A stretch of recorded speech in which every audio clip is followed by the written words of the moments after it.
you can interfere, but this is more complicated and quite expensive. We have that device and we're very happy with. Another point is 3D modeling. I'm very unhappy with that. It is absolutely not useful for surgeon, but not accurate enough, but very good for discussions with so-called difficult terms. It is worth paying this €50 to produce this model when we have problems with convincing parents to that or another operation. Centralization or standardization, another organizational issue influencing results in difficult cases. I'm not very happy with centralization. Competition is necessary, well understood competition. And that's why I think that all we should go the way of standardization, of course, select adequately experienced centers, but not to go to the situation in which in one country we have only one center. Imagine technical problems in this center and where to operate children, and lack of experience is also a great problem in other centers. So I think that each country should organize several centers, not too many, but not one. And this is an example. 8-year-old girl, 4 years earlier operated successfully for left-sided nephroblastoma. And now she developed metachronic bilateralization, ear and pediatric cancer. This is European reference network we belong to. And Umbrella were asked for opinion, and the opinion was to go back to chemotherapy because a long time has passed. Treatment with actinomycin D was proposed. We've done it.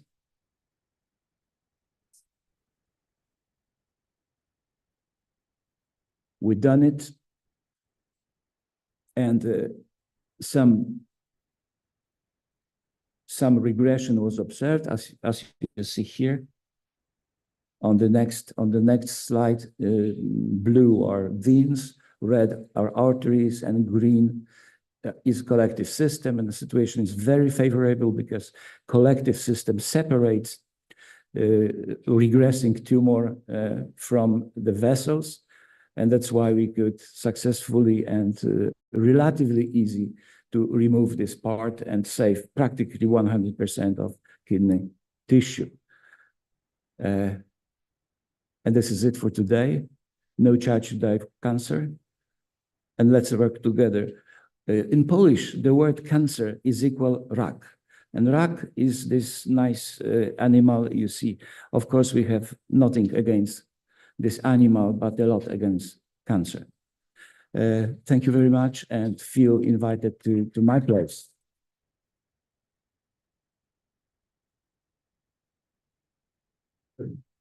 Thank you, Professor Jain. Very excellent lecture, demonstrating all aspects of nephron-sparing surgery. So can we have some organizers, can we have some discussion on the topic? We have 5 minutes. We have 5 minutes, okay. So there must be a lot of questions. Just one, is there a method to check the margins of nephron-sparing tumor which you have removed? Do you use some method to check the margins are clear or not clear? Yes, the most important is to have a macroscopically healthy tissue, looking like macroscopically healthy. Of course, if we are in doubt, we do frozen section. But in my opinion, if we biopsy the tumor bed, it is not very much reliable. We should examine the margins of the specimen resected. This is more reliable, and of course we are doing that if in doubt. But frequently this is not necessary because we clearly see that we are going in the healthy tissue. And the pathologist says us afterwards how big was the margin. One thing everybody should keep in mind: when you put the specimen in formalin, it retracts. So measuring the margins in the formalin fixed tissue is not very reliable. It is always less than it was in reality. And yes, please. What else? You showed ICG for the lymph node sampling. So are you also using the ICG to see tumor margin during dissection? We use that for lymphatics, for lymph nodes only, and it is not accurate enough to show how big is the tumor, where it is ranging. We were doing also these efforts, but it's not exact enough. For evidencing the location of the tumor, you have to inject intravenously ICG, not intratissue, and several hours before. It is good for metastatic involvement because with metastasis, you can have either overvascular tissue when it is primary operation, and then there will be a fluorescence. But if the lymph node responded well to chemotherapy, you will have more fluorescence in the lung than in the metastasis. But this is also indicator. In the same line, suppose you did a NSS and you find the margins are positive in the post-operative specimen. Is there a role of re-excision? Yes. This is a very good question because anyway that happens more frequently in stages 5. When we have no possibility to do the step back. It depends on pathology. If you have regressive tumor, only R1, that means microscopically positive margin, macroscopically, you have an impression that you resected everything. And when the tumor was regressive, we frequently use low-dose radiation therapy and we do not do any resection. If the tumor is anaplastic, you have to resect all the kidney immediately. As soon as possible. Thank you. Dan, thank you very much. I do NSS whenever it is feasible in Wilms tumor and publish papers, etc. I must mention the name of Narli. He's an adult urologist from Belgaum who's got the largest series probably of NSS and Wilms tumor in the world. He is the first and the only person who's presented as RCT between total nephrectomy and NSS and similar looking tumors in Wilms tumor, which was published in 22-23 sometime. I do frozen section of the margin and the lymph nodes intraoperatively and then go ahead. Of course, there was a problem of reporting it false positive, and then we went ahead and did completion nephrectomy, and this time in the tumor they said there's no tumor at all. We felt very bad about it. I have a paper being presented by one of my residents, so I'm not going to discuss NSS anymore. But one slide that you showed was, of course, we moved on from COG. I moved on COG to a PSYOP and giving chemotherapy in 2008. In so many years, we have done a lot of studies to know, like unlike you, we could not find, any relative correlation between the positivity of lymph node, the size of the tumor till date. The tumors that you see in Europe are much smaller. Most of our tumors are actually in the range of 800 ml and 1000 ml and all that. But the correlation studies that we have done, we have not. So when I give chemotherapy, I do not know. I can show you some slides where the tumors are shrunk as much as 90%, and another patient is shrunk only 5%. So I've yet not read any literature where they could say before that this patient, the response is going to be great, other than we talking about the stromal and all that I've read of yours already. But still, it is very unpredictable when you give chemotherapy, whether a particular tumor will shrink or not shrink.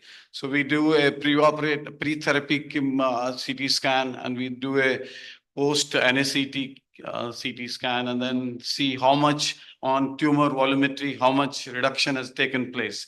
But it's very unpredictable, and I do not know the answer yet. Yes, that's Okay, true. thank you. I have the So- same observation, and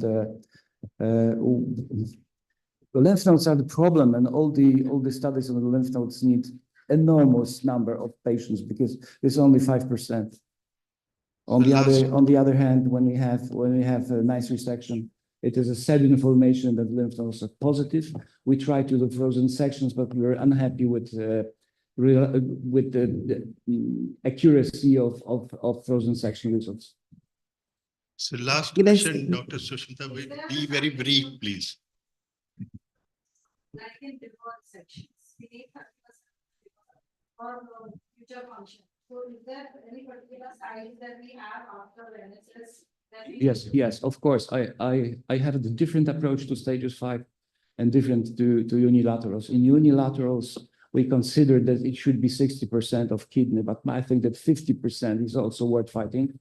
In bilaterals, which have bilateral nephron sparing surgery, which is also the aim, I'm trying to spare whatever.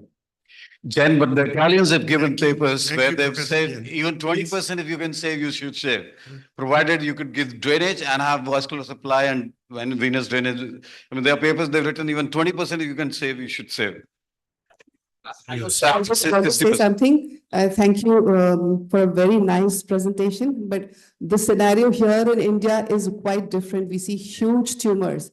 And I think for the sake of our younger colleagues and postgraduates, I would definitely like to encourage them not to attempt NSS in unilateral Wilms tumors in the beginning of their careers. Of course, once we reach where you are, Dr. Sareen and so many other people, I still don't do it. I only reserve it for stage 5 tumors because Wilms tumor is such a good cure rate disease, and we do not want any compromise on the cure rates.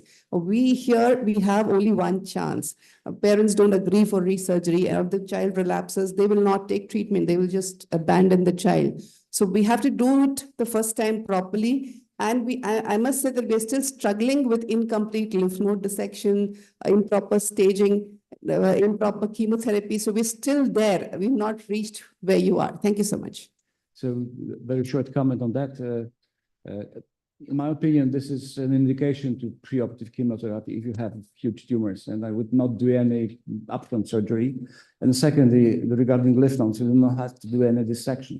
You have only to know whether they're positive or negative, because more effective is radiation therapy than lymph node dissection, which is also harmful to children. You do not spare important nerves, vessels, lymphatic vessels, etc. So you don't have to do lymph node dissection. And if you have a huge tumor, and like it was just said, perfect response, the question is like on one of my slides, why not? If you got a chance to have a patient with a 1 centimeter tumor, which was at the beginning half a liter. Thank you. But Thank you, Professor I Jen. understand very well. The same way was done in North African countries, led by France, where the SIOP-9 protocol was introduced, and many problems were solved this way. So, as I'm SIOP man, I can only invite you to join SIOP studies, and I think it will be helpful. Definitely, sir. Thank you, Professor Jen. Thank you very much. Sorry for technical problems. Next speaker is Dr. Jogesh Kumar Sari, the Director, Professor and Head, Department of Pediatric Surgery, Lady Hardinge Medical College, New Delhi. And also he was the former President, Indian Association of Pediatric Surgeons, and he has written 300 articles, 30 chapters in books, and written recently one book in oncology, pediatric solid tumors. I request Dr. Sarin to start.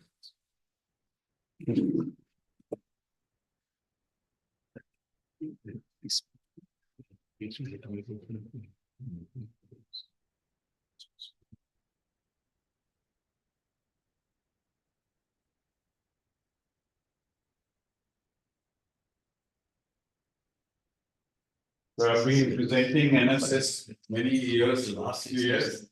So this year, the organizers said enough of NSS. We'll have Dr. Jan to speak about NSS. So you speak about something that you haven't spoken many years. So non-Wilms renal tumors and non-Wilms renal tumors, again, the numbers are very less similar to NSS. So not much. I'm not going to talk about my personal experience, but just run through them, tell the important things so that people remember and use it whenever they have it.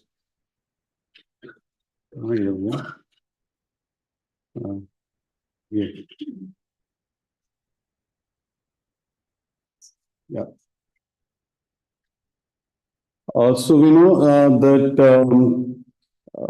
the non-Wilms renal tumors in the European or the Western world, it's about 6 to 10%, 9% maybe. But our figures in the Southeast Asia, India, etc., are similar to what they talk about in a new paper from Netherlands, where 20% or so about tumors turn out to be non-Wilms renal tumor. My interest actually came up in a year 2008 when half the renal tumors that I'd operated were non-Wilms renal tumors.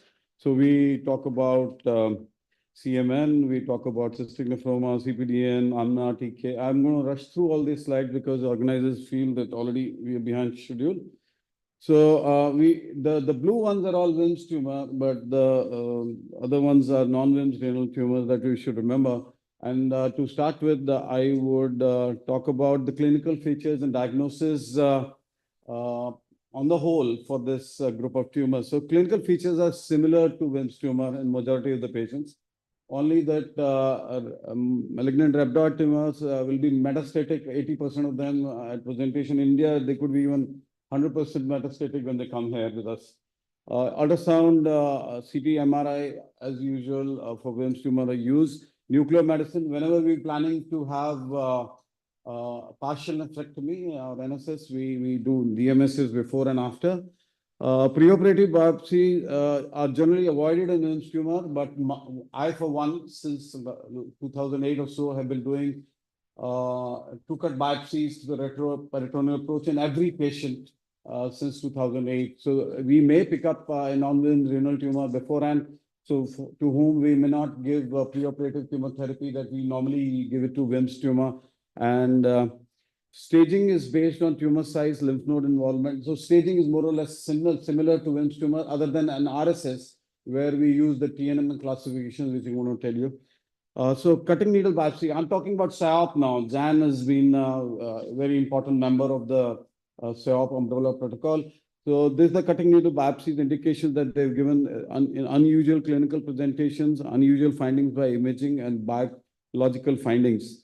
So age more than 6 years, urinary infection or septicemia, psoas infiltration, pulmonary metastasis less than age 2 years, which is suspicious of malignant rhabdoid tumor of kidney. Unusual findings, numerous calcifications, voluminous lymphadenopathies, renal parenchyma not visible, almost total extrarenal process.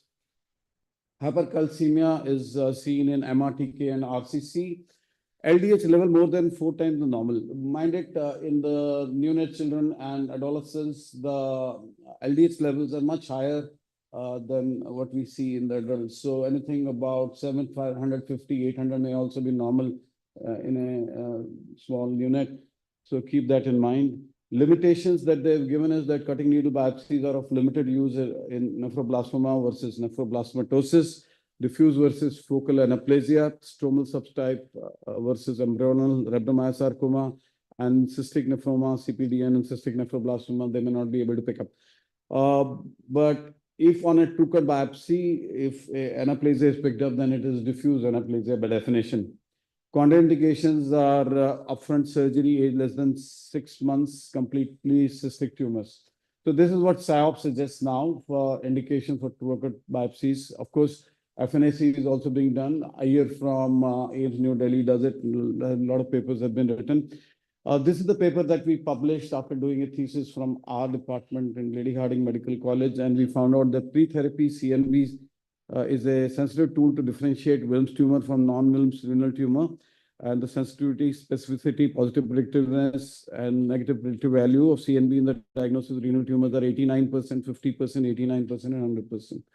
So we find CNV important in diagnosis. So talking about congenital mesoblasthic nephroma, unlike what we read in textbooks and say that less than 6 months is CMN, less than 3 months is CMN. Bind it, the commonest tumor in the first 6 months of life is still Wilms tumor. So do not disregard Wilms tumor in the early life. So there are 3 types on histopathology: classical type, cellular type, and mixed type. So classical type is kind of more benign and does not need chemotherapy, but cellular and mixed type would need chemotherapy. I see Vimentin positive and smooth muscle actin positive, and trisomy 11 and translocation T12-15. These are the 2 genetic mutations that we should look for. When we have translocation T12-15, then the relapses are very common. This is come out in a paper published 2 years before from Europe, Netherlands only. So as regards malignant rhabdoid tumor, I've already said that 80% of the patients will come with metastasis, usually less than 2 years of age, and abdominal mass hematuria is very common. Rare presentations of stage 1 bilateral tumors, family history positive, or multicentric MRTK. Reversible hypercalcemia is seen in 20% due to increased parathormone concentrations. The imaging would be very similar to Wilms tumor, and you probably cannot differentiate there. And synchronous or metachronous CNS lesions may be there. So atypical teratoid, rhabdoid lesions in the rest of the body, head and neck, trunk, extremities, anywhere can be there. Cranial tumors are presentations are separate primary cranial tumors. They are not really the metastasis from the MRTK of the kidney. They're separate, and metastasis occurs in 80% of the patients, mainly to lung, liver, and brain, associated with rhabdoid tumor predisposition syndromes, RTPS1 and RTPS2. So these patients must have genetic germline studies done. Macroscopically, it's poorly circumcised, non-cohesive monomorphic cells, owl eye nuclei, and eosinophilic intracytoplasmic inclusions, which are pink on color. They should be looked for. Vimentin and EMA is positive here, also as CMN. Germinal mutations like SMARC-B1 and SMARC-CA4 has to be looked for. But the most characteristic mutation, that is loss of INI1, this should be looked for, which is diagnostic. Clear cell sarcoma of the kidney, mean age is less than 36 months. Abdominal mass is usually present, and it's usually locally advanced at the stage. But metastasis is seen only in 5% of the patients in the Western literature. And 15 to 60% of these patients with metastatic disease will have metastasis to the bone. That's why it used to be also known as bone metastasizing renal tumor. Bilaterality and vascularity involvement are rare. By the way, bilaterality is uncommon in most of the non-Wilms renal tumor. Imaging, again, same as Wilms tumor. The late relapse and recurrences are seen in 1/5 of the patients.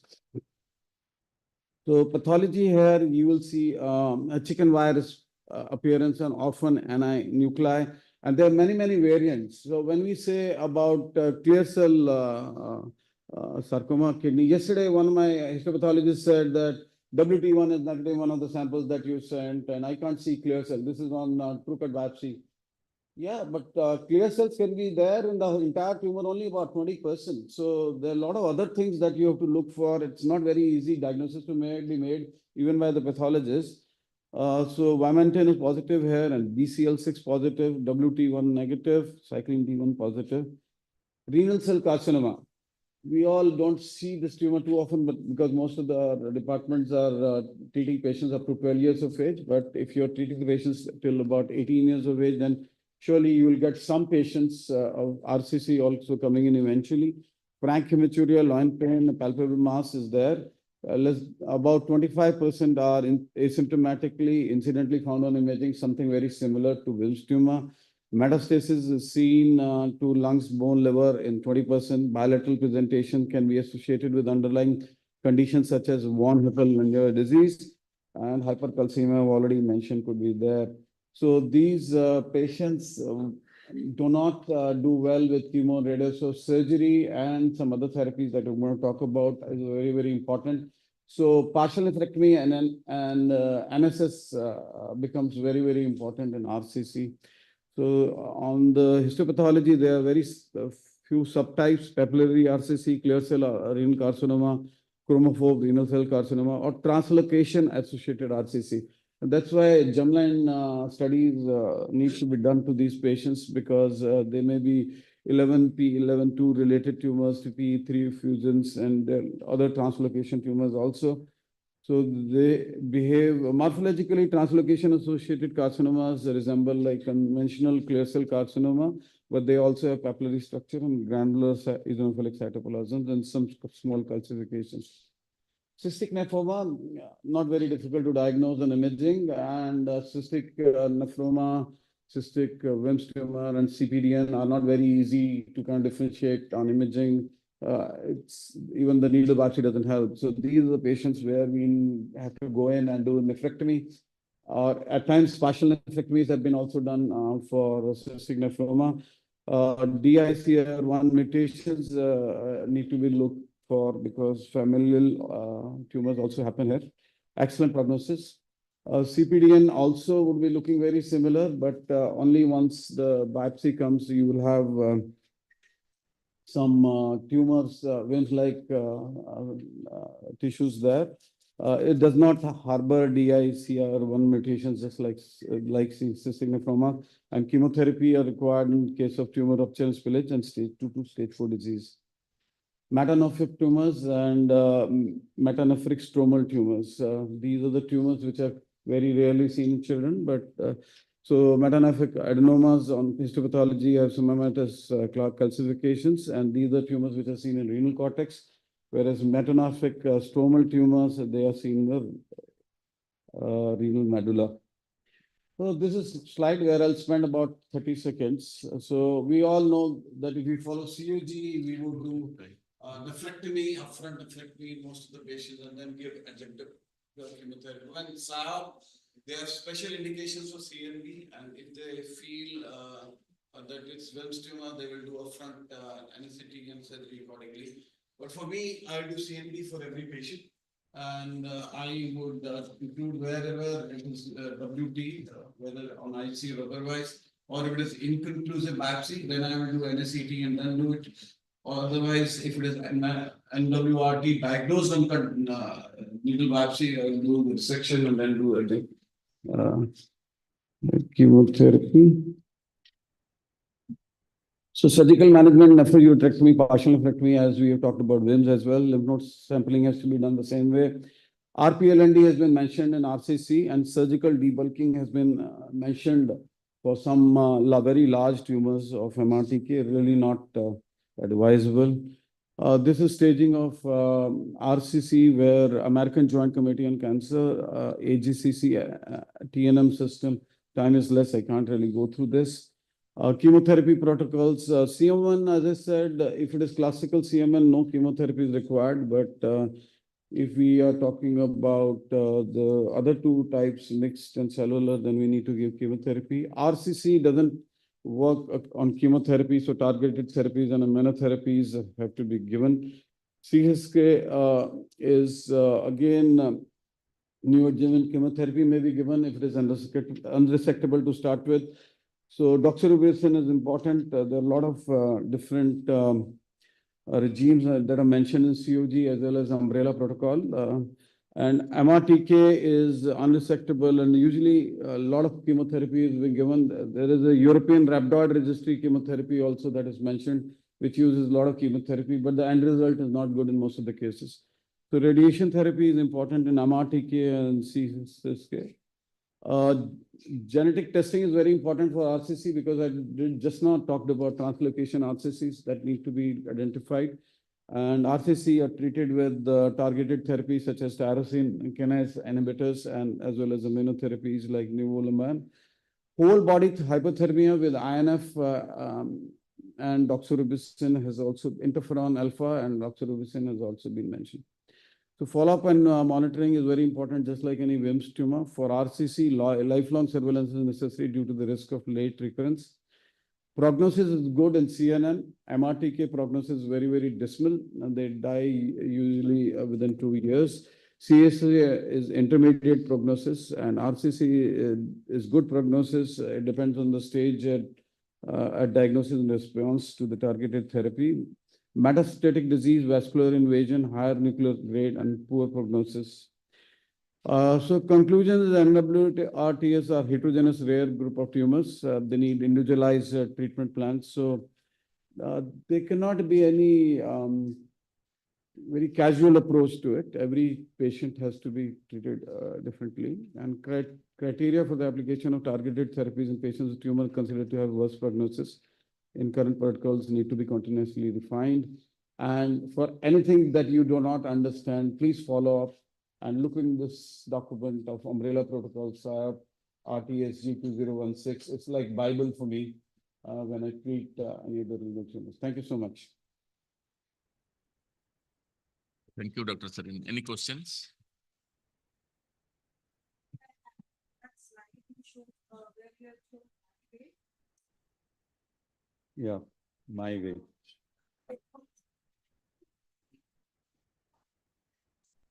And what then? Because Same everything as this. Same as this. But it doesn't work. Yeah. So it doesn't work in a lot of LIMS tumor as well. So the problem is the tumors that you deal with are very huge. So you want to avoid rupture. I mean, there's another paper one of my residents presented. I've had ruptures for many, many years now. And I think that is the most important factor as far as the prognosis, long-term prognosis for renal tumors is concerned for me.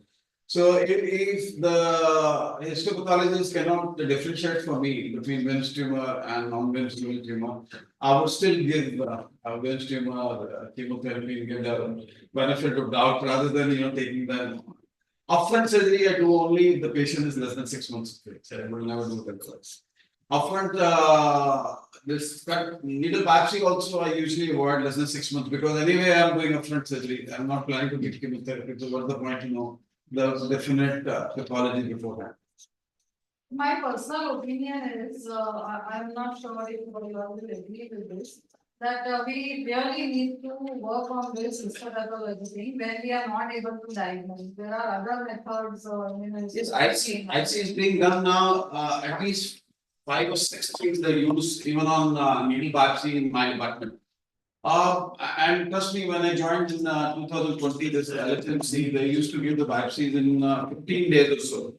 I stood with them, I sat with them, they didn't understand the chemotherapy induced changes because by then only COG was being used in the department.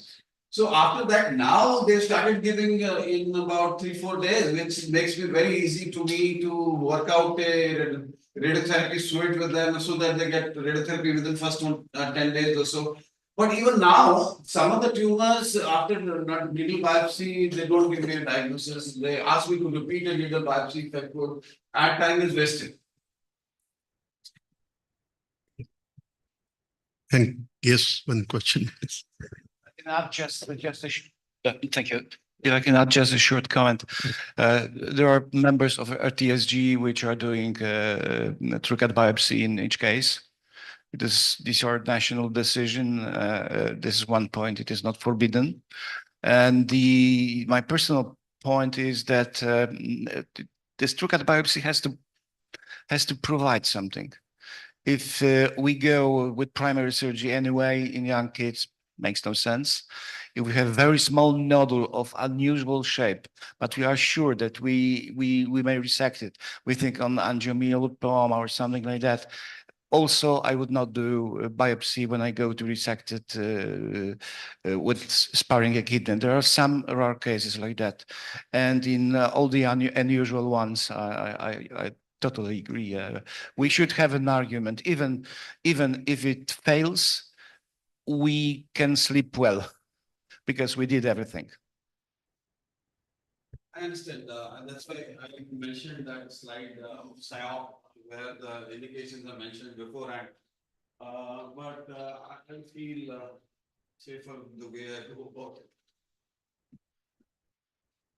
Okay, thank you, Dr. Sarin. So I thank both the speakers for this session and thank organizers on behalf of me and my co-chairperson for giving us opportunity to chair this session. Thank you very much. That was enlightening as always, Sarin sir. Thank you. And thank you, Chairperson. I request Basant sir to present token of appreciation to Dr. Yan sir, Professor Yan sir.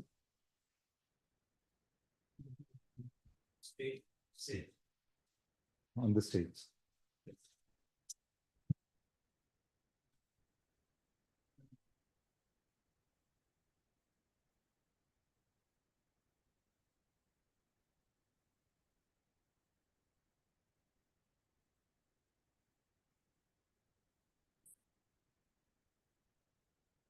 Now I could request Basant sir to present a token of appreciation to Sarin sir.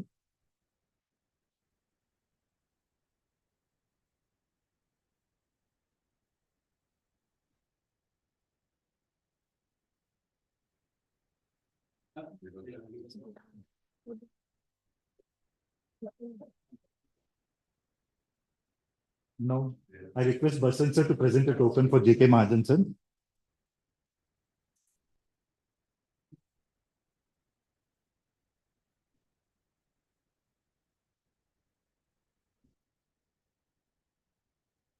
Now I request Basant sir to present his token for Mohanty sir.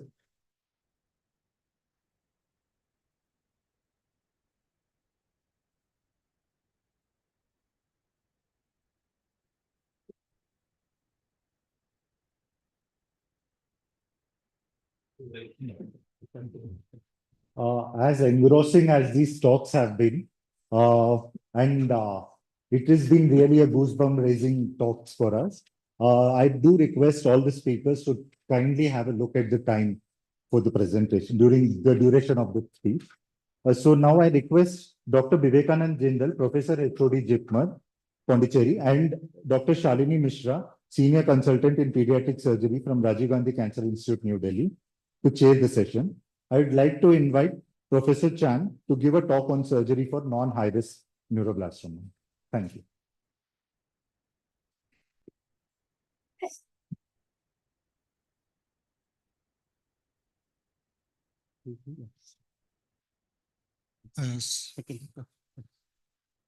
Good morning. We'll now the discussion on the surgical aspects in the neuroblastoma. As we are already running late, so all the question and answer will be discussed at the end of both the talk. So without further delay, I think we should start. I'll just give a brief introduction about Dr. Chan. I think he does not need any introductions. He has been introduced already. So I request Dr. Chan to start his talk, please. Thank you, Mr. Chairperson. Yeah. So, so my talk this morning will be on surgery in non-high-risk neuroblastoma. And as we all know, non-high-risk means low and intermediate risk categories, and about half of them are all. This consists of half of what we call the newly diagnosed patients. We know that they have excellent event-free survival as well as overall survival with the current therapy. And over here, you can actually see the blue boxes on the COG studies, and on the orange ones are actually in the European studies. And the results are extremely good. They are all above 90% survival.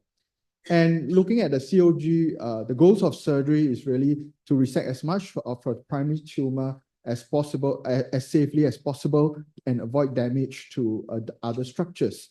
In the low-risk group, asymptomatic low-risk patients, if more than 50% resection is performed, then they were actually eligible for observation without chemotherapy. And those patients who are symptomatic or less than 50% resection performed, they receive 2 to 4 cycles of chemotherapy. And in the intermediate risk group, chemotherapy is usually given, followed by surgical resection to achieve complete remission or very good partial remission. And in the Cytopan group or the European group, you see that the goals of surgery is fairly similar. Also, surgery performed while avoiding operative complications. And IDRF was used to identify patients suitable for surgery as the first treatment. And when IDRF is positive, then it's advisable not to go ahead with primary surgery. And for patients who have localized and resectable tumors, then surgery alone is sufficient. And patients who have tumors that are unresectable, then chemotherapy is given. And you see that the two groups, SALPAN as well as COG, the principles of the surgery in this group of patients is once again fairly similar. And right now, I think we all know, we'll look at what's the current or contemporary strategy is really to reduce therapeutic intensity and we reduce cycles of chemotherapy or even perform less aggressive surgical interventions. And in some favorable patients, we subject them to just observation only. And to classify this group is important to classify or to source out this group of patients who may actually have excellent survivals nearing 100%, whereby chemotherapy or surgery may be unnecessary. And this, we look at the way we classify these patients. And for patients who may, and some of these patients may actually have very bad prognosis and they may die of the disease, we may actually consider initiating treatment earlier or even modifying the current treatment. And classifying these patients with non-high-risk neuroblastoma, this is what we go through, looking at the age, the stage. Importantly is actually the tumor histology, the INPC staging, as well as MICN amplification, ploidy. Nowadays, we also look at segmental chromosomal aberrations. And looking at the role of surgery, as we mentioned earlier on, yes, most complete tumor resection possible without inflicting undue morbidity or mortality. And as a surgeon, when we are presented with a non-high-risk neuroblastoma, what we should think of. We go through the steps of considering whether are they localized or are they disseminated tumors. Can we observe them? For example, those patients who are eligible for observation only, or are they resectable? If they are not resectable, we subject them to chemotherapy before going for surgery. And when we talk about resection, are we able to do a complete macroscopic resection, more than 90% resection? Or are we able to do what we call a partial resection that is between 50 to 90% total volume reduction?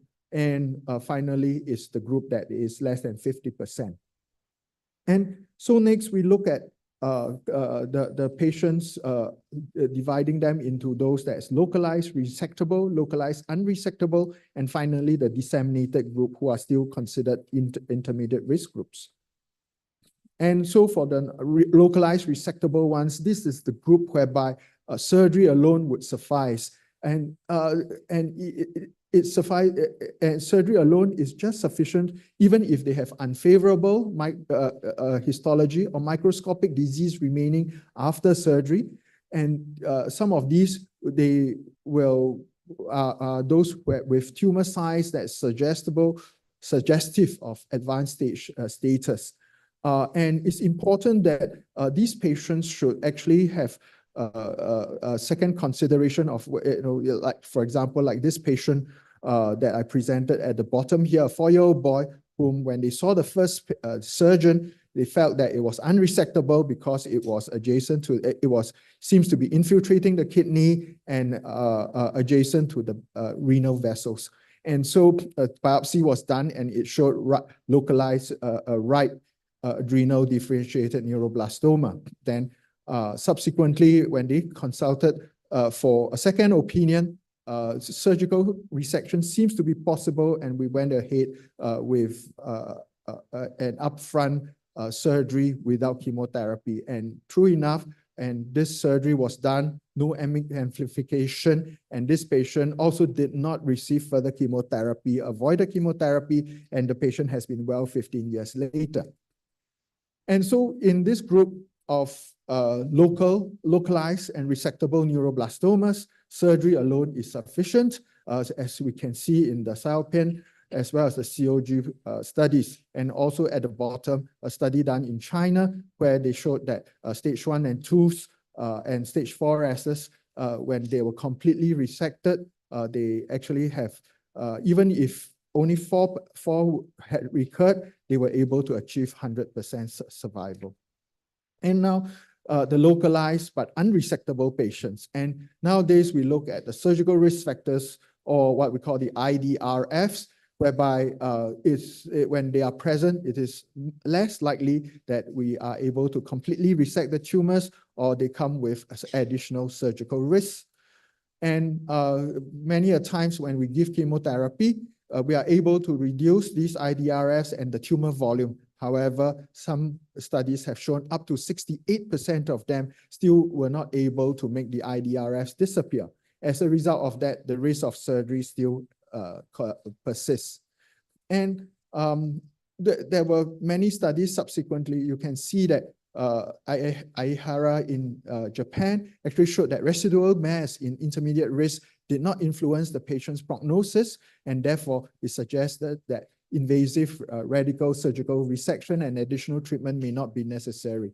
And in another subsequently below, you can see 2 studies whereby they actually, after chemotherapy, went on to do biopsies or tumor sampling of these patients with residual mass of intermediate risk stage 3 tumors, and they found that the tumor histology showed regression and maturation, and therefore these patients had excellent outcome in the and did not require further resection. And in a study done by our Korean colleagues, similarly, gross residual tumor did not correlate with the outcome. And in the patients who are infants, infantile neuroblastomas, Kaneko very earlier on found that as many as 21 of his patients underwent partial tumor resection with or without chemotherapy. They were alive and disease-free at the time of review. Professor Ikeda also showed that these patients actually, especially in infants with biologically favorable neuroblastomas, aggressive surgery is not really required.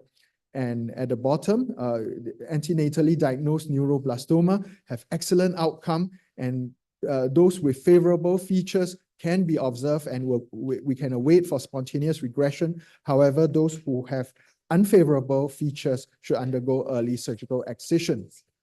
And so we found that also that in this group of low-risk patients, incomplete resection is kind of acceptable.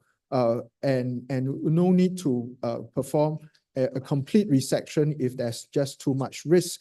And in intermediate risk as well, as we can see, is kind of accepted in the paper published by Claire Twist, that partial resection is an acceptable endpoint, especially for favorable biology patients, whereby they have 100% overall survival.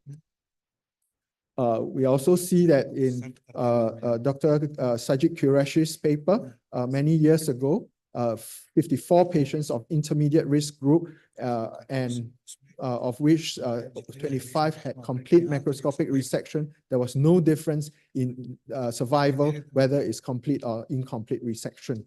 And in the study done by our colleagues in Egypt, similarly, as long as surgery was performed, the patients had better outcome. However, whether the patient had more than 90% resection or 50 to 90% resection, there was no impact on the overall survival or the event-free survival.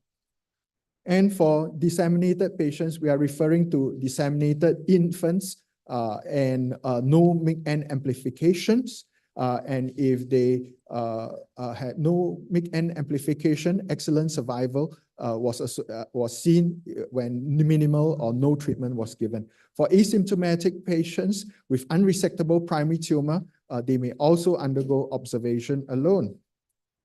And for the stage 4S or MS, we call it nowadays, the treatment depends on whether they are symptomatic, and we look at the biology. And for symptomatic patients with unfavorable biology, chemotherapy is administered. And really, surgical resection of the primary tumor is not required for improved outcome in this group of patients. Next, we look at the patients. So we talk about the biologically favorable patients who do well even if we do less surgery or treatment. Now, so what about the group that's biologically unfavorable? So this group, when they are more than a year old, Mate actually suggested that we undergo gross total resection, and this would improve the survival.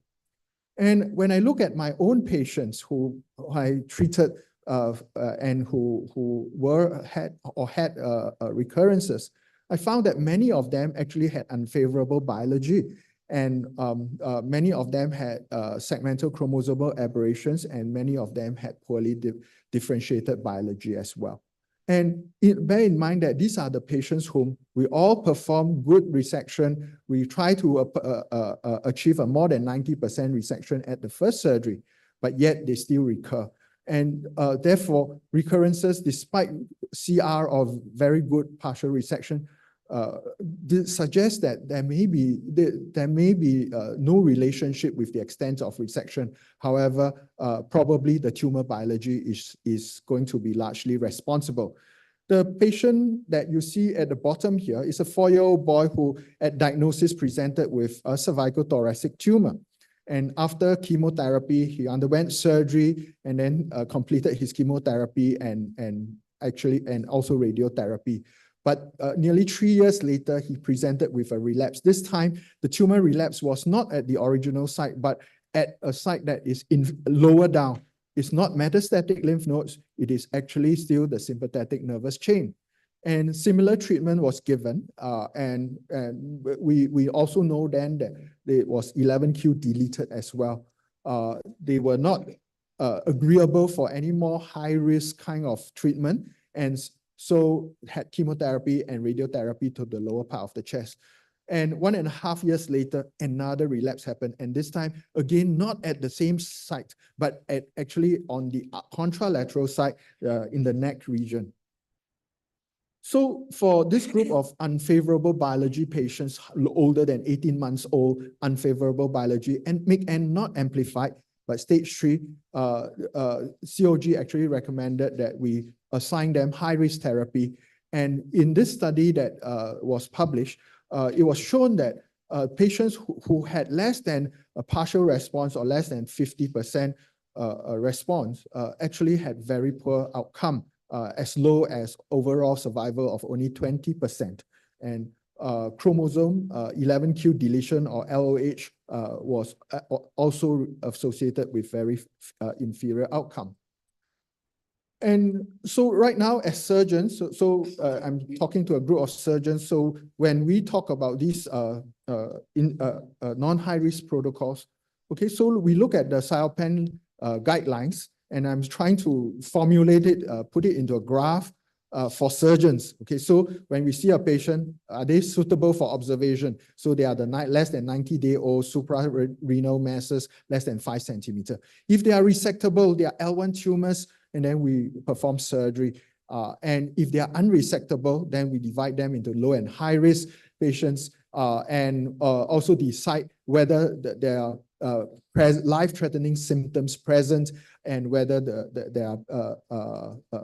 segmental chromosomal aberrations are present. And these are the deciding points that helps us decide whether they undergo chemotherapy, whether they undergo further, whether they should undergo surgery. And over here it said that if IDRF is present, then the idea here is to perform surgery as safely as possible and not to damage adjacent organs or cause life-threatening events.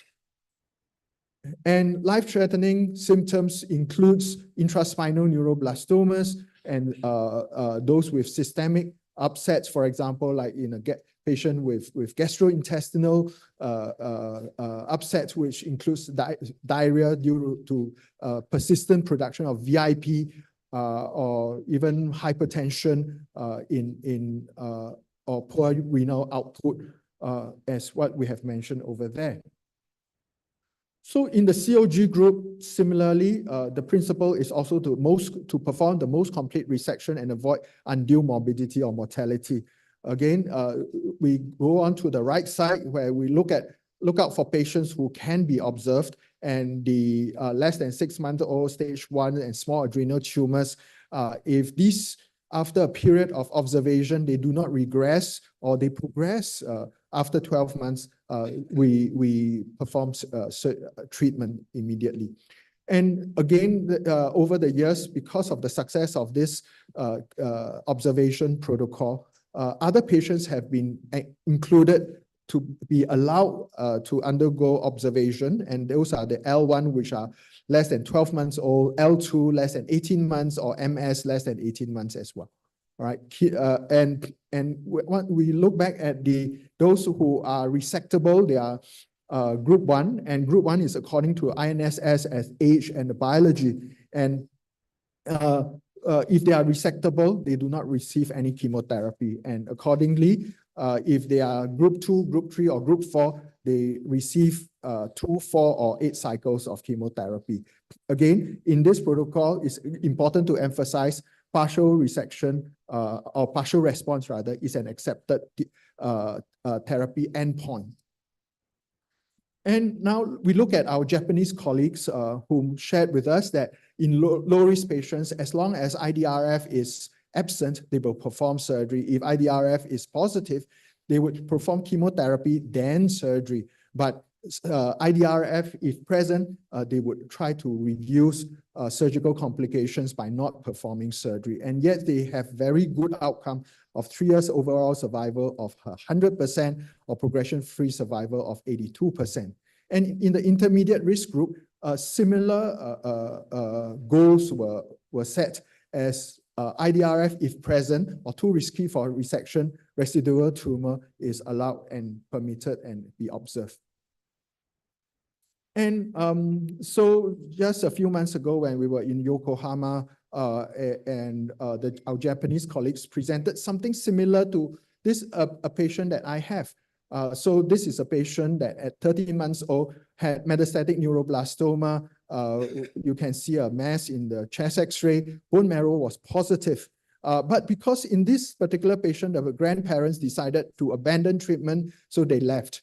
And they had no chemotherapy, no treatment. At 3 years of age, the patient still continued to survive. And so they went to see a neurosurgeon and they retrieved or they did a spinal decompression.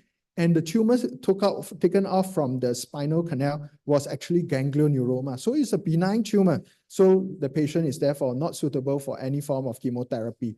They consulted me at that time. I felt that the risk was very high, shared the risk of surgery with the parents, and then we all decided we should, since the patient is still well, but not walking, is on a wheelchair, we decided not to proceed with surgery.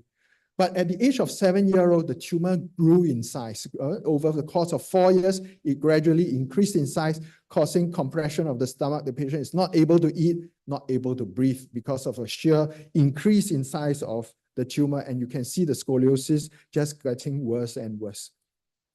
All right, so for that patient, what I did was that I did a tumor reduction, but not to the extent of removing all the tumor. All right, so and all the tumor that was resected were all ganglioneuromas, and so it is really done for the purpose of symptomatic relief. So it is, as we all saw just now, yes, if we go on to a more observational way of or approach in these tumors, whenever IDRF is positive, then we will end up seeing these patients as these tumors increase in size as they grow older and having to manage them this way. Right, so next is the last case that I will share. This is a patient of mine. 4-year-old boy with abdominal pain and he actually has jaundice.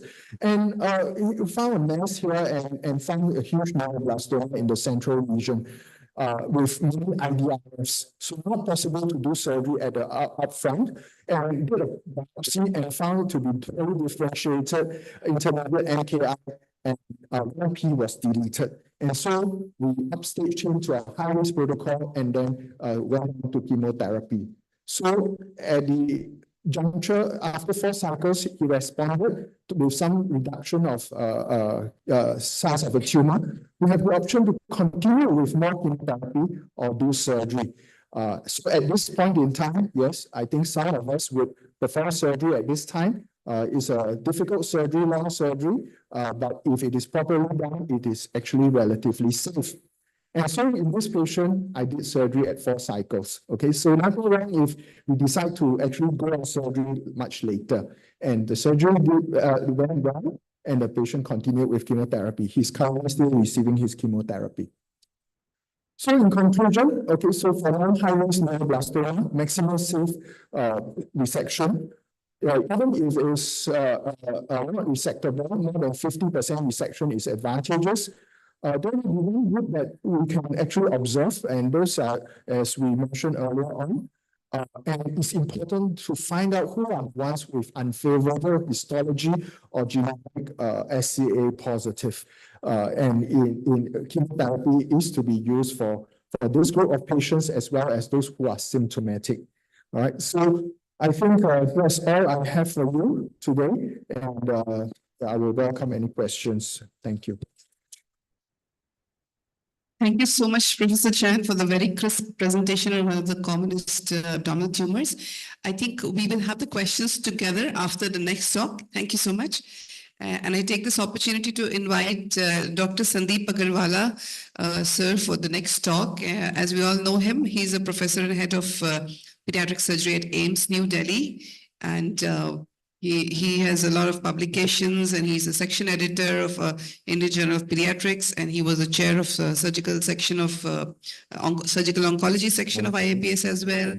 And he's faculty for a whole lot of, an executive board member for IPSO, IAPS, and Asian Association of Pediatric Surgery. And sir will be talking today about high-risk neuroblastoma, the current management. Good afternoon, and thank you, Professor Sushmita and Professor Basant for having invited me. We had a very crisp talk from Chan on the non-high-risk surgery and non-high-risk. The topic given to me was current management of high-risk neuroblastoma, basically a medical topic. I mean, if you look at the chart of the management of high-risk neuroblastoma, you can't find where surgery is written. It's so small, somewhere down. But there's a lot of discussion on how much, and a lot of it is covered by Dr. Chan. The philosophy is same: do as little damage to the patient as possible. So what is high-risk neuroblastoma? INRGSS or INSS, both staging systems are being used. And in these, if you look at the INRGSS, these are the high-risk neuroblastomas. Basically all NMIC amplified tumors, L1 or L2, and metastatic tumors less than 18 months of age, if they are NMIC amplified. All metastatic tumors who are greater than 18 months of age. That means you don't need any other biological factors. The child is more than 18 months of age, metastatic neuroblastoma, it is high risk. MS, again, NMIC amplified tumors. So L1, any age, NMIC amplified, L2, any age, NMIC amplified, metastatic, all more than 18 months of age, and NMIC amplified less than 18 months of age. So the current management principles involves basically 3 phases of treatment. The first is the induction, and in this we aim to achieve maximum reduction of the bulk, both primary and secondary sites.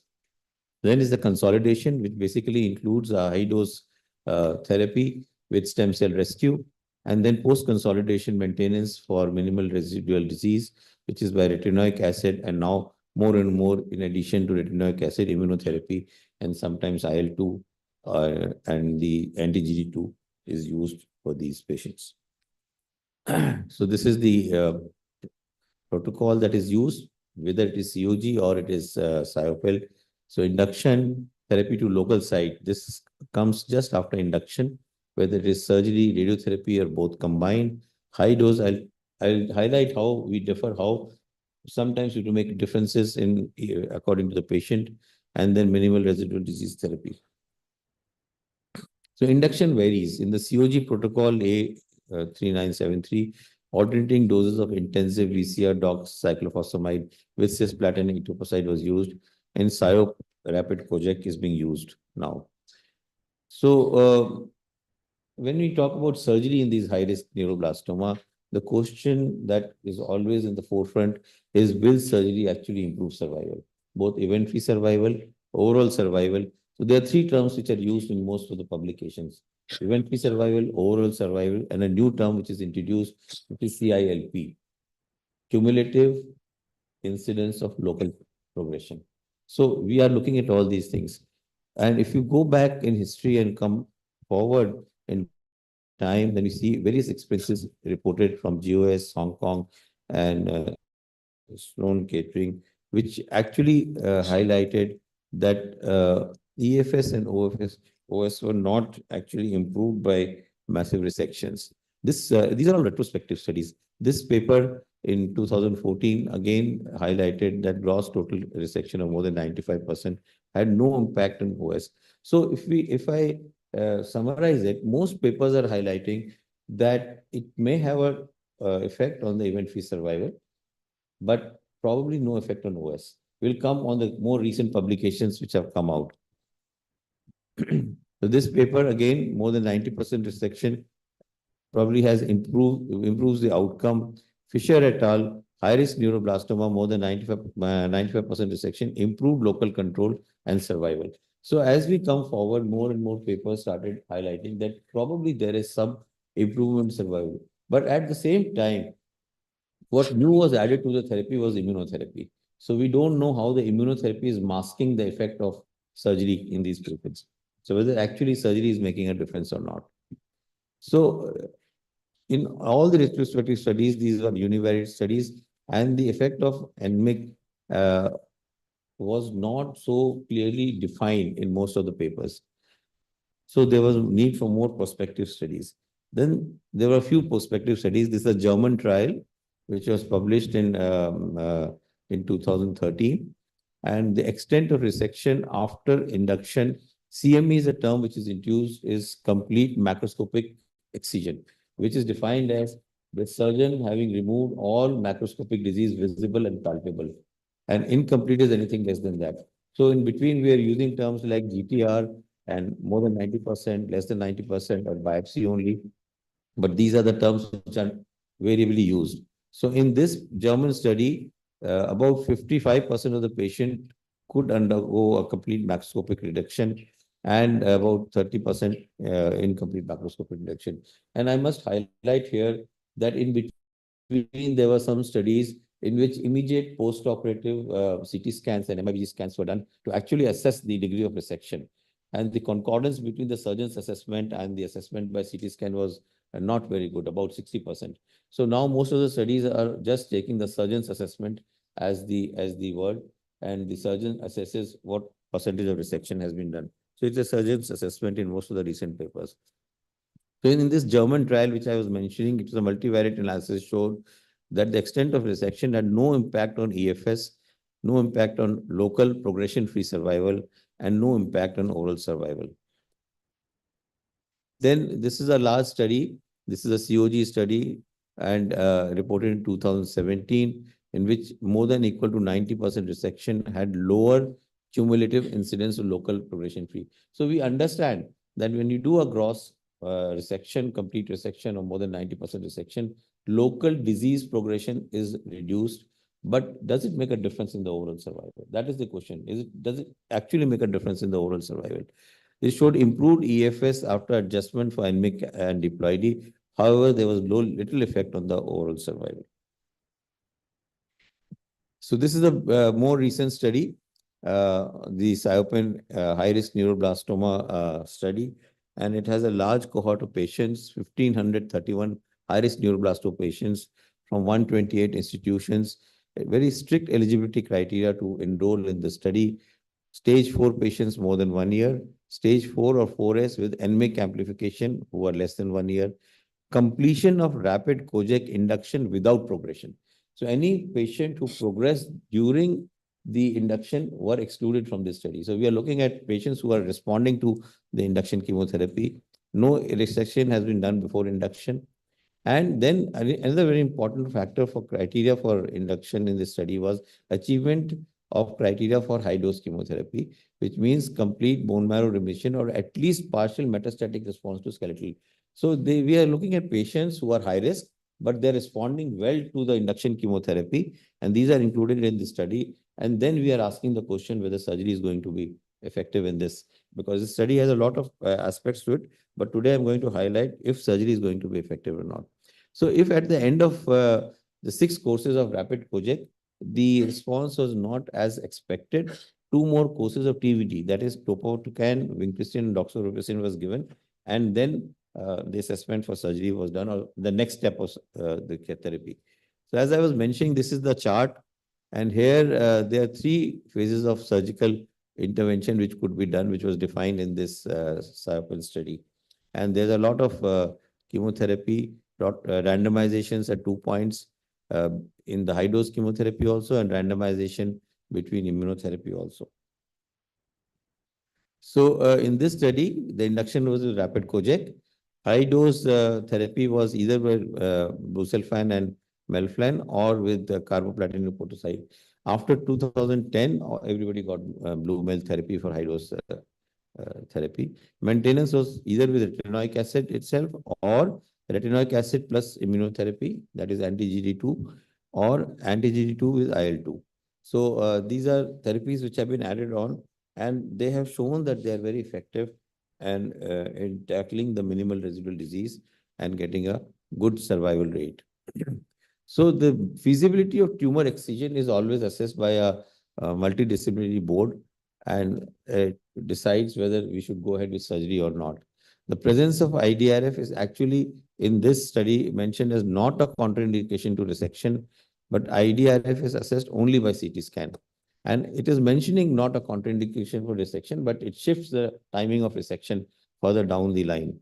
And completion of induction therapy without progression, as I mentioned, is an important factor. And the patient should have achieved CR to all metastatic sites.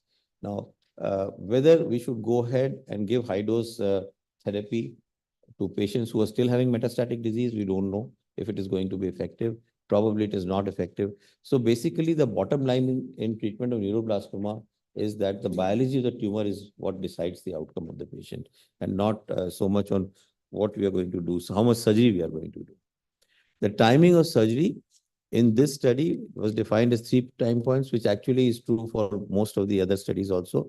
Time point 1 was less than 60 days after end of induction. That is after rapid Kojak plus minus TVD. More than 60 days is after TVD therapy. And the third time point was after high dose therapy.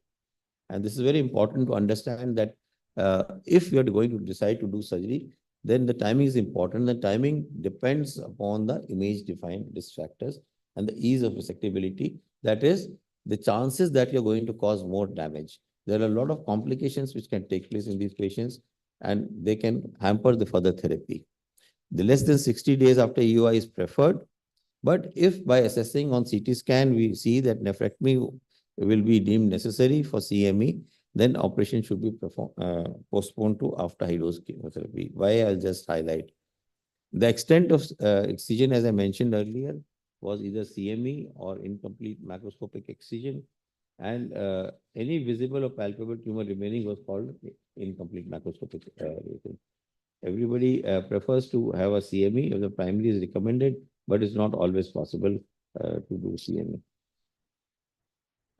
So these are the other definitions which have been used in various papers, as even Dan highlighted. As I said, that post-op CT is not recommended now to assess the degree of resection. It is only the surgeon's assessment. So in this study, SIOPEN study, 60% of the patients could undergo resection within 60 days of end of induction, 25% after 60 days, and 14% after high-dose chemotherapy. So there were issues with deciding surgery. But in this study of 1,500 plus patients, nearly 77% of the patients could undergo CME, complete macroscopic excision, and 23% could undergo, had only a incomplete macroscopic. So incomplete includes everything else. If you have done a biopsy only, or just what was called previously 50% to 90%, everything comes under the IME. So if you look at the chances of doing a complete macroscopic resection, when the IDRF is positive, it is about 74%. If the IDRF is negative, then the chances of doing complete macroscopic excision is higher. The complete macroscopic excision was more in NMIC positive tumors. This is because probably there is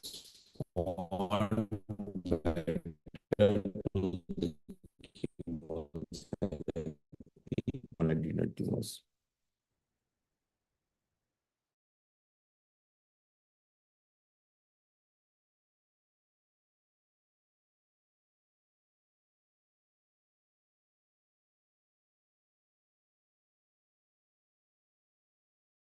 The main morbidities of high-dose therapy is the renal failure.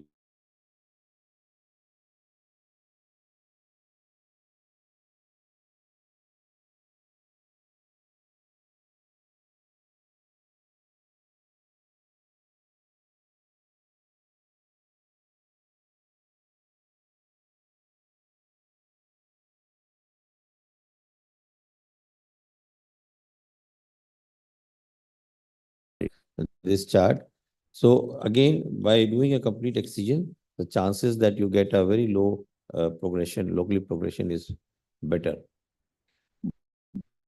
The severe complication rates in this study reported was 9.7%. But if you look at the whole literature, the complication rate of doing surgical resection in neuroblastoma can be as high as 50%. And there are lots of complications which could be life-threatening. And even if they're not life-threatening, sometimes there are complications which delay the further therapy.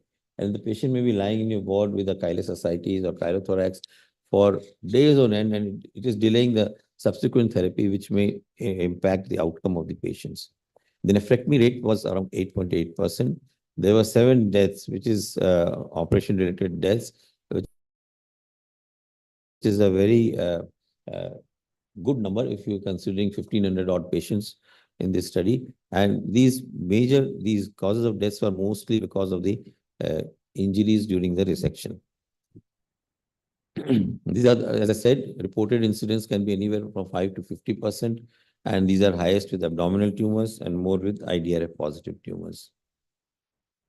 These are the complications which can happen, which we should be aware of. Mostly are vessel injuries, massive hemorrhage, renal loss, bowel perforation, obstruction, any organ failure, spinal cord injury for intraspinal extension tumors, peripheral nerve injuries leading to loss of function, retroperitoneal abscess, lymphatic injury and chyle leak, and diarrhea because of disruption of autonomic supply. So all these complications can happen by resection. So if we conclude this in high-risk neuroblastoma, surgery may give a survival advantage. Extent of surgical resection correlate with the lower rates of local progression. Most common sites of progression in high-risk neuroblastoma are not only local, but bone and bone marrow. And the difference in OS, oral survival, may not be much depending on what kind of surgery we are doing. And as I mentioned earlier also, improved survival with immunotherapy may mask the effect survival advantage of resection in these patients. So this is a patient, this is one of our patients, metastatic neuroblastoma with IDRF positive and unfortunately chest metastasis also, and the bone and bone marrow metastasis. Post-induction chemotherapy, he had a very good response and became IDRF negative and was easily resected and is a survivor now, I think 13 or 14 years down the line. This is another patient with high-risk neuroblastoma, pre-op with IDRF positive, post-chemotherapy with IDRF negative, and could be easily resected. This is another patient with a bone marrow positive, IDRF positive, high-risk neuroblastoma, which became bone marrow negative, and could be resected. So there is no doubt that if the patient is IDRF negative, then surgeons would perform the resection. But whether it is actually going to improve the survival, overall survival, we don't know. So because it can be done easily, most people would do it. The question is whether you should venture trying to resect IDRF positive tumors. So if we summarize the whole thing, in L1 tumors, the incidence of NMIC is about 3%. So these are the high risk patients. Because it is L1, that means IDRF negative. There's no issue about resection. And chemotherapy, there is a debate. The COG tends to observe these patients after resection, and chemotherapy is given only for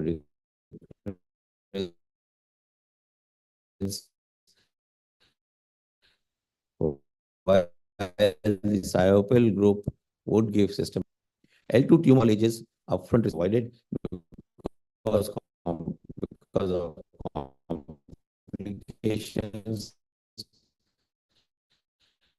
And if there are idea negative after induction therapy, then there is no problem in resection therapy. Then one must consider not doing the resection at this point of time, giving the high dose therapy and stem cell rescue.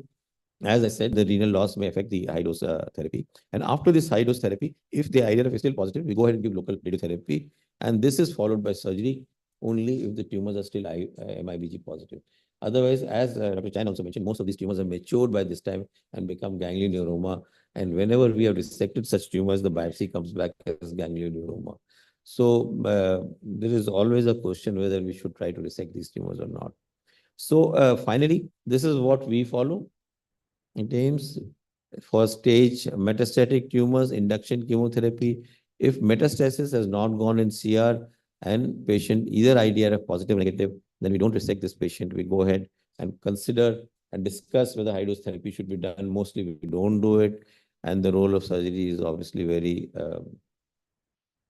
we don't know. But if the metastasis is in CR and the patient is IDRF negative, we'd go ahead and resect the tumor, go ahead with high dose therapy and stem cell rescue, give local radiotherapy, and then some patients get the consolidation therapy with retinoic acid, and we don't have anti-GG2, so we don't use it. For IDRF positive tumors, so metastases have become negative or CR, but the tumors are still IDRF positive. We would go ahead and do the high dose therapy and stem cell rescue, give local radiotherapy, and then consider for resection at that point of time. And as I mentioned, at that point of time, we are assessing whether actually there's any benefit. And if the tumors are MIBG negative and VMA, HVAs are also negative, then probably these tumors are matured and there is no point in resecting these tumors. So whenever in the past and whenever the surgeons have gone into resect, whether it is more than 90%, less than 90%, the tumors are invariably ganglioneuroma. And we have a large cohort of patients who are surviving for 5, 10, 15 years of this sort of patients with their tumors. Unfortunately, as Dr. Chan also mentioned, sometimes they start growing again. And because of the bulk, they cause problems and we need to resect these tumors. Thank you. Thank you so much, sir. For the interest of time, we limit to few questions. I would also request Professor Chan to please come up on stage. I would begin the questions as, so I would begin by saying that I slightly disagree with Dr. Agarwala, sir, because I do surgeries for all high-risk neuroblastomas. My question for our international speakers also, as sir mentioned that we could actually postpone the surgery to after stem cell therapy. I know that there's a presentation from the GP, but with a platelet count of 50,000, doing a large L2 neuroblastoma, I would find it very difficult in our Indian scenario. Secondly, operating post-radiation again would be difficult because there'll be more fibrosis. So I feel if the patient has responded after the initial rapid Kojak and all the metastatic sites are under control, go ahead with surgery and then do the stem cell therapy. So do you have any experience, sir, about operating after the after stem cell therapy? We have done that. See, one of the main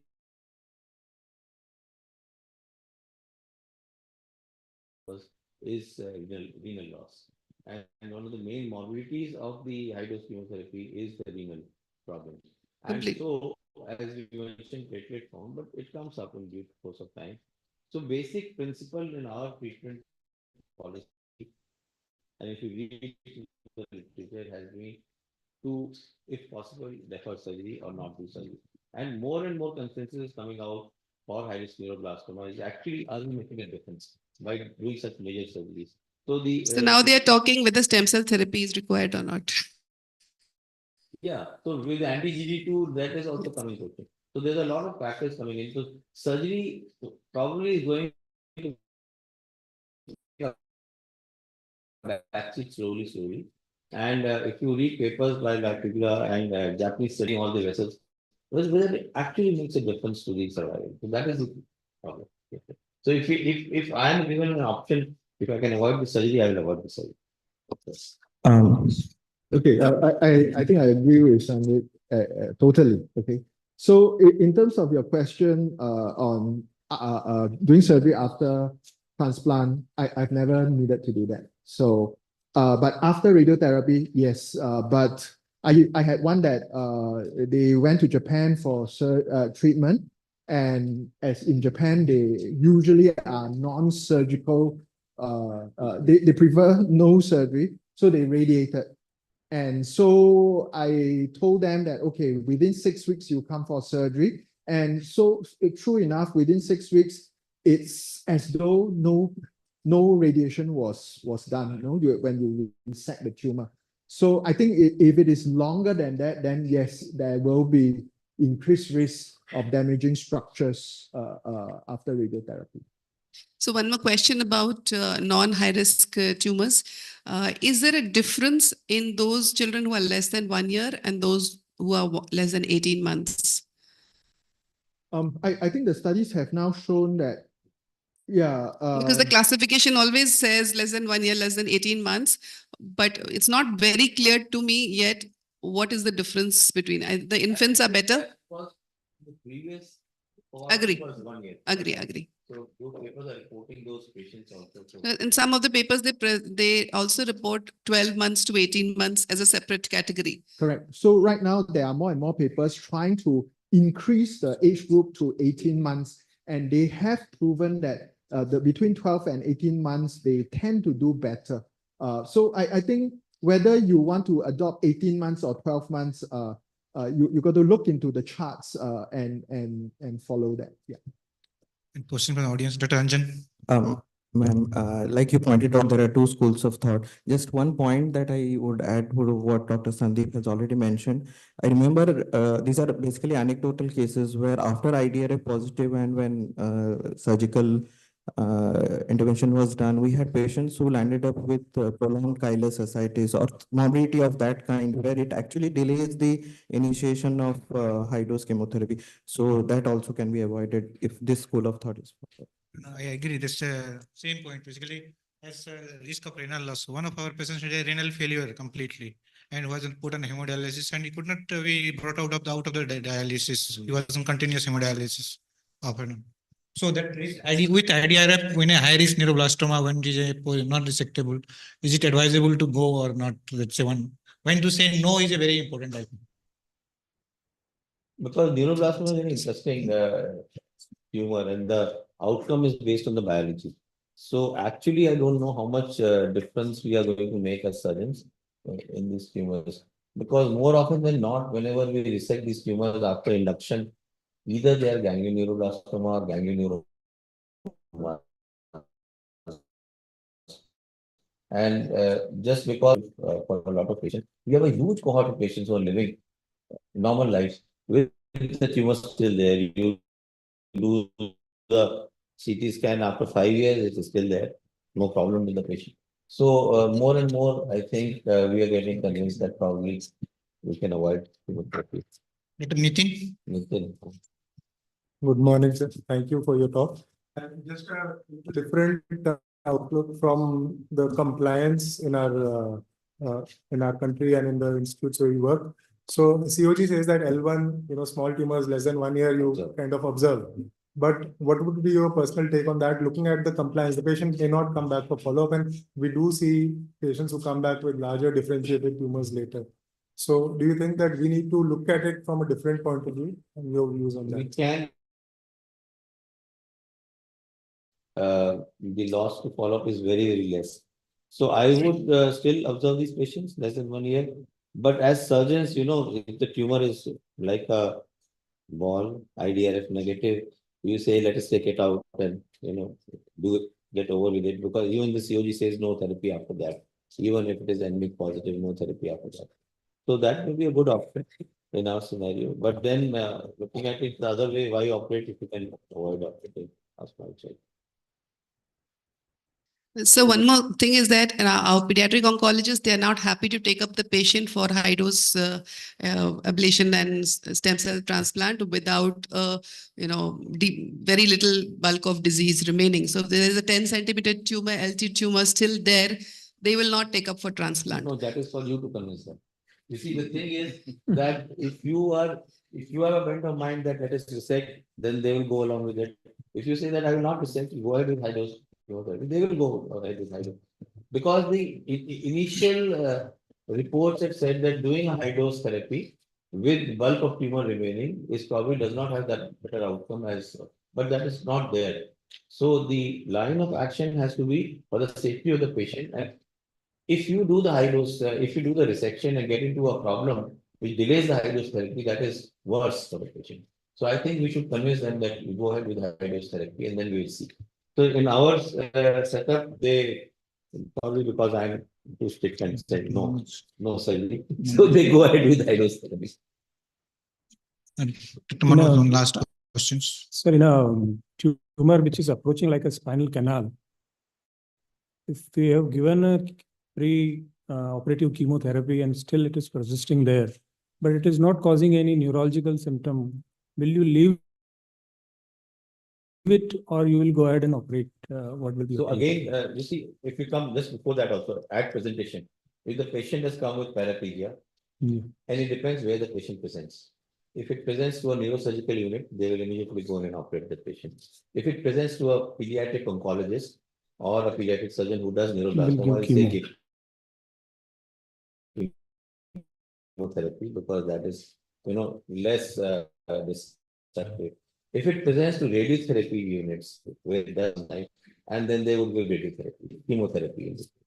Now, as you mentioned, if you're given chemotherapy, they're still persisting something, but it's not causing any neurological damage. Then again, there can be two ways of going at it. That you can go and remove it. Whenever we have got it removed, it has always been a ganglioneuroma and not anything worse. And I have not seen a patient deteriorate in the long follow-ups for years if something is remaining inside the spine, but not a large tumor. So I would leave a small tumor inside, but definitely if I'm disease, then we prefer to do the intraspinal part first and then do the extraspinal. So if you are leaving this, you need a good follow-up. You leave and follow up the patient. So, but I don't remember a patient who has come to this stage and has no neurological damage and then starts to having deterioration of the functions. We don't see that. It just remains there. Okay. Thank you. Sir, another thing in a high-risk neuroblastoma, you told patients who are non-progressive after induction therapy or a high-risk high-dose therapy are amenable to resections. There are cases which are non-progressive also, but not regressing also. There is no response to chemotherapy. And they are very high risk involving almost celiac renal vessels also. And the oncologist will say you do at least some kind of partial reduction or background. So, and you see that the risk is very high. What is your take on surgery in that cases? Admit the patient under the medical oncologist and do it. Let them bear it for 2 months. Then next time they will not ask you. Because the thing is, they think it is very easy for you to do some debulking, but it's at a lot of risk to the patient. Yes. And very few people, believe me, pediatric surgeons also can do actually a very safe surgery for neuroblastoma. So either we send it to a person who does it regularly, or we say, look, and we have to show them literature that it does not make a difference in the end. We are looking at overall survival. Thank you so much, sir. We'll close the discussion, and I completely agree that the surgery for neuroblastoma is not L2 tumor, not to be attempted by the juniors, and it is a very the resectability is very surgeon dependent, so it can be a lot of variation. Thank you. Thank you, sir. That was an eye-opener session. I request all those presenting free paper in the pre-paper session to submit their presentation in the AV room back at the back. And I now request Basant sir to felicitate Sandeep Agarwal sir and this chairperson.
Due to lack of time, we are not breaking for tea.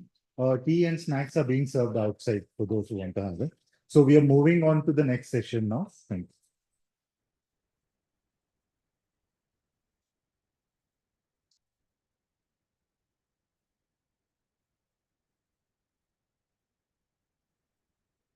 you. Good afternoon. It's time now for the free paper session. I request Dr. Pinaki Devnath sir, HOD, RML Hospital.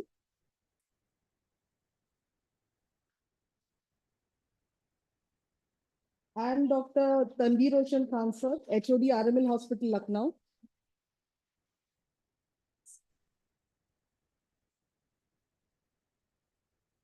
Dr. Rakesh Tripathi, Professor, GSVN Medical College, Kanpur. Dr. Archika Gupta, Professor, Junior Grade, KGMU, Lucknow, to chair the session. For the presenters, there will be 4 minutes given for the talk and 2 minutes for discussion. So kindly present in time. I wish all the very best to the presenters. The best 3 presenters will be awarded. So chairpersons are requested to evaluate them accordingly. Dr. Divya. So we'll start with our first presentation.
Yeah, Dr. Diva. Organizer, can you give the list of presenters?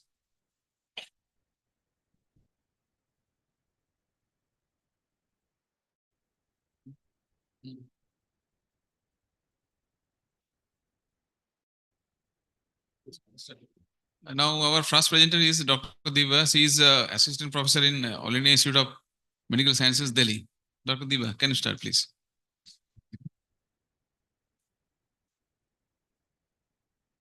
Good morning, respected chairpersons and all the delegates. I'm Dr. Divya from AIMS, and I'm presenting on CTNNB1 gene polymorphisms in hepatoblastoma patients. The aim of our study is to identify CTNNB1 gene polymorphisms. So coming to the methods, we have done whole exome sequencing in 54 patients. So we have taken tumor samples and we have extracted DNA after the cell lysis, and this DNA got, after the purification, they were spliced into genes with 150 base pairs, and after that they were aligned with reference to the human genome 38, which is a standard reference genome. And functional impact prediction and conservation analysis scoring was done with different software tools. So coming to the results, out of 54 patients, in 48 patients, we have identified CTNNB1 gene variations, and we have excluded those variations which were less than 5, because these variations can also happen by error.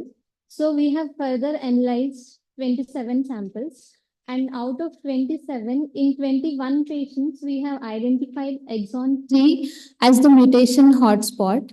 So if we can see in exon 3, we have identified majority of the variations, and we have identified 17 variations in exon 3, and other exons in which we have identified variations for exon 4, exon 7, 10, 11, and 13. So out of the 17 variations, 11 were missense mutations, and out of these 11, 6 were identified as significant variations, and S29 and I35 variations we have identified for the first time in the literature in hepatoblastoma patients. So frame shift deletions were identified in 2 patients and non-frame shift deletions in 3 patients, and start loss mutation was identified in 1 patient. So coming to discussion, CTNNB1 is a key gene in WNT-B-catenin signaling pathway, which helps in cell adhesion and normal cell development. So if there is any aberration in this signaling pathway, it will lead to formation of the complexes with T-cell factor, which can lead to transcriptional activation of these proto-oncogenes, and it leads to tumor formation and progression. So out of the 16 exons in CTNNB1 gene, we have identified exon 3 as the significant variations, and out of them, 4 were already described in the literature, and S29 and I35 were identified for the first time in hepatoblastoma patients. So S29 was previously described in gastric cancer, and I35 was previously described in hepatocellular carcinoma. When compared when these 2 genes were compared, I35 is, so this CTNNB1 gene has interactions with other genes also. So it plays a key role in other cancers like gastric cancer, ovarian cancer, and endometrial cancers. So to conclude, exon 3 was identified as the critical mutational hotspot, and any aberration in this gene leads to carcinogenesis. So it can be used as a diagnostic and prognostic biomarker, and it helps in targeted therapies. So these are my references. Thank you. Thank you, Dr. Divya. Only one question is allowed. So can I ask one question? Yes. So do you find any difference in the gene between the different histological variant? Ma'am, these were not subclassified according to the histological varieties. So we have included all the histological varieties when we are doing this genetic analysis. So do you not subclassified as per the histological variant? No, ma'am, we have not subclassified them. One quick comment and excellent presentation. I do agree that genetic. I just wanted to know that whether do you include any phenotypic variations, or you had classified among those having any kind of hemihypertrophy or Beckwith-Whitman, or I mean, is there any pre-genetic classification for No, that? sir, we have not taken the phenotype of these patients into consideration. So we have included all hepatoblastoma patients, whether it is normal phenotype or it is syndrome. So we have analyzed their genetic information. Okay. Comment. So this is our first analysis on the data. We are still working on that, and probably in the next APSO we can present the genotype-phenotype correlation. Oh, that's nice. So no more questions. Thank you, Dr. Divya. Thank you, sir. Next speaker is Dr. Kanu Kapoor from Lady Hardinge Medical College, New Delhi. She'll be talking on NSS in non-syndromic unilateral Wilms tumor, preliminary experience.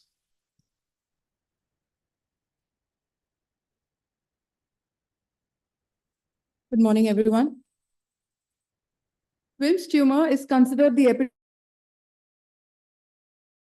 of success in pediatric oncology, with survival rates ranging from 95 to 100%.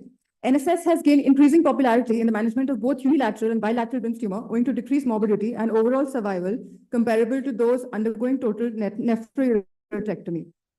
A retrospective analysis of our experience in the management of unilateral non-syndromic Wilms tumor by an NSS managed by a single senior surgeon over a period of 7 years was studied and results elucidated.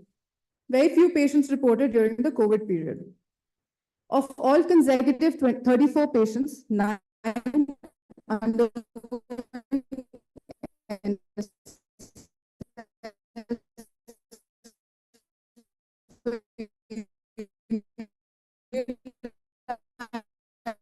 Patients presenting with renal tumors other than a neonate underwent pre-therapy image-guided cutting needle biopsy. Abdominal ultrasound at presentation and CCT scans of chest and abdomen, both pre and post neoadjuvant chemotherapy, along with tumor volume volumetry assessment was done to assess the response to NACT. Pre and post-op BMSS scan with SRF estimation was done in all patients who were to undergo NSS. The median age of presentation was 18 months, with a male to female ratio of 5:4. 8 patients had localized disease and 1 patient had pulmonary alone metastasis. 1 patient had multifocal disease with 3 foci, upper, inter, and lower pole. Another had botryoid tumor. Pre-therapy tumor volume of greater than 300 ml was seen in 7 patients with largest tumor volume of 1190 ml. The median pre-op chemo tumor volume was 420 ml and the median post-chemo tumor burden was 130 ml. 7 patients had greater than 40% reduction in tumor volume with a median reduction of 79.5%. Preoperative DMSS scan was available in 4 patients with a median SRF of 39% in the affected kidney. All patients underwent NSS with selective lymphadenectomy within 1 week of completion of NACT, of which 8 underwent NSS-A, and in 1 longitudinal partial nephrectomy was done in view of central tumor. Frozen section of lymph nodes and surgical margin was done in all patients. There was no intra-op tumor rupture. Tumor margins were free in all except 1 patient, which was eventually found to be false positive on completion nephrectomy. Other surgical steps included metastacectomy for pulmonary metastatic nodules in 1 patient. At surgery, the median RRP as per the subjective assessment of the first surgeon was 27.5%. Completion nephrectomy was eventually done in 3 patients. 1 of these had a false positive margin status and the other 2 had non-visualization of the affected kidney on post-operative DMSS scan. The median SRF on post-op DMSS scan was 33%. 1 patient with stage 1 disease had early local recurrence at 2 months post-treatment. However, the parents refused any further treatment and patient died after another 4 months. The overall survival and event-free survival at 1 year was 88.9%. These are the consecutive images showing CT axial images and 3D reconstruction images, multifocal Wilms tumor, the classical tumor delivery technique which was followed, botryoid tumor involving the pelvis. To conclude, NSS offers excellent survival results and should be weighed in as the first-line option in the management of Wilms tumor whenever feasible. CT 3D reconstruction serves as an important adjunct in planning and execution of NSS and is recommended in all patients who are to undergo NSS. Umbrella protocol recommends that NSS should not be done in Wilms where pre-treatment tumor volume is greater than 300 ml and in multifocal tumor. However, we believe that multifocal botryoid tumors and large volume tumors could undergo NSS, where reasonable functional renal parenchyma could be saved. Prognosis was not worse in patients where completion nephrectomy was done. Thank you. Thank you, Dr. Kanu, for your nice presentation. Just my one question is, in NSS, there are different subtypes of NSS, no? Yes. What are those? So NSS-A and NSS-B. Yeah. NSS-A. What are the subtypes? Different methods of NSS. No, nephron sparing surgery, there are different types also. So in your study, you didn't mention. Yes. What are the different varieties? Because We did NSS-A in most of the patients, the majority of the patients had NSS-A. We did longitudinal partial nephrectomy in one patient because we had a central tumor. So we had to do reconstruction after that. We had to do a pelvic anastomosis after that. what is the cause of recurrence in 4 cases? Were you completed with the nephrectomy? Presence of blastomemal cells, it's persistent. Anybody? Any question, audience? Okay, thank you.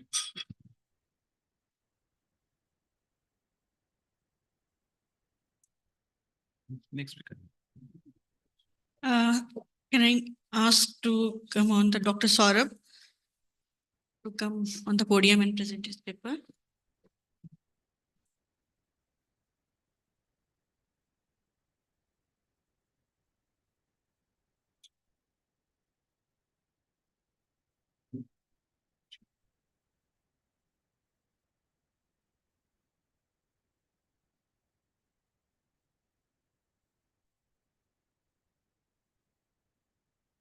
Good morning, respected seniors and judges. Today I'm going to present on the solid organ tumor management in pediatric patients and challenges at a tertiary care center in Bihar. The problem lies in the tumor burden, which was previously largely ignored with dismal outcome. The awareness programs and NGOs are making it more, the public more aware. Previous 9 years retrospective data from the same institute have shown that 57% children are suffering from hematolymphoid malignancies, while the rest are from solid organ tumors. Males have a more presentation than females. The solid organ tumors, the Wilms tumor is the most common, followed by ring sarcoma, followed by germ cell tumors in our setting. So the problems faced during initial treatment were a poor referral system, no tumor registry system is being effectively followed. Wilms tumor was most commonly misdiagnosed as a case of hydronephrosis and declared benign. The issues with histopathological examination reports chemotherapy in very small children, and per capita income is very less. So retrospective data we analyzed from in the last 4 years at AIIMS Patna. AIIMS Patna is a relatively a newer institute established in 2011. We have a full functional department since 3 years, in which the faculty strength has grown from 2 to 6. And the chemotherapy and the radiotherapy department have also grown. Most common renal tumor diagnosed was Wilms tumor, and the most common presentation was a palpable abdominal lymph. In our setting, hematuria was a relatively uncommon finding. The mean duration between diagnosis at periphery center and peripheral was 2 months or more. We had 16 patients of Wilms tumor, in which there were 8 males and 8 females. The mean age of presentation was 30 months. Youngest was of that of 4 months and oldest of 10 years. We got one syndromic case of Wilms tumor, in which there was aneurysm and mental retardation. A note was made of a case of MMC with neurogenic bladder with unilateral Wilms tumor and contralateral bilateral grade 5 VUR, but the patients did not opt for treatment. So we try to follow the SIOP protocol with USG guided core needle biopsy. The most common histology reported in our series was a triphasic Wilms tumor. 12 patients received neoadjuvant chemotherapy and all patients received adjuvant chemotherapy. Surgery was performed in all patients. Radiotherapy was given in 5 cases. The mean duration of follow-up period was 6 months, and we have a very poor compliance in post after completion of the whole treatment, but we are trying to do it telephonically. 3 deaths were reported over the telephone, but we do not know the cause of death yet. The next common was germ cell tumor, in which 36 patients were analyzed, of 17 male and 19 female. The most common was sacrococcygeal teratoma, followed by ovarian and testicular teratoma. Adjuvant chemotherapies were given in 4 cases, and we did not require radiotherapy in any of the cases. The third group was of miscellaneous, in which neuroblastoma, myxoid liposarcoma, RMS, Ewing sarcoma, and bladder RMS were the main constituents. There has been rare tumors like Langerhans histiocytosis or mesenchymal hematoma. Bladder RMS usually presents late until acute urinary retention, hematuria, constipation, or unilateral or bilateral hydroureal nephrosis ensues. The biopsy is also a challenge in bladder RMS. So we are trying to do it under cystoscopic guidance through a suprapubic 4-needle biopsy, but tumor seeding is of the tract is a concern. So at present, we are facing the shortcomings of a pre-operative, post-operative staging not well documented. The intraoperative notes are not well documented, but improving. The dropout rates are there. The bed issues, financial aids, follow-up compliance is poor, and limited experience with rare tumors. So we are trying to improve it over accurate staging. The proper workup has to be followed. Discussion in the tumor board, oncology follow-up clinic, better coordination with the other departments, and follow-up being ensured. And tumor registry, we can use the new IAPS app. Despite our shortcomings, we have a few survivors of the tumor. This is a 4-year-old child who underwent a Wilms tumor resection. Thank you.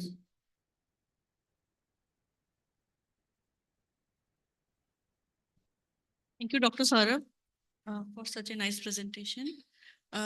In how many cases do you require the preoperative chemotherapy? Neoadjuvant chemotherapy. With the 12 cases out of 16. Okay. Anybody, any question from floor? Okay, yeah.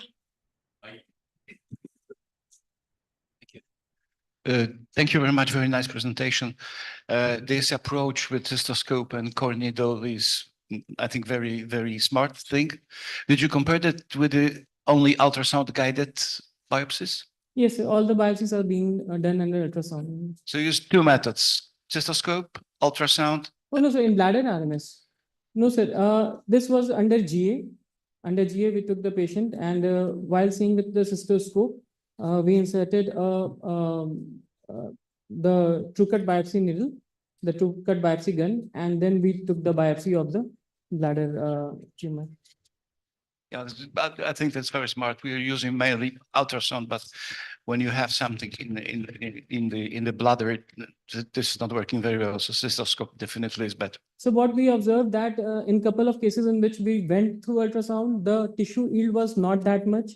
And with the accurate precision under the visual guidance, the tissue yield was excellent. And we never got that insufficient tissue was reporting and the IHC was pending. This we got 2 times when we did ultrasound guided biopsy. Thank you. Thank you, sir. Now we proceed to next. Sorry, sir. Just a small comment that Wagner, no, this mental retardation is not now, retardation word is not being used. So that is a range of development delays or some say range of mental disabilities because the developmental pediatricians don't like to use that word anymore. So that has been changed. Thank you, Dr. Sarin sir. This is a governmental guideline also. You cannot say mental retardation. Differently able or something you have to use. Never ever mental retardation. Thanks. Thank you, sir. Yeah, request to our chairpersons and we are running short of time. Please finish in time. If presenter is not finished within 4 minutes, please don't ask. Well, Dr. Tarun from SGPGI.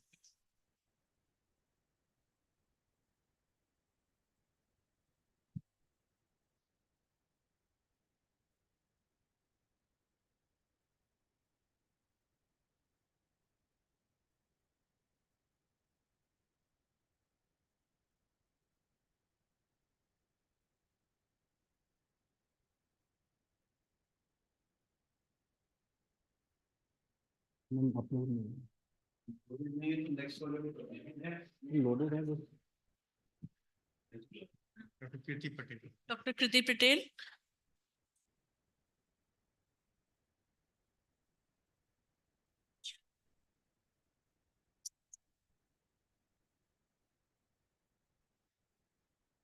He is speaking on testicular tumor in children, a decade single center experience.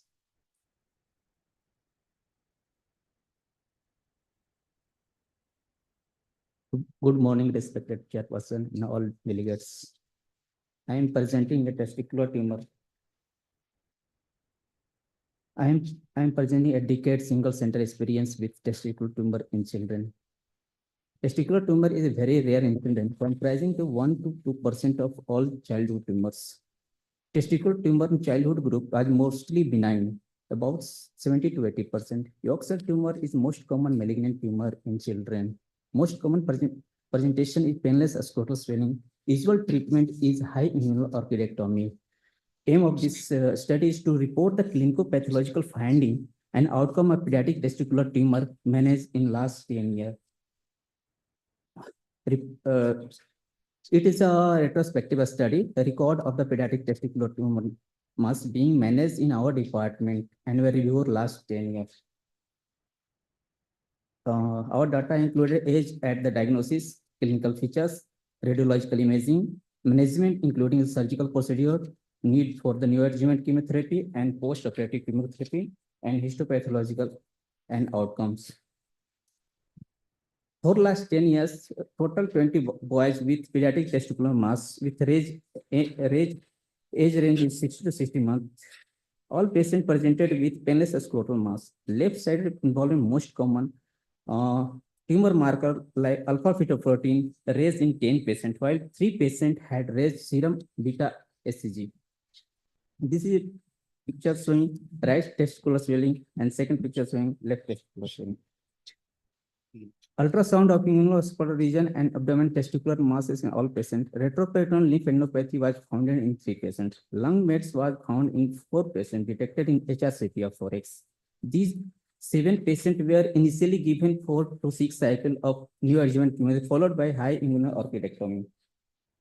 Rest 70% undertaking primary high immunoorchidectomy. Post-operative chemotherapy was given in 20 patients, including 7 patients with NSF. Histopathological was given surgery for yolk sac tumor in 17, mature tumor in 4, a spermatic cord neoplasm in 2, and embryonal rhabdomyosarcoma in 1. This is the intraoperative picture of histopathological distribution of testicular tumor. Yolk sac tumor mostly 71%. This is a histopathological slide of yolk sac tumor. 90% completed more than 5-year follow-up during these 3 patients presented with recurrence of the tumor in retroperitoneal lymph node. These patients were managed with stripping of the chemotherapy. Outcome in rest of the patient were good with no relapse. According to Mujan et al., in their study found that most of the common presentation was painless testicular mass 82%. Alpha fetoprotein was raised in 40%, beta HCG was 27%. 72% benign germ cell tumor and 28% no. According to the above study, our study is 100% heavy presenting painless scrotal swelling and tumor marker already equal, but in our study, testicular tumor were malignant. Testicular tumor are rare, most of the tumor are benign. However, in our study, most of the tumor are malignant, but prognosis was good at 5-year follow-up. Currently, testicular sparing surgery recently recommended for benign testicular tumor. This is the slide. Thank you. Thank you, Kriti, for this presentation.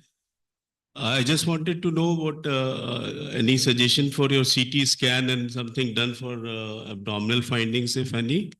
If in ultrasound finding, there is, if suspected there is a lymph node enlargement on our raised alpha fetoprotein, on that case, we would like to advise the CVCT whole abdomen. Was it in any of the case? In your series, was it done in any of the case? 3 patients. 3 patients. Yes, sir. So what was the indication in that case? Sir, on ultrasound finding, there is a lymphadenopathy on tumor marker raised alpha fetoprotein. So any case you did exploration retroperitoneal?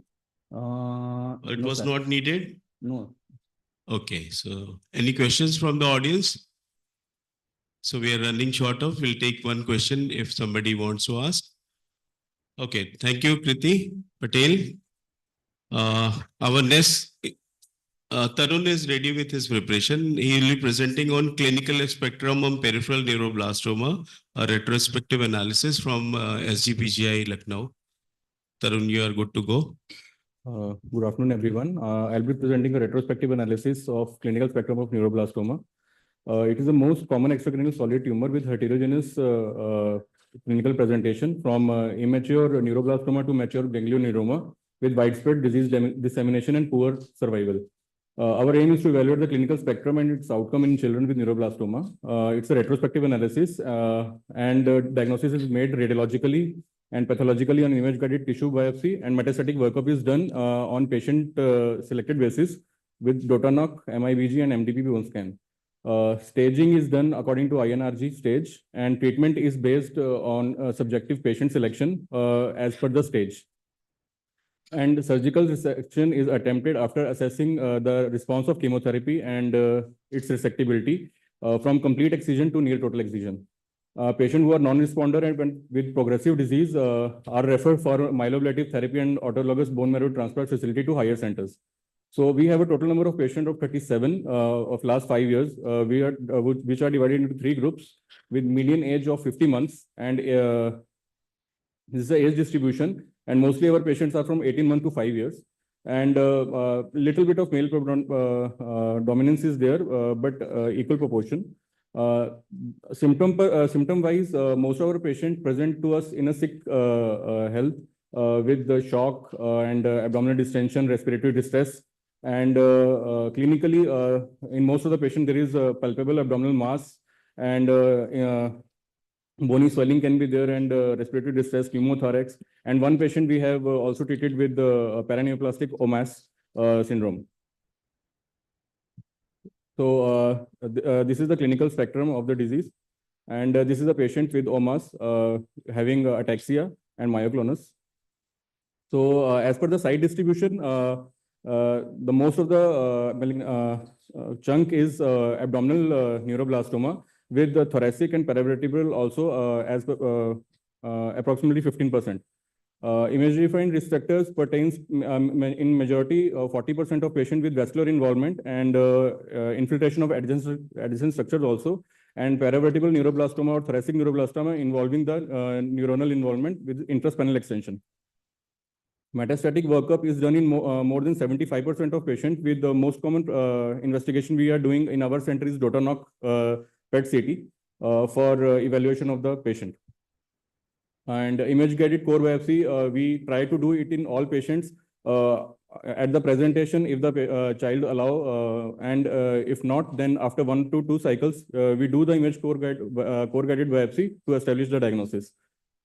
And most of our patients are of neuroblastoma, 60%, and mature element is also found, which are later on resected completely.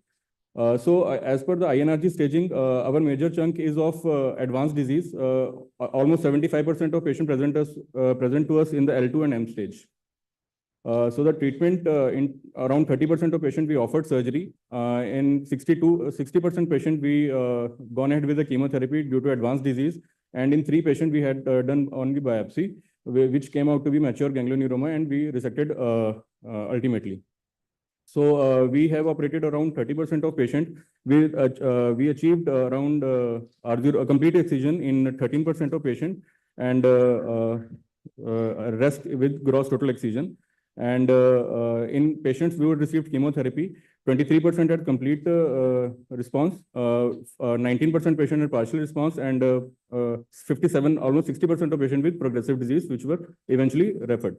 So the outcome is that we have operated the patients, and the mean follow-up is 24 months with around almost 50% of patients alive, and around 40% of patients died. So on concluding, the early diagnosis gives an excellent result, but the outcome is dismal due to advanced disease, and it is due to the late presentation, advanced disease, lack of awareness, and low socioeconomic status. Thank you. Any patient in advanced disease you have operated after chemotherapy, the second group patient? Yes, sir. We have operated 3 patients with stage M also, who have showed a good response on chemotherapy.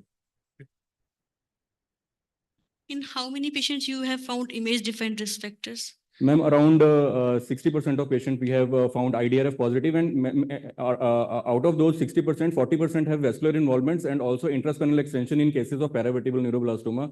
We have found in almost 5 patients, and one of the patient we have just operated two weeks back with OMAS, which video I have shown. Thank you, Dr. Thank you. Our next speaker is Dr. Sanchita Shingla from AIIMS Jodhpur.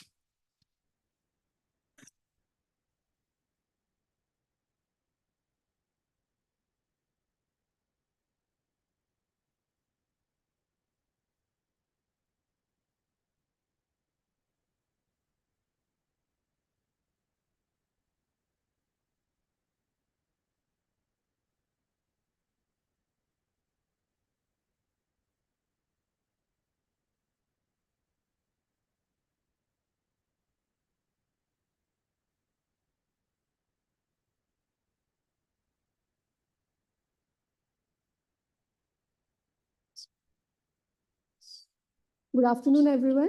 Greetings from AIIMS Jodhpur. Myself, Dr. Sanchita Singla. I shall be talking about malignant thoracic tumors. These are rare in the pediatric population, most of them being metastatic. However, some primary lesions do occur, and I shall be discussing about them. We have nothing to disclose and no conflicts of interest. Ours was a retrospective single-center study, and all the patients who presented to us with malignant thoracic tumors over an 8-year gap were included in our study. Most of our patients had mediastinal masses, and around 40% of them belong to 0 to 5-year age group. Most of our patients had Ewing sarcoma, about 8%. However, we had some patients of germ cell tumor, neuroblastoma, and one rare variant of a pleomorphic liposarcoma as well. Among the Ewing sarcoma patients, 8 cases were encountered. 5 had chest wall lesions, 3 had mediastinal lesions. 5 patients died either before starting treatment or during chemotherapy due to progression of disease. Surgical resection was done in 2 patients following neoadjuvant chemo. 1 patient had recurrence and was given chemotherapy but could not make it. And the other patient is still on treatment with chemotherapy and radiotherapy. 1 patient was lost to follow-up after laminectomy. A total of 4 germ cell tumors patients were encountered. All were anterior mediastinal masses and presented with respiratory distress. Upfront surgery was done in 2 patients who are recurrence-free over a mean duration, follow-up duration of 2 years. 1 patient is still on chemotherapy and awaiting surgery. We lost one of our patients in view of respiratory worsening and sepsis.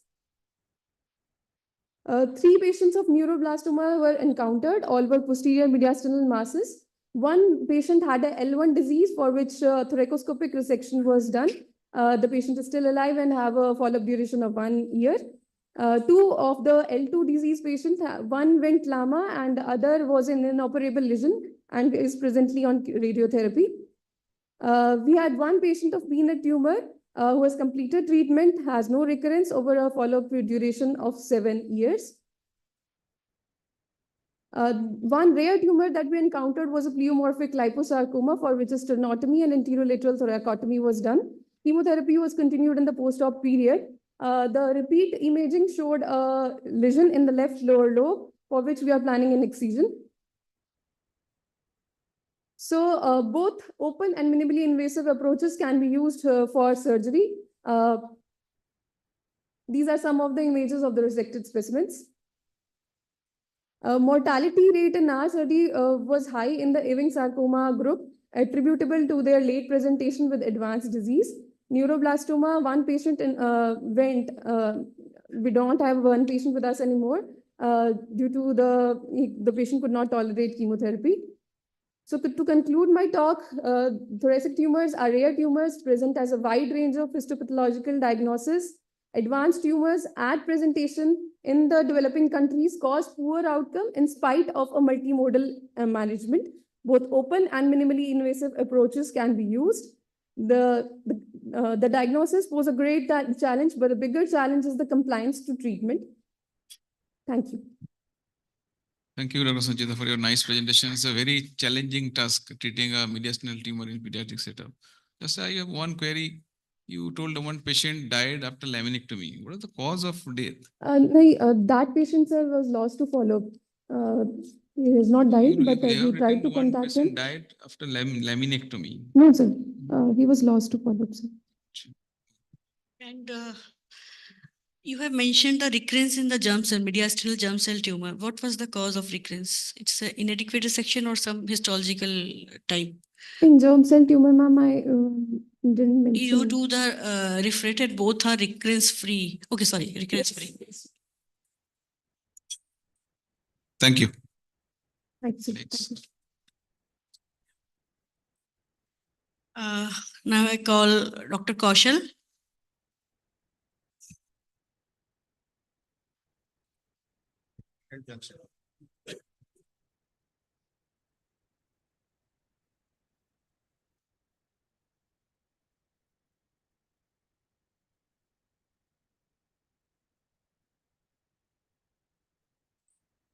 Respected chairpersons and dear colleagues, warm regards from AIMS New Delhi. Malignant germ cell tumors arise from primordial germ cell and have got a varied presentation histologically and location-wise due to the totipotent nature of the primordial cells.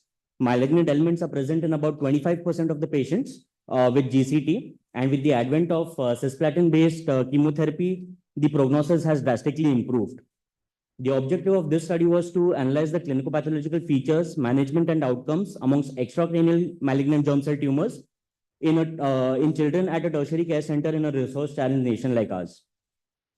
Children less than 14 years were included in this study with a confirmed diagnosis of malignant germ cell tumors over the past 3 decades. Patients operated elsewhere or having received 2 or less cycles of chemotherapy without any event and were lost thereafter were excluded. The time of diagnosis till death was used for the calculation of overall survival, and that to the event being either death, recurrence, or disease progression was used for calculation of event-free survival. 261 patients were registered at our center, and after meeting the inclusion criteria, finally 177 patients were finally analyzed. The mean age of presentation at presentation was 30 months. There was a female preponderance in our study, and stage 3 was the most common stage at presentation. There were almost equal number of extragonadal and gonadal tumors, SCT, sacrococcygeal teratoma being the commonest extragonadal site, and ovaries being the commonest gonadal site. Most of the patients had a single site metastasis in patients with stage 4 disease, and lungs was the commonest site of metastasis in all the patients included. Those patients deemed unresectable or having very large tumors received neoadjuvant chemotherapy, and only about 1/3 of the patients underwent upfront resection. Rest, there were 15 patients who were not operated, which included 9 patients who died on chemotherapy or at presentation, and 2 achieving disease-free status after NECT. Endodermal sinus tumor was the commonest histology on histopathological examination. There were 155 patients alive at the last follow-up with a median follow-up of 34 months. 20 patients who had disease at last follow-up. There were 15 patients who included uncontrolled recurrence.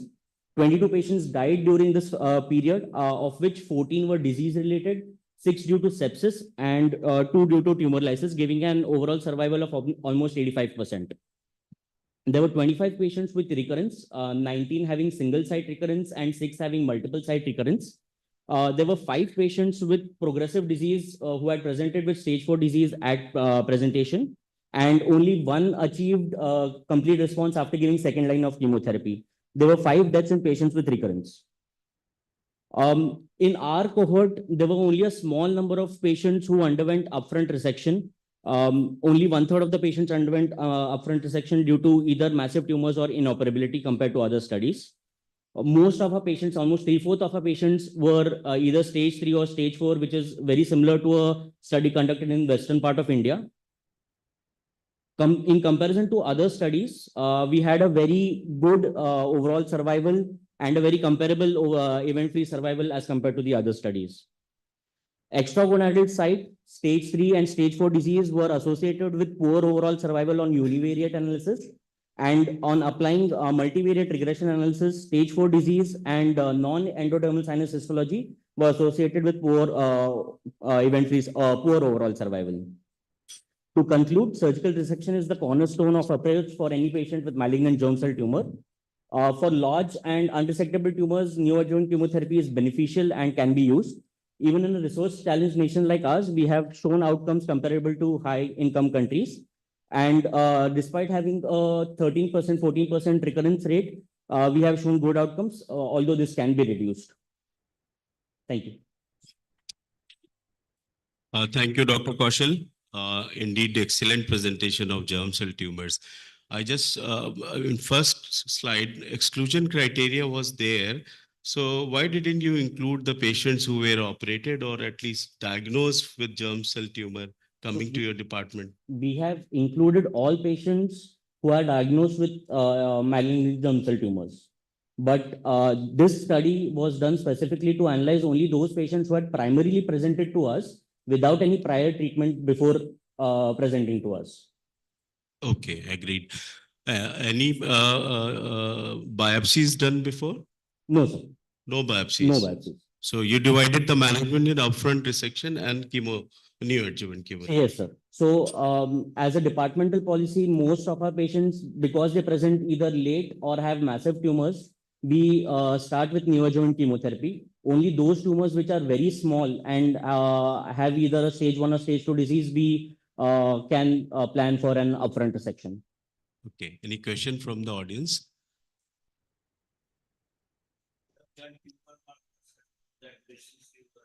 Yes, sir. Yes. Okay, thank you, Kaushal. Thank you so much.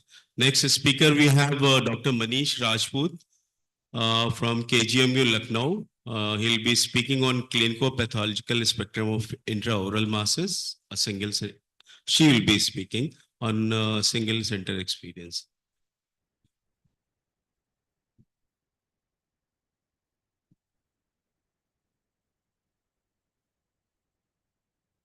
A very good afternoon to all chairperson or delegates. I, Dr. Manish, presenting my paper on the single center experience of clinical pathological spectrum of intraoral masses. As we know, intraoral masses are rare in children, could be associated with serious problems like respiratory distress, feeding difficulty, and difficulty in speech. Early detection is one of the key steps in management. So to report our experience in managing intraoral masses in children, in last 10 years in our department, we had this study. This study is a retrospective observational study we done from 2014 to 2024. In this, we reviewed the records of children with intraoral masses managed in our department, reviewed in terms of age and sex at presentation, clinical presentation at the time of patient came to our OPD, the surgical procedure we performed for its management, the histopathological report we get after excision of the specimen, any need for preoperative or postoperative chemotherapy, any need for radiotherapy, and the outcome of patient following the surgical management. Here's total 12 number of patients were admitted in last decade in our department, whose age ranges from 2 days to 2 years, with equal number of male and female with ratio 1:1. Most of the patients presented with the intraoral protruding mass, followed by inability to feed, followed by difficulty in speech. This is a pie diagram showing the different site of mass. Most of the patients presented with the palate protruding mass, which is 3 in number, followed by the jaw, which were also 3 in number, followed by the floor of mouth, which were also 3 in number, followed by tongue, which were 2 patients, and cheek 1 patient. Here is one denticarosist operated in our department during last 10 years, and 2 patients of oral teratoma, which was recently operated, 1 neonate and 1 2-year-old male child. This is another oral teratoma patient. This is one malignant tumor, which was operated by us, which is adenoid cystic carcinoma of the minor salivary gland. Patient presented as right cheek swelling, but on histopathology, it was found as adenoid cystic carcinoma. On histopathology of all these patients, we reviewed that most of the patients were of teratoma, which was 8 in number, followed by mucous retention cyst, which was 2 in number, followed by adenoid cystic carcinoma and denticarocyst. Among all these 12 patients, only 11 patients were benign in nature and 1 was malignant. All the masses we reviewed were managed by surgical excision, in which benign intraoral masses, here surgical excision is sufficient for the management with favorable outcomes after excision. In one malignant cancer, adenoid cystic carcinoma, there is complete surgical excision, but we referred the patient for radiotherapy. Unfortunately, patient was lost to follow-up. Here is my presentation result. There were 12 masses in which 11 were benign, 1 was malignant. In benign, only surgical excision was sufficient. In malignant, we excised patient surgically, but the patient was lost to follow-up. In previous study done in 2003 by Trops, he assessed a variety of forehead tumors and tumor-like lesion in 95 infants and children and found that 87% of lesion were benign and most common site of involvement was lips, followed by tongue, followed by cheek, and concluded that a simple surgical section could be an effective tool for treating most benign lesions. Similarly, in our study, we also found that the most of lesions are benign and can be managed with surgical excision alone. Here I conclude, most intraoral masses in children are benign. Surgical excision alone is sufficient for effective management in benign cases with good postoperative outcomes. Most of the patients have developmental malformation rather than the true neoplasm. Few patients may have problem with swallowing and respiration, though rare. Malignant tumor of soft tissue salivary gland, maxilla, and other bone must be taken under consideration if any patient came to ROPD with intraoral mass. Here is my patient detail we observed in last 10 years. Thank you so much. Thank you, Dr. Manish, for your nice presentation. Just one question. How many of your patients are newborn? Yes, sir. How many of your patients are newborn? Sir, about 6 patients were neonates. 6 neonates. Okay. First, most newborn patient was 2-day male patient. What do you think? Could it be diagnosed antenatally? Yes, we can diagnose it antenatally by fetal ultrasound. Any question from audience? Thank you. Thank you, sir.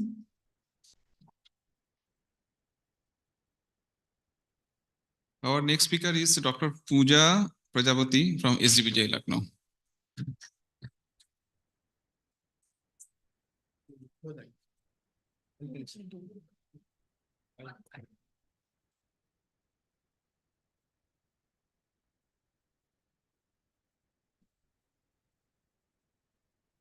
Good afternoon, everyone. I'll be sharing our experiences in the management of the gonadal germ cell tumors in children.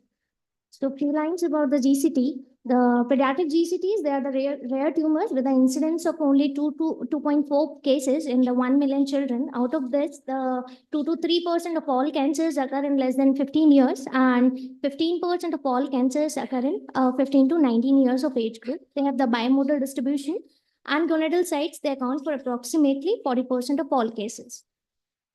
Ovarian GCTs, they account for 30% of all pediatric GCTs, out of which the 80% are benign and 20% are malignant. And in malignant tumors, the yolk sac tumors are the most common in the prepubertal, and the germinoma are the most common in postpubertal. Testicular GCT, they constitute about 10% of all pediatric GCTs, and in less than 3 years, most common testicular tumor benign is teratoma and malignant is yolk sac tumor. And in the post-pubertal age group, the most common testicular tumor are the seminomas. So our study is retrospective from the year 2015 to 2024, and all the patients with the gonadal GCTs were included in this. The data was interpreted and analyzed.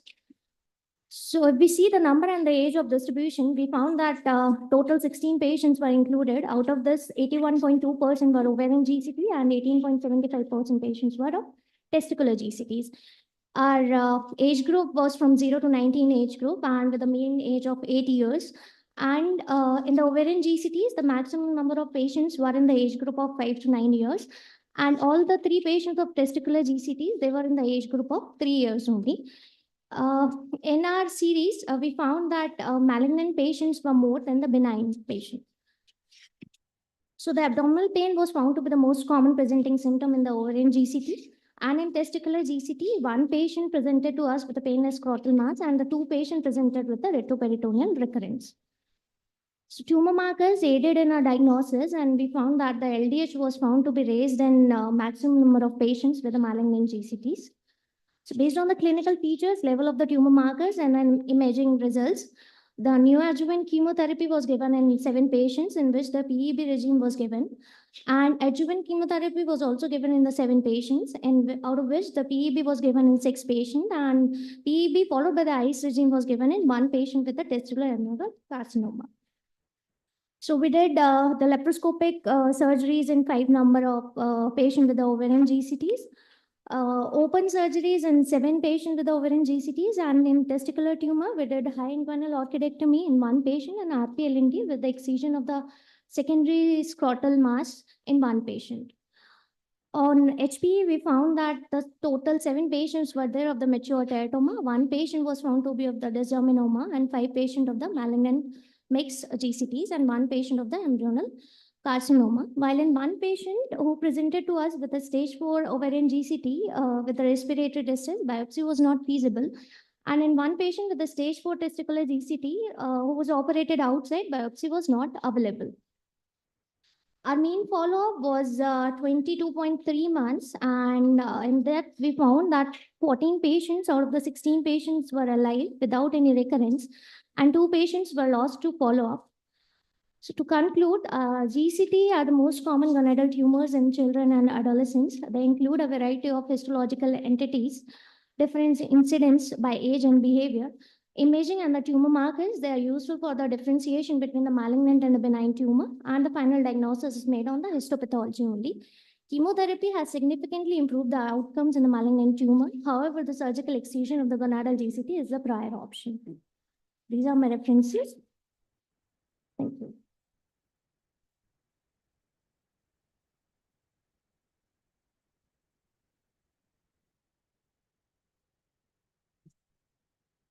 Thank you, Pooja, for such a nice presentation. Any question from floor? Yeah.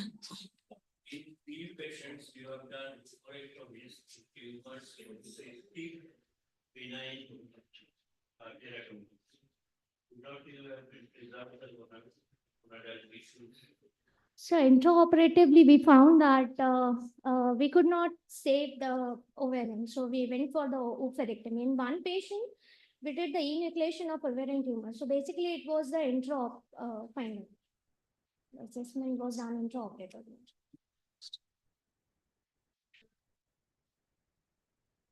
Now, the last presenter, Ankur Bharadwaj.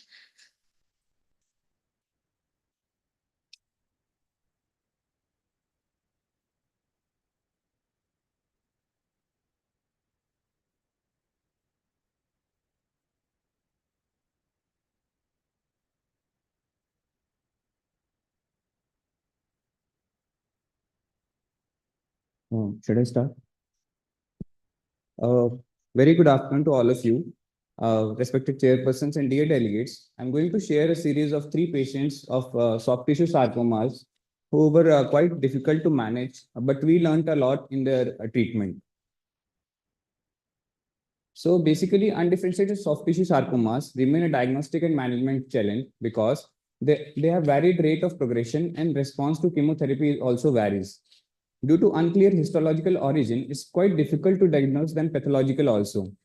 Presently, with time, tumors are being diagnosed at molecular level and newer subtypes are being discovered. So with this background, I'll share my patients' management and discuss the challenges faced. First case, 11-year-old female presented to us with a huge abdominal mass arising from the right flank, which is growing rapidly. In the CT scan, as you can see, there was a huge mass arising from the abdominal wall muscles and extending intra-abdominally. And unfortunately, child had bilateral metastasis in both the lungs. In PET also, high activity was observed. In two-cut biopsy, as we can all see, it was just a picture of malignant small round cell tumor, and other conclusive further information we could not get. Based on the origin of tumor and unresectability, we started the neoadjuvant chemotherapy, but this, in spite of decreasing, the tumor was increased, and we had to review the biopsy, and incisional biopsy was taken. In the IHC markers, it revealed a very interesting finding, and it showed the positivity for DUX4 and WT1, and it raised the possibility of CIC DUX4 sarcomas, and FISH confirmed our diagnosis of this rare dreadful tumor. So last resort, we upgraded to ICE regimen, but patient could not be saved. So in discussion, CIC hearing sarcomas are a newly established entity in latest classification of tumors. They are very aggressive and poor prognosis is there.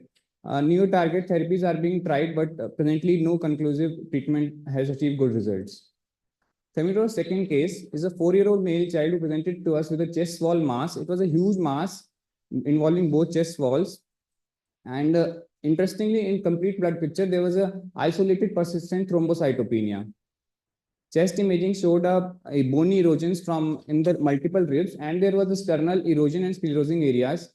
Based on this picture, we thought of these diagnosis differentials, either a thymic mass with the ITP or a vascular tumor with Kasabek-Merritt or tuberculosis. CT scan showed a diffuse chest wall thickening and multiple bony erosions. Our radiologist confirmed to us that these are not any lytic lesions of any tumor. PET scan showed a very low avidity uptake.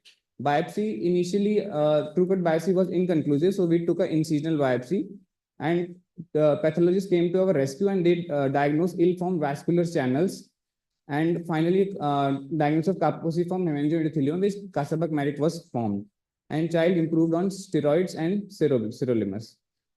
Coming to the last case. So it was a 3-year-old male child who came to us a huge abdominal mass. We diagnosed with a huge left renal mass. Normal protocol as per management was done, excision followed by adjuvant chemotherapy. After 2 years, child was diagnosed to have a recurrent mass. So basically in recurrent mass, there was a high aggressive pathology, and further IFC helped us in diagnosing it as a BEAK or CCNB3 sarcoma. So learning points from our study is that all soft tissue sarcomas are not alike. Advances in IFC and molecular testing have helped us in revealing new subtypes, and future belongs to the molecular diagnosis and targeted therapies. Thank you.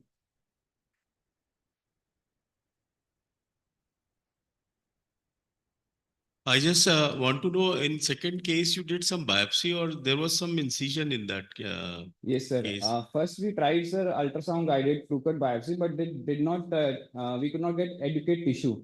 So we go, and for us, actually, I want to highlight this, considering it as a vascular tumor, it was a very cautious decision to go for incisional biopsy, but we didn't have any other choice. How long it took for the response to come when you started steroids? So these pictures were of after 1 week of starting sirolimus and steroids, sir. It was a very magical response, sir. Yeah, that's a message. Any question?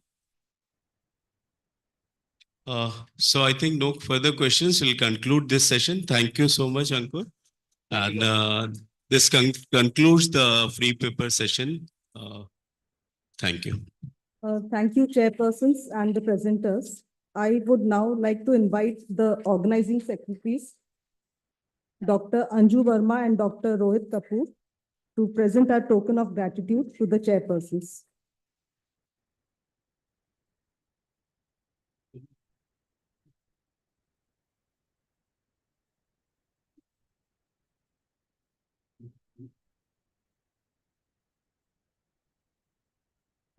एक साथ ही दे देंगे।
Due to some unavoidable reason, Professor Piotr will be joining us later.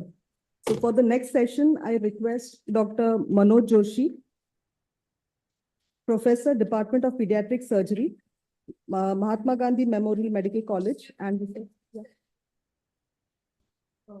family medicine.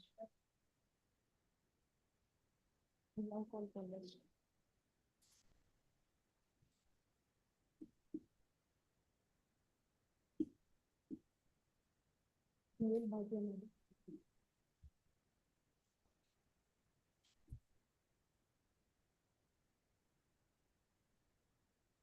I'll request Dr. B.L. Bhatia, Madam, Professor and HOD Pediatric Endocrinology, SGPGI Lucknow, and Dr. Sushmita Bhatnagar, Ma'am, Senior Consultant Mumbai, to chair the session and introduce the speaker.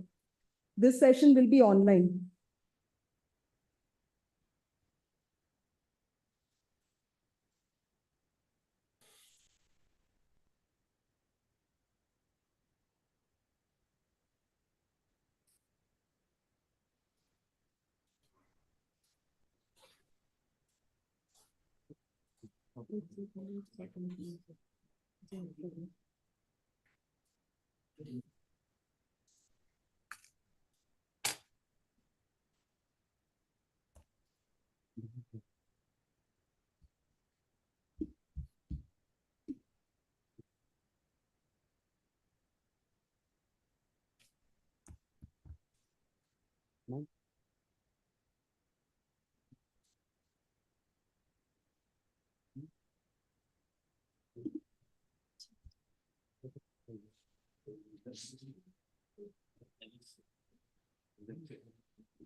Hello, Professor Losty. Can you hear us?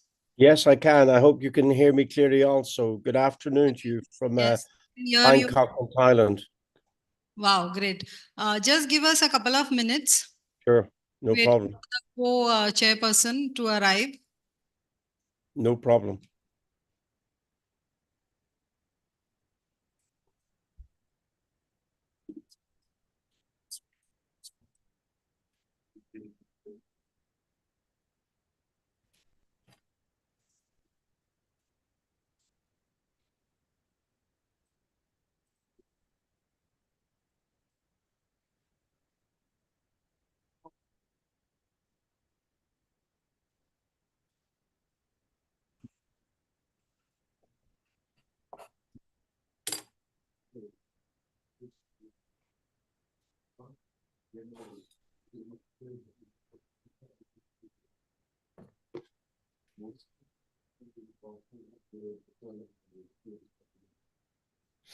Endocrine tumors are generally quite rare. I'm sure many of y'all have still not seen endocrine tumors.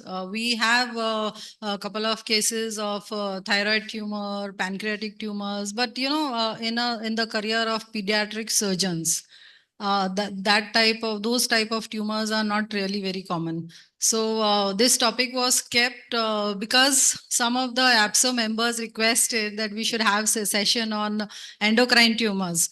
And this is where Professor Paul Losty, unfortunately, he hasn't been able to travel to this event. Otherwise, we would have had such a wonderful time together. So Professor Losty is Professor of Pediatric Surgery. Yes, he's been Institutes of Systems, Molecular and Integrative Biology, University of Liverpool, UK. Now he is in Thailand. He is visiting and distinguished professor of pediatric surgery, Ramathi Bodhi Hospital, that is in Bangkok, Thailand. He has published more than 200 manuscripts and actively contributed to many international books in surgery and pediatric surgery. He is editor-in-chief of 5 major new textbooks. His areas of interest are surgical oncology, neonatal surgery, notably esophageal atresia and congenital diaphragmatic hernia.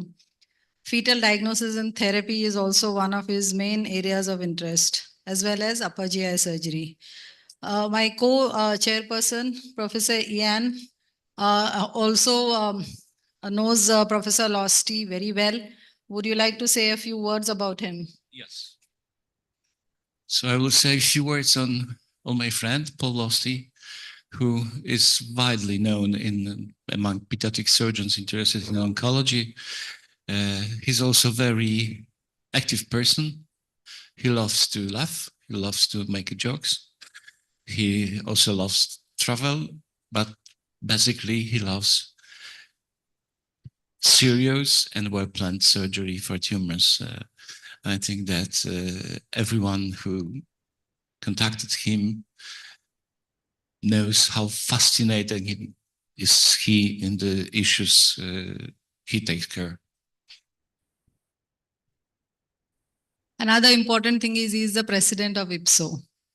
And with Dr. Pablo and Professor Losti's good communication, the APSO website link is also on the IPSO website. So like we are collaborating in a big way now, henceforth. We will be also communicating further for creating surgical guidelines, especially for our country. With all the inputs from all of y'all, actually. So over to Professor Paul Losti. Yes, can you hear me okay? Yes, very much. Okay, I hope you can see the slide, can you?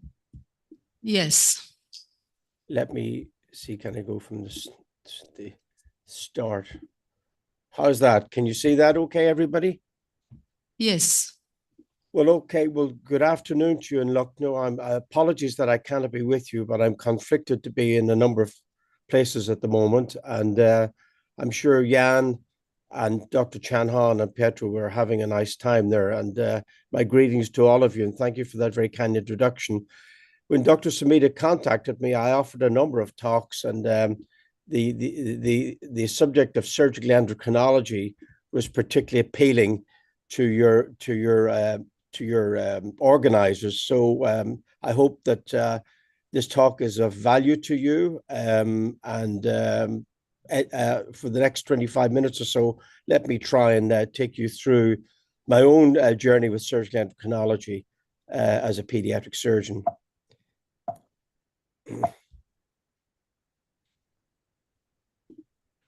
Now, just to put this in context, when you look at actually pediatric cancer, this is data from the Children's Cancer and Leukemia Group in the United Kingdom that was established way back in the 1970s.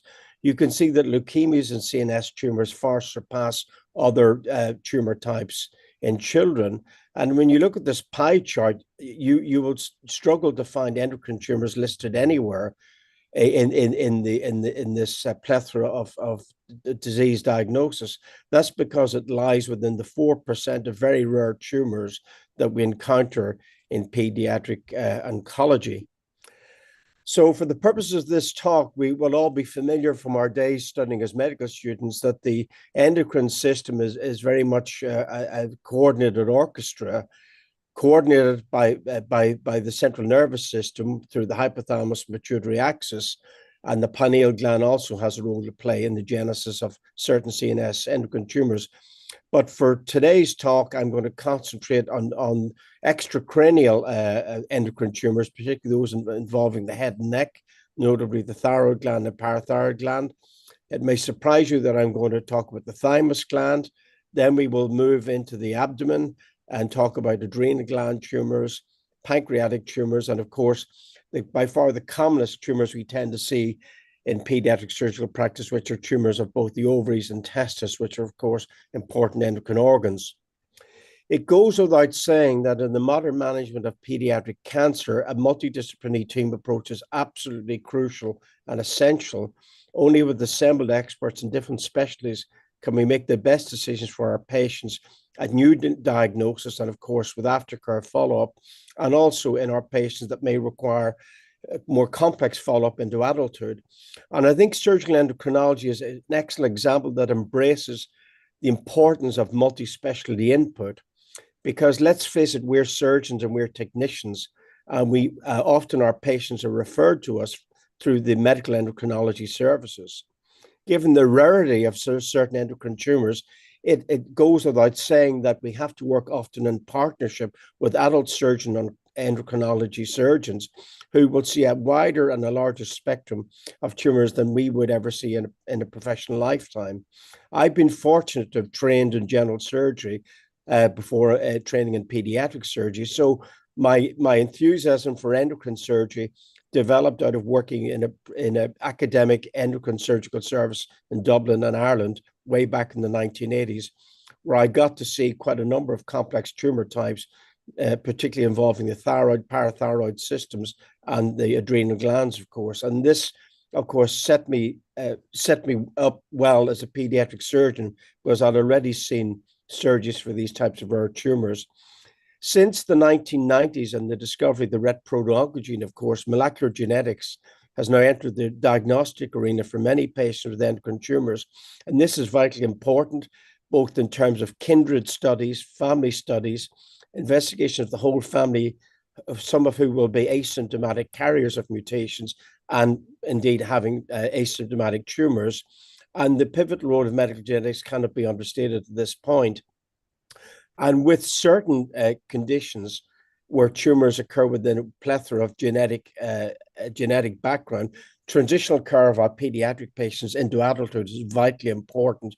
And there are quite a number of conditions that you will be all too familiar with, such as Peutz-Jeghers syndrome and Werner's syndrome and Carney complex, etc., that bring a lifetime risk of new and second tumors. So the whole landscape of surgical endocrinology is a multidisciplinary field where we as surgeons crucially require the input of other specialists. Let me begin by sharing what I discovered. This is an excellent paper from Lucknow, in fact, and this was published in the World Journal of Surgery just a few months ago. And it sets the scene for what the chairpersons mentioned in their introduction. Here you see a 30-year experience from the hospital in Lucknow with some 332 children, which amounts to about 10 index new cases a year. Now, I won't pretend for one moment that your center is considerably busier than where I've ever worked.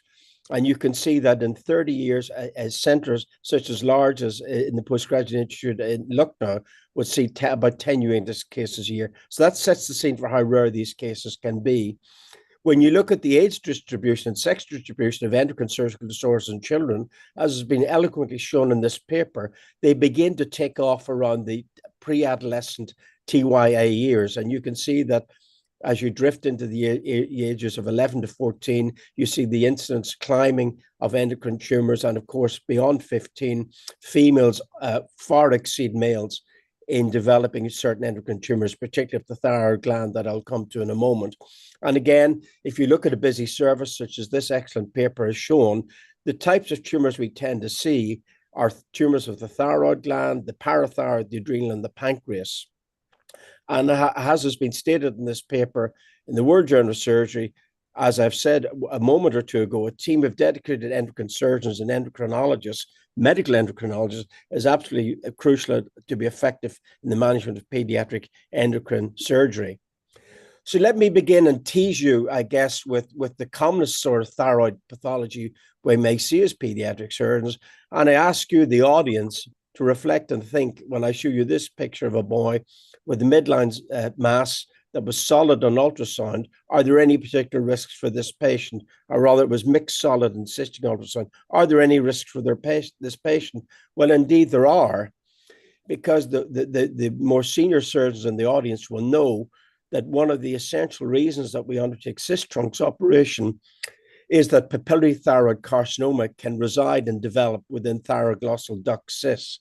And this I just bring to your attention to remind you and to remind the audience that never take these little thyroglossal duct cysts as an innocent type of lesion. They can be sinister and they must be removed. This is an interesting report in the British Medical Journal just recently, showing a total thyroidectomy being undertaken in a patient with a thyroglossal duct cyst carcinoma. So clearly the discussion with the family, where you have a suspicious lesion, will lead to perhaps frozen section. One has to consider whether total thyroidectomy needs to be undertaken or not. And you can imagine this very complex discussion. I just bring this to you just to open up the discussion on thyroid tumors, not to forget thyroid duct carcinoma. So thyroid tumors, I've been interested in the thyroid gland for many, many years. As many of the learned surgeons may know, Graves' disease was described by an Irish physician working in Dublin. So the thyroid gland has been very close to my heart as I trained both as a medical student and a general surgery residency. These are rare tumors. By far, most of our patients will be female. Most of them will be over the age of 11 years, and the biology is diverse. These can include differentiated and non-differentiated cancers. And fascinatingly and of interest, there are familial associations, as you can see in these clinical photographs of patients with MEN syndrome, characterized with the coarse facial features, the swollen appearance of the lips, and of course the mucosal neuromas on the tongue and inside of the cheek. So these patients are particularly at risk of medullary thyroid cancer, and it's vitally important in certain groups of these patients that they have early prophylactic total thyroidectomy, because they have 100% penetrance risk of developing medullary thyroid cancer. So increasingly now, this surgery has been offered to patients under 5, where they've been shown to have MEN and where they have the mutation, the RET mutation. Of course, in other diseases, notably Graves' disease, tumors can appear. I'll show you a clinical case we had recently in Bangkok here in Thailand. And certain autoimmune diseases can also have an association with the later development of thyroid cancer. Tumors in the thyroid gland can be primary, notably the differentiated cancers that I've mentioned a moment or two ago, and indeed secondary, arising as a result of treatment of childhood cancers in children that have had maybe previous radiation for lymphoma disorders. The outcome metrics vary, but it's reassuring to say at this point that in general, excuse me, the prognosis for thyroid cancers in children equates to about a 90% survival. Tumor biomarkers are interesting and vital, particularly calcitonin, where we can undertake stimulation tests to indicate the patient that may have C-cell hyperplasia, or those that may be harboring a small medullary thyroid cancer. And of course, the role of imaging is vitally important, with the use of neck ultrasound and nuclear scintigraphy to define whether a nodule is hot or cold or inactive. The management guidelines for thyroid nodules are always ever changing. And in the IPSO meetings that many of you will attend, you will remember back to a meeting we had in Toronto in 2014. We had a fantastic session on thyroid tumors. And again, in Hawaii, for those that you can join us in the next few weeks, there will be a session on thyroid tumors once again. You can see that there's special journals devoted to the thyroid. Here's one in particular known as Thyroid. And in 2015, the ATA, or the American Thyroid Association, published management guidelines towards the evidence-based management of children with thyroid nodules and differentiated thyroid cancer. It has to be said that the ATA guidelines don't always seem to translate across the Atlantic to places like Europe and indeed Britain. And I just want to draw your attention to an excellent article produced by Professor Mark Gaze, who works at UCL in London. This is a recent article just published in 2022, which are the British or UK guidelines for the management of patients with pediatric differentiated thyroid carcinoma, a UK national consensus guideline. This was a multidisciplinary group of endocrinologists, radiotherapists, and surgeons. Genetic symptoms associated with thyroid cancer are listed in this particular table. You can see, I don't expect you to read it, but you can see associations with familial adenomatosis polyposis, Gardner's syndrome, Carney complex, patients with Dicer's syndrome, Werner's syndrome, and Cowden syndrome. So these are all recognizable symptoms that your endocrinologist will likely make the diagnosis for you.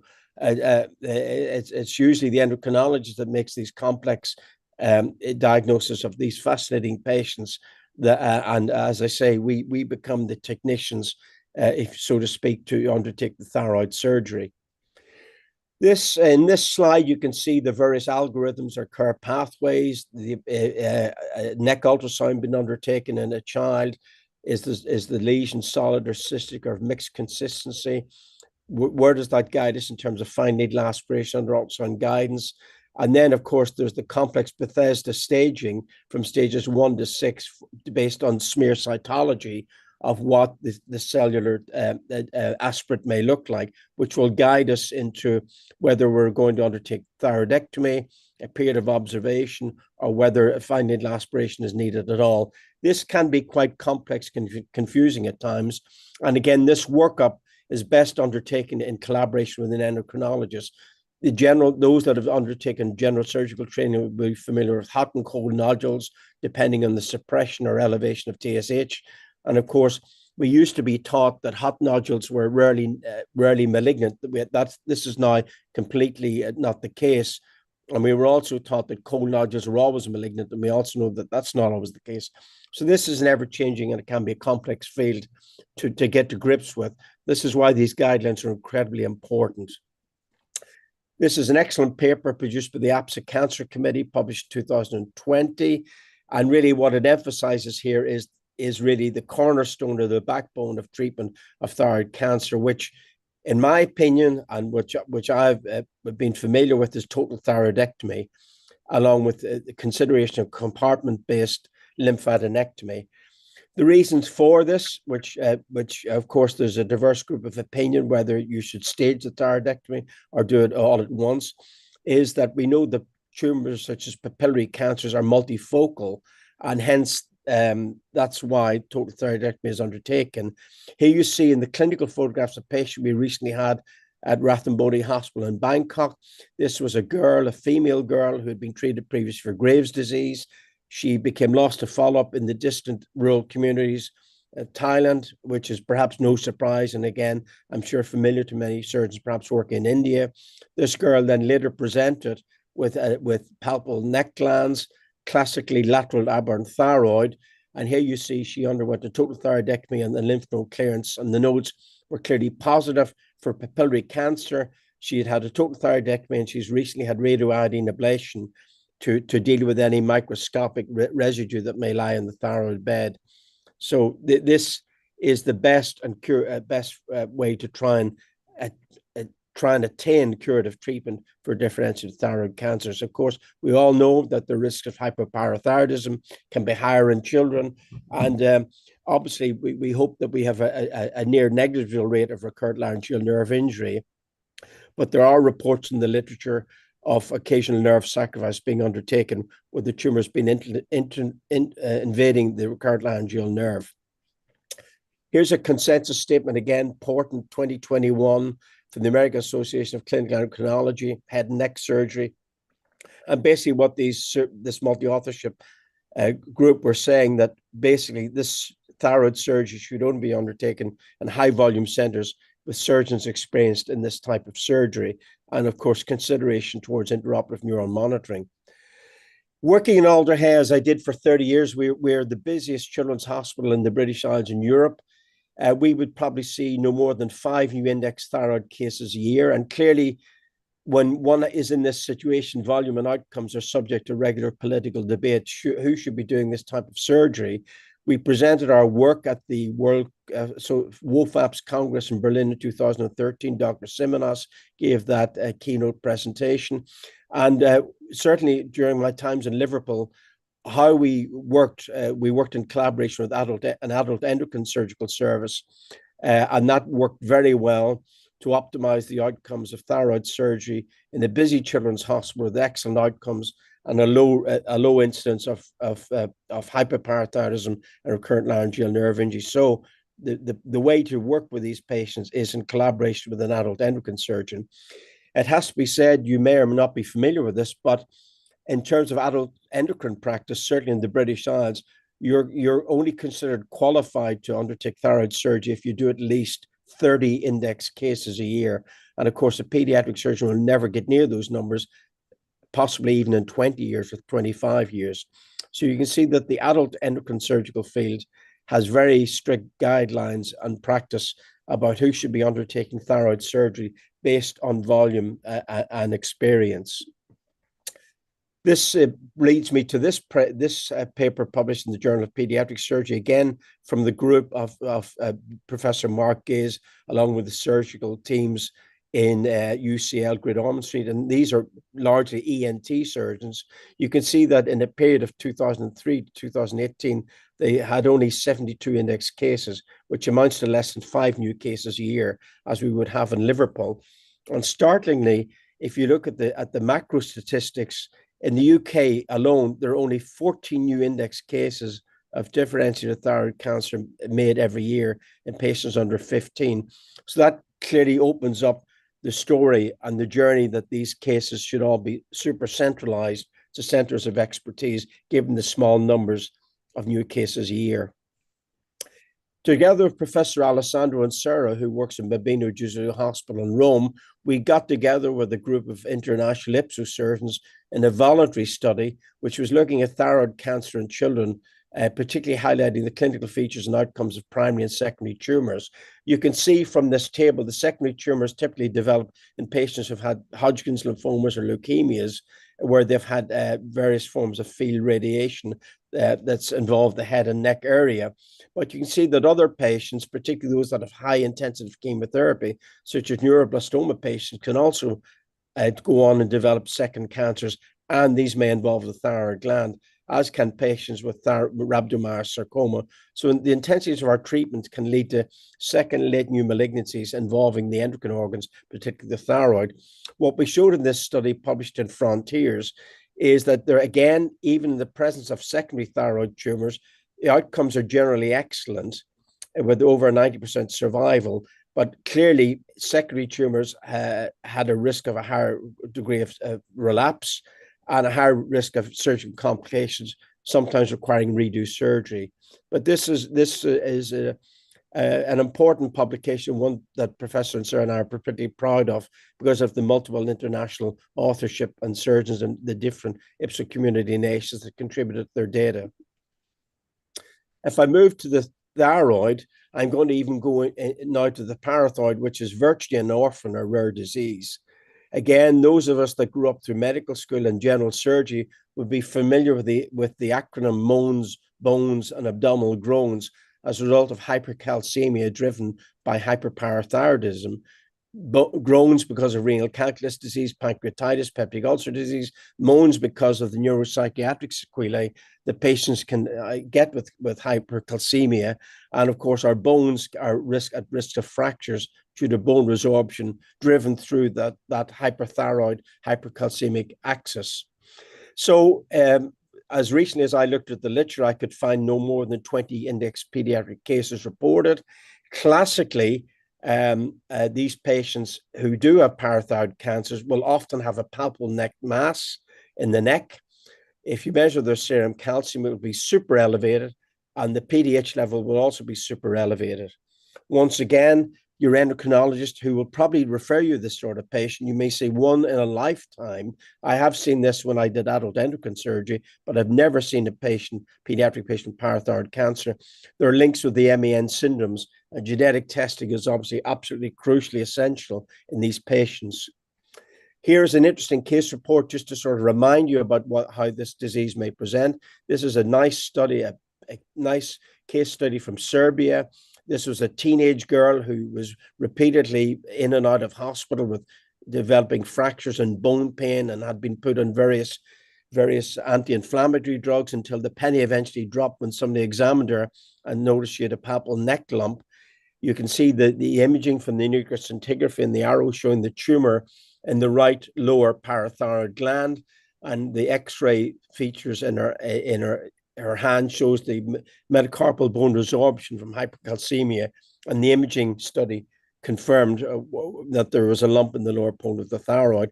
This young girl underwent a parathyroidectomy with lymph node clearance, and she's a survivor. Of course, this pales into almost insignificance when we look at our adult surgical practice, and this is a paper published in Surgery. You see over 1,000 patients here in the land of adult endocrine surgery. And what's reassuring from this paper is that although parathyroid cancer is a rare malignancy, it has a reasonably good overall survival of about 82%. And a bit like thyroid cancer, positive lymph nodes equate with a poor prognosis and, of course, positive tumor margins. So if you encounter one of these patients in your practice, I would encourage you to publish it because there are so few of these pediatric cases in the world literature. I want to move from the parathyroid to the thymus. And again, you might be puzzled why this would feature in a talk on endocrine surgery. Well, in fact, the thymus is an endocrine gland. because it produces a hormone known as thymosin. Thymosin is secreted from the thymus, and its primary function is to stimulate the production of T cells in the immune system, and it also helps the development of B cells or plasma cells that helps us produce antibodies. The commonest tumors we see in the thymus, of course, are often in the presence of lymphomas or thymomas, in that rare debilitating neurological disease, myasthenia gravis. So thymic tumors account for about 1.5 to 4% of mediastinal tumors. They are very rare. They're so rare. Here's a study from France, from Professor Saneke's group. This is a national study in France over 30 years, looking at thymic epithelial tumors, and they had 9 cases in a period of 30 years. That tells you how rare thymic epithelial tumors are. And again, the outcomes here are generally not too bad. Patients tend to do well. The approaches are typical for those to the thymus, often involving a sternotomy. And again, you want to be working with a thoracic surgeon doing this sort of surgery. If you're not familiar with doing sternotomies every day in your work practice. And of course, there is a histological grading system and a Mazzucato staging system for these rare tumors. This is the outcome of the experience of the national study in France. You can see that there were 2 deaths of patients. These patients classically present, unsurprisingly, with superior vena cava type syndrome or myasthenia, where they may have this immune-mediated debilitating disease affecting neuromuscular function. But again, I've never seen a thymic epithelial tumor in my work practice as a pediatric surgeon, but I certainly, when I rotated through adult thoracic surgery, we did do quite a number of thymectomies for myasthenia gravis. We'll move now from the head and neck and thorax into the adrenal gland. And of course, the adrenal gland is fascinating organ. It's vital for life because of the hormones that it produces. And of course, I'm not going to talk about neuroblastoma here. I'm going to talk particularly about tumors of the adrenal cortex, adrenocortical tumors, and tumors of the endocrine tumors of the adrenal medulla. These include benign and malignant pheochromocytoma, paragangliomas, ganglioneuromas, and of course, patients that have Cushing's syndrome from cortical tumors. A number of years ago, with our medical geneticists, we published a leading article in the Archives of Disease of Childhood. Here you see an MIBG scan showing avid uptick in a left adrenal gland, pheochromocytoma.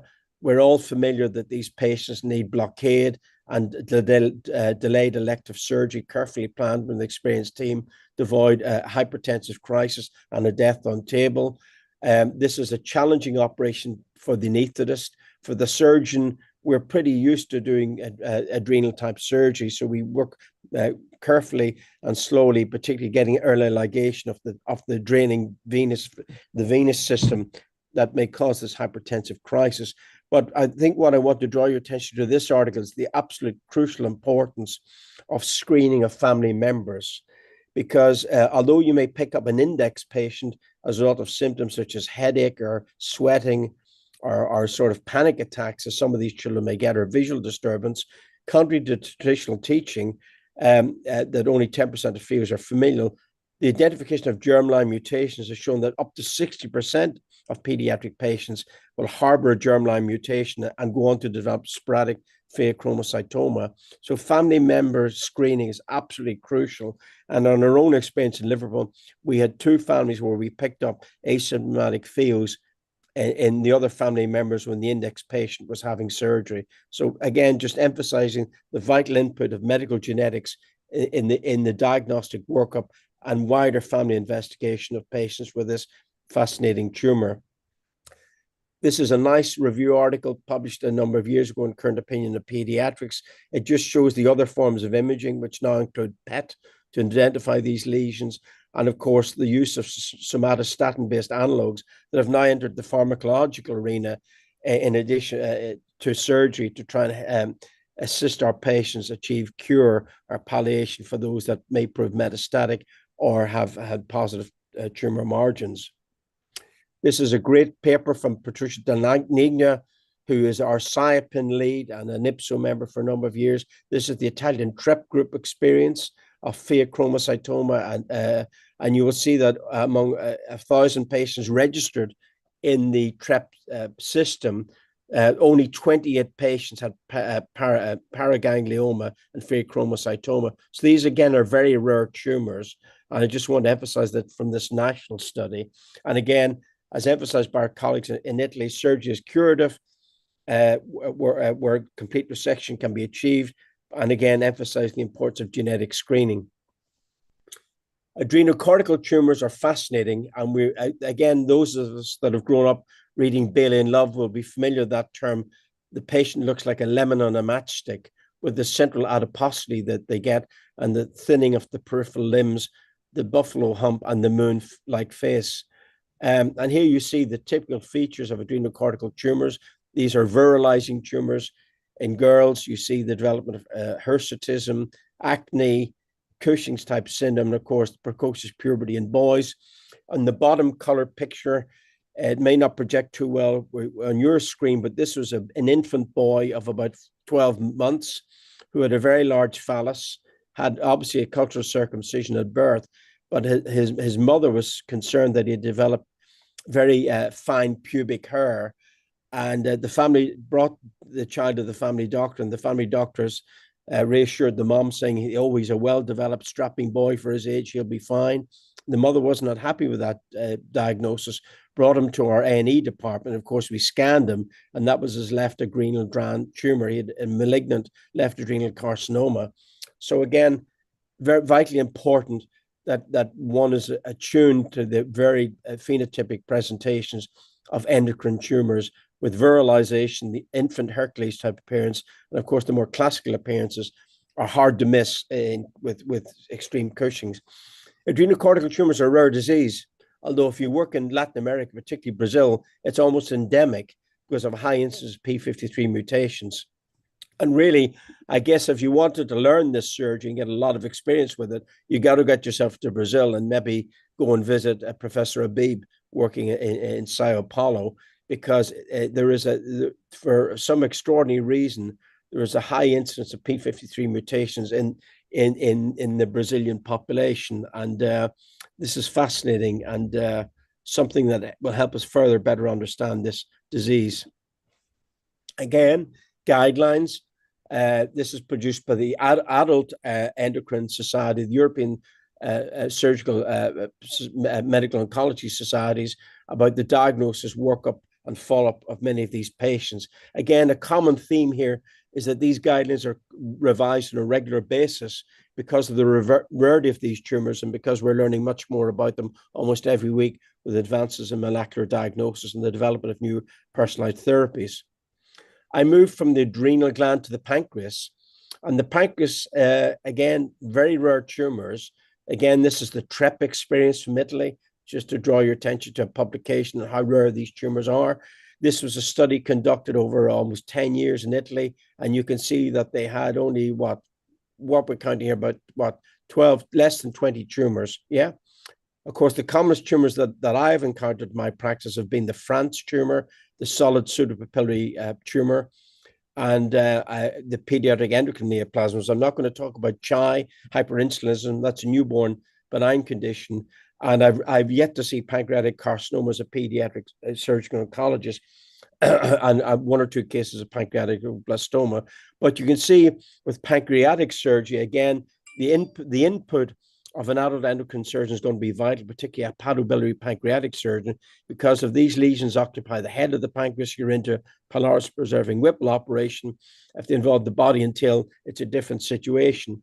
Here's a patient I operated on in Vietnam just last year.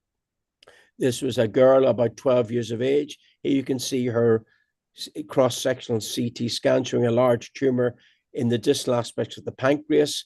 Here you can see the tumor specimen, the macroscopic growth specimen, where we undertook a spleen-preserving distal pancreatectomy. And I just emphasize that again, spleen-preserving, as described by Warshaw, who was a notable adult endocrine surgeon at the Massachusetts General Hospital, where I spent some years in training a number of years ago. This is a very good systematic review study. I just draw your attention to from the group at Mass General, published in 2018 on solid pseudopapillary malignant pancreatic tumors.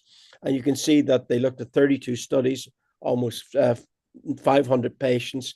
The most prevalent tumor seen is obviously the France solid pseudopapillary tumor, and surgical gross resection is curative, reassuringly, for these patients. So this patient that I show you is alive and well and doing well. And I mentioned that Whipple's is an operation to be done with an adult pancreatic surgeon. And of course, the rare other tumors will require adjuvant and other forms of chemotherapy to achieve cure. The take-home message from this slide is you can see almost 99% of patients with solid pseudopapillary tumors of the pancreas survive. The highest recurrence rates are seen with pancreaticoblastoma within a mean period of under 2 years. So gross resection with negative margins is absolutely essential. Again, just recapping the importance of spleen-preserving surgery if it's possible, because of the important immune function that the spleen plays in pediatrics. I'll move to close the talk to talk now about testicular tumors and ovarian tumors, because the talk would not be complete without including these endocrine organs. We know that there's a 10% increased risk of testicular malignancy with undescended testis, particularly intra-abdominal testis. And we know that patients that harbor mixed gonadal dysgenesis have about a 25% increased risk of developing testicular tumors. As has been said by one of your speakers in the free paper sessions, testicular tumors have a bimodal distribution. You tend to see them in children just under 5, and then the second peak at adolescence. The imaging and workup is very familiar to many of us. These would be the more common endocrine tumors we would deal with as pediatric surgeons, with ultrasound to define solid or cystic nature, the use of later imaging to stage disease, the use of biomarkers to determine whether it's yolk sac biology or mixed tumors, and reassuringly, in the prepubertal age group, over 50% of mature benign teratomas will be benign. And of course, in the older patient age group, we begin to see the adult biology emerge with seminoma. We published our experience with testicular tumors recently in the Journal of Pediatric Surgery in 2021. This is the largest study series of pediatric testicular tumors in the UK and Europe from our network centres in Manchester and Liverpool, where I worked for 30 years. Doctors Craigie and Farley and O'Shea are my residents and now consultants in these hospitals. And you can see that in general, the survival for pediatric testicular tumors is generally excellent. However, delayed presentation can be associated with a dismal outcome. And this is a vital comment to make at this point. Often in our teenage YA population, boys are extremely embarrassed or ashamed that they may have a testicular lump in the testis or testicular pathology. And it's vitally important that we get education into our school programs, just as children get educated with regard to sex education, about the importance of recognizing pathology, both if it's symptoms of testicular torsion, lumps in the testis, just like we teach young women about the importance of breast self-examination. We tragically lost a boy who delayed presentation in the hospital. And by the time he came to us, he had widespread metastatic lung disease and widespread intra-abdominal disease with most of his lymphatic system invaded. Despite lymphadenectomy and chemotherapy, he unfortunately didn't make it. So again, I just want to highlight the risky outcome in the TOIA group. This is an important publication by Bob Schamberger, former president of IPSO, my good friend and colleague, Dr. Michael Laguaglia. And this publication, I consider it a landmark paper, was published in 1999, the importance of consideration of testicular sparing surgery for benign testicular tumors. And this can be undertaken where we know the tumor markers are normal and we would have a focal lesion as seen in this sonogram in this boy's particular testis. The approach is an inguinal approach, as one would plan to do for perhaps a radical orchidectomy for a malignant lesion. The cord is clamped with a vascular atraumatic clamp. The testis is exteriorized into the groin, and you enucleate the lesion from the testis.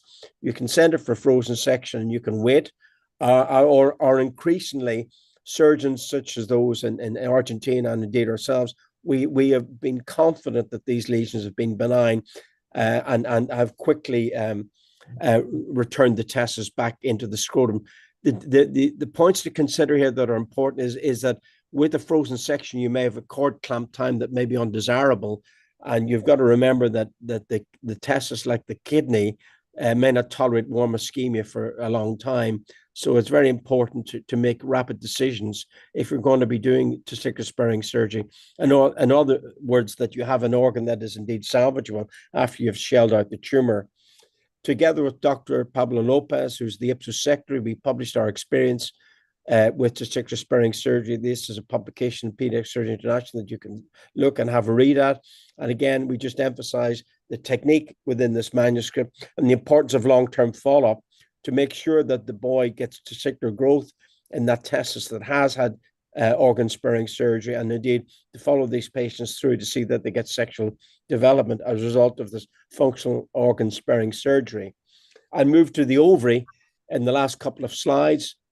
The important point for your audience is that 60 to 80% of ovarian tumors in the female pediatric age group are benign. That's very crucial statistic to be aware of. 10% can be bilateral. And importantly, with regard to the care of these patients, 10 to 20% of girls may present out of hours to hospitals to a non-oncological surgeon with an acute abdomen as a result of tuber variant torsion. And there can be other variant presentations. Here you see an example of a patient with bilateral variant tumors. You can see two large tumors involving both ovaries. We presented our experience for a number of years ago at the Apsocon conference in Barcelona. These girls, as can be seen from this picture, this girl was terrified. She was in a relationship with a boyfriend and she thought she was pregnant. And so she delayed presenting to hospital. And the boyfriend was not seen for some time as he thought this was a pregnancy that they hadn't planned. But we were reassured, and the family were reassured when we showed a tumor in the ovary on imaging. So pseudo-pregnancy and pregnancy patients thinking they're pregnant can be a reason for delay in presenting to pediatric surgeons. Of course, you can also see precocious puberty if they harbor Sertoli-Leydig site tumors that will cause premature menarche. And of course, there are other vague symptoms, much in keeping with what an advanced pregnancy would be like. Tumors, as has been said by one of the speakers, are usually predominantly germ cell. Epithelial malignancies are really an adult disease and not often seen in pediatric ovarian tumors. Again, there's a big debate, does size influence the risk of malignancy or not? Well, in this particular study at that time, we found that there was the younger patient in this particular early category of patients tended to have more malignant biology. This has not been the case when we presented our 25-year experience. And again, there's no particular relationship with size and the risks of malignancy.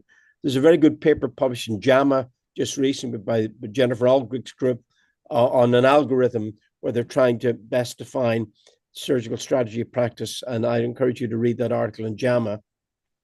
Principles of surgery for ovarian tumors, I don't need to elaborate too much to a learned audience such as yourselves, but in this setting, you have to adequately stage the patient, peritoneal washings, biopsy of all suspicious lesions, biopsy of the opposite ovary, omentectomy where it's involved with gross disease, and of course, staging of lymph nodes.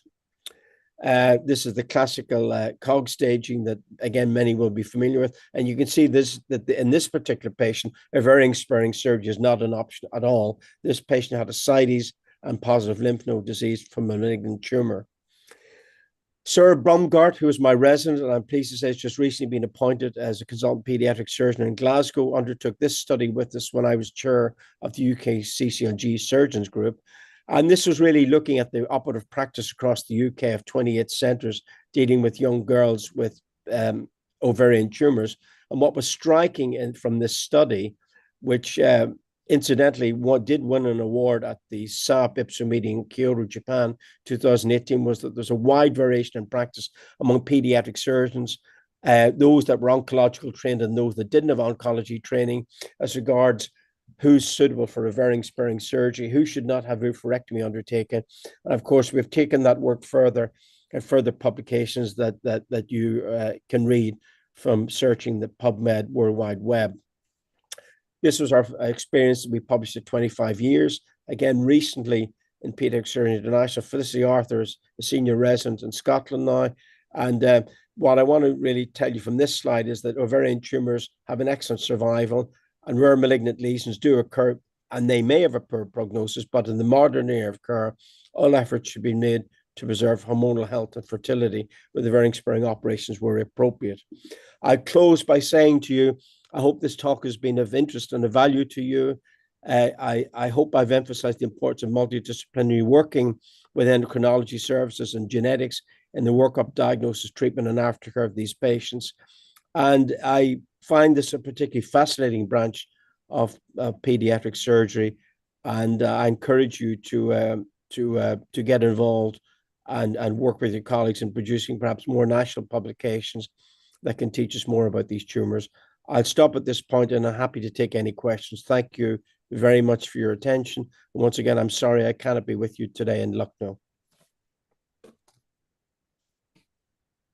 Thank you, Professor Losty. Extensive topic, beautifully compiled and presented with scientific evidence. We have Dr. Bhatia, who is an endocrinologist with us, and I would like her to give her expert comments, please. Thank you. Thank you, ma'am. It was wonderful listening to Professor Losty, such a panoramic view about all the endocrine organs, the tumors. I am a pediatric endocrinologist here, and we have the good fortune to work with two very excellent surgical departments, the pediatric surgery and also an endocrine surgery department here. So we have high volume thyroid surgeons and parathyroid surgeons.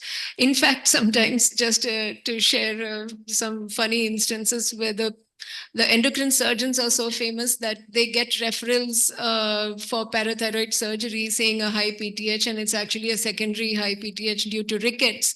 And so they send the patients to us to sort these out. Professor Losty, many points which you made resonated with us. The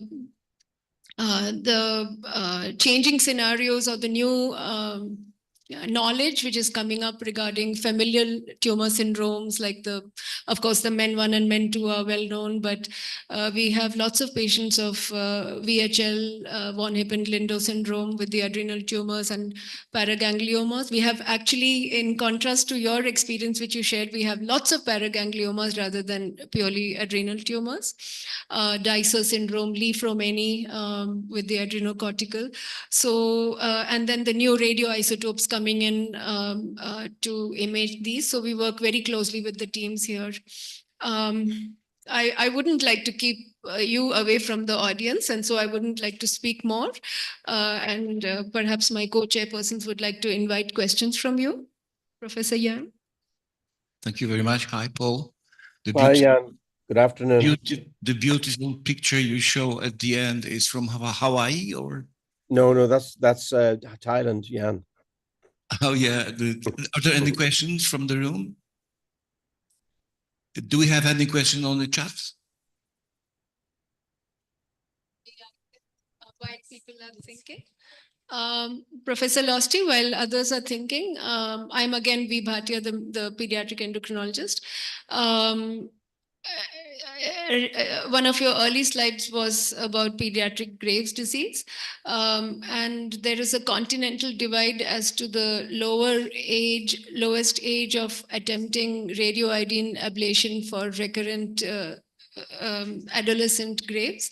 Would you like to share your colleagues send you patients for surgery for a definitive management for recurrent Graves, surgery rather than radioactive iodine, until what age? Like in our country, also we are pretty conservative, and I think below the age of about 16 years, we wouldn't go for radioactive iodine. We'd be sending them all for surgery. May we have your thoughts?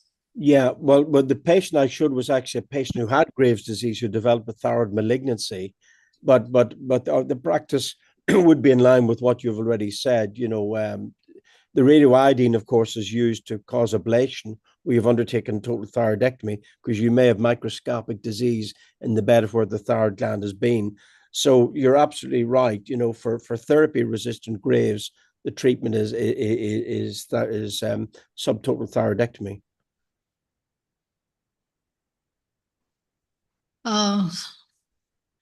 There are no questions or comments from the audience. There is a lot to discuss about adrenal tumor specifically. I have had a huge experience about 8 adrenal carcinomas I've managed, but Yep. the outcome has been quite dismal. Yep. Unfortunately, we are running short of time, Professor Losty. Maybe we Yep. can pick it up as one endocrine tumor at a time, and maybe we can have online talks and discussions or case presentations on this tumor board. Professor Yan is going to has something to say. Paul, I'd like to thank you very much for mentioning the problems with pheochromocytoma.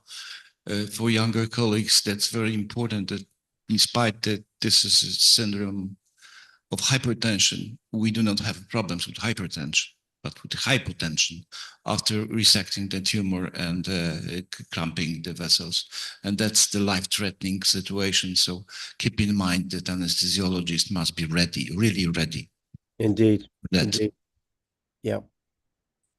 So thank you, Professor Losty, from all of us over here in Lucknow and in this auditorium. Thank you very much. Thank you very much indeed, and enjoy the rest of your meeting and your evening tonight. I hope to see many of you, if you can make it to SAPIP, so that'd be great. Goodbye, Jan. Goodbye, Chanhong. Goodbye, Sumita. Goodbye to my friends and colleagues who are there. Hope to see you soon. Thank you very much indeed. Bye for now. Bye. Bye-bye.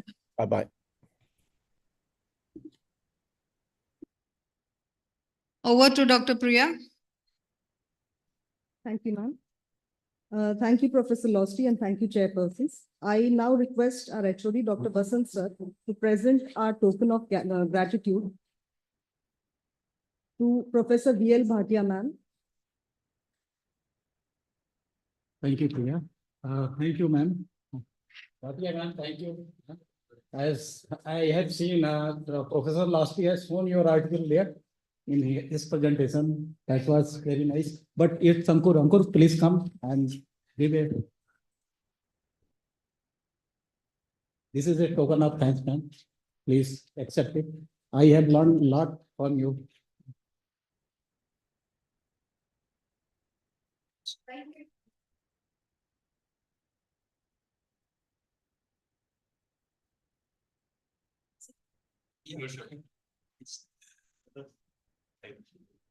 Thank you so much.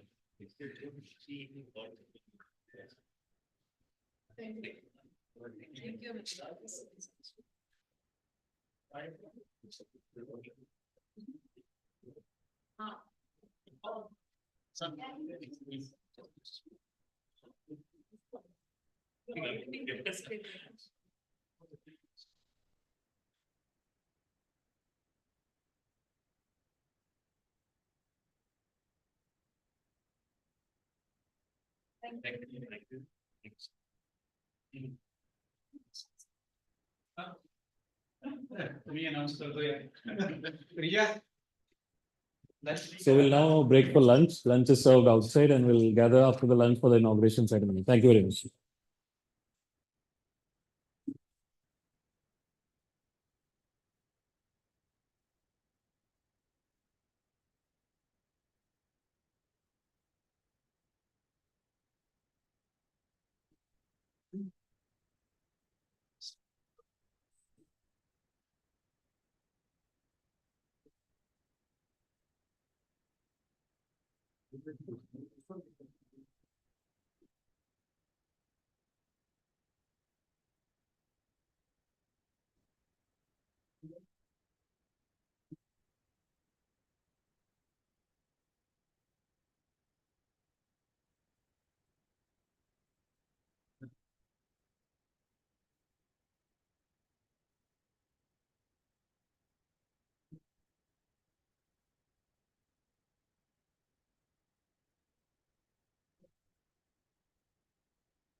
जितने लोगों का भी ले सकते हैं ना ले लेते हैं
नहीं सुनो बत्ती बाहर में डालना दोनों पी के बैठ लेकिन एक और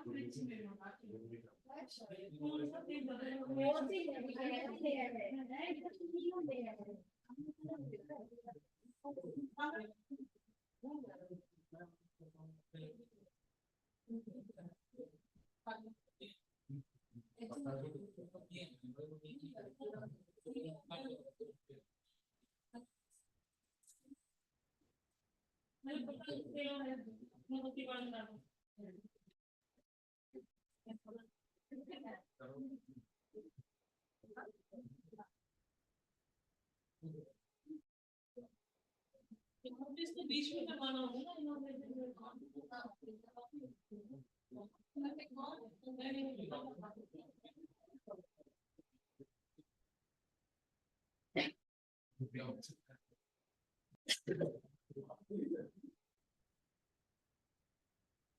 आप इसको एक को प्रेस करिए, इसको प्रेस करिए तो ये खुलता है।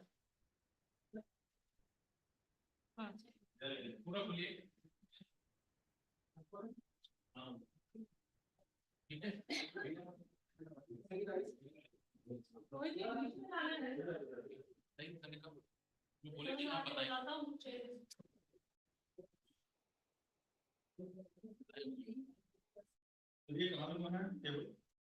टेबल तो अभी बीच में आएगा जैसा मुझे पता है। सर बोले थे कि टेबल चेयर लगवानी है।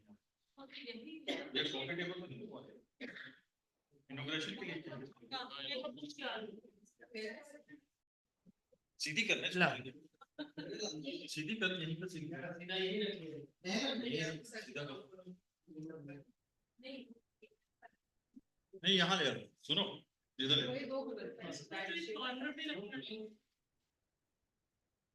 इसके आगे आएगी बुला के लाओ लगे होता है।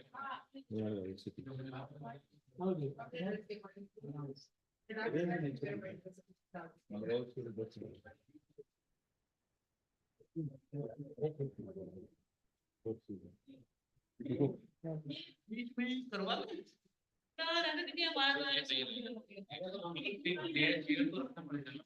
ये रखेंगे और टेबल लगा दो, टेबल ही लगा दो, देखो कहाँ तक जाता है। हाँ जाम नहीं चलो आगे करो बस ठीक है वो देगा मैं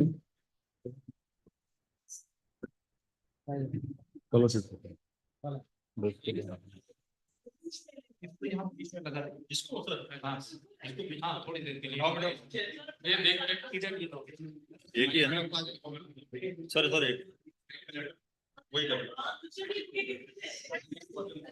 ये पानी की बोतलें हटा दो। चल तुम आगे करो इसको बाद में उठाना है।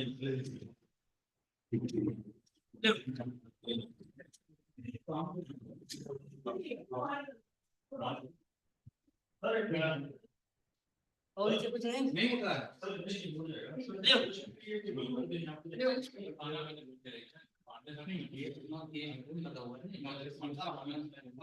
आराम से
कार्ड पड़ा हुआ है हाँ पानी की बोतल ले आओ उठा के फटाफट शेड्यूल पीछे बिना शेड्यूल नहीं आगे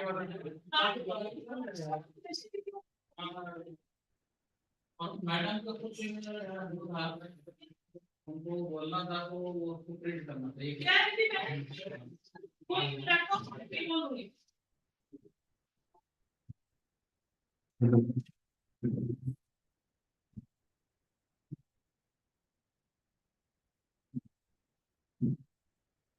ये रेड वाली चेयर तुम पीछे निकल कर सबको बुलाएंगे नहीं ये रेड वाली चेयर को पीछे कर दो या किनारे कर दो क्या है कि उनको बुलाने का नोटिफिकेशन मिली तो इधर करेंगे इसको साइड पे कर दो ना सर अभी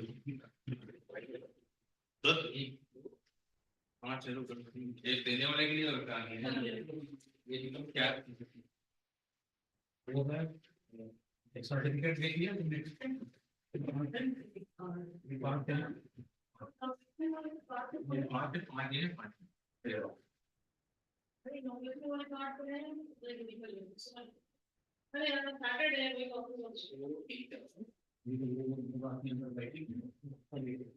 सर ये चेयर रखनी है हटानी उसको यार पीछे की तरफ रख दो साइड पे रख देते हैं हाँ साइड पे रख दो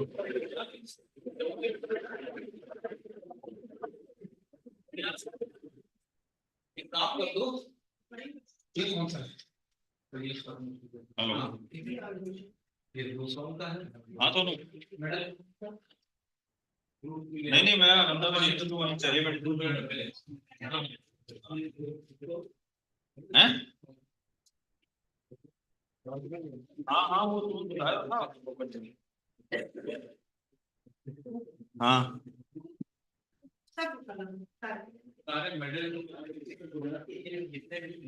चलो ठीक है तुम आ जाओ तो दो रख लो जरूरत पड़ेगी तो कर लेंगे नहीं तो रहने देना ठीक है हाँ 2 रख लो ठीक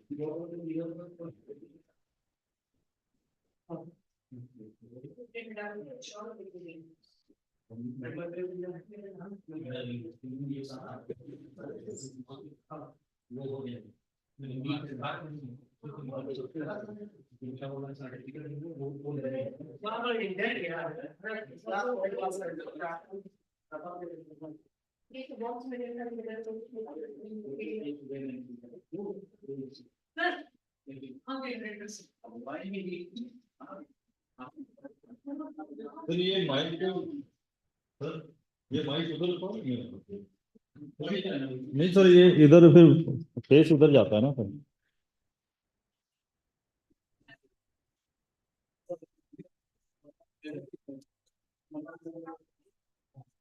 सर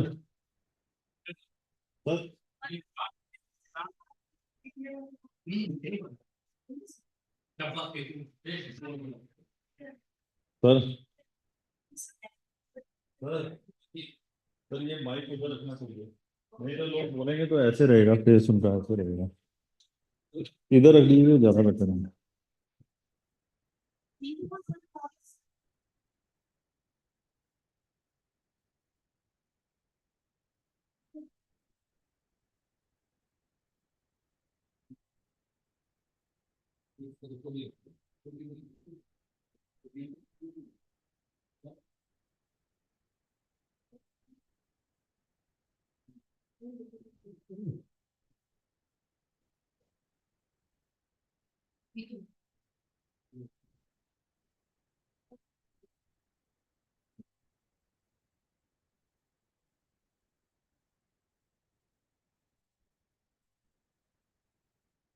हेलो हेलो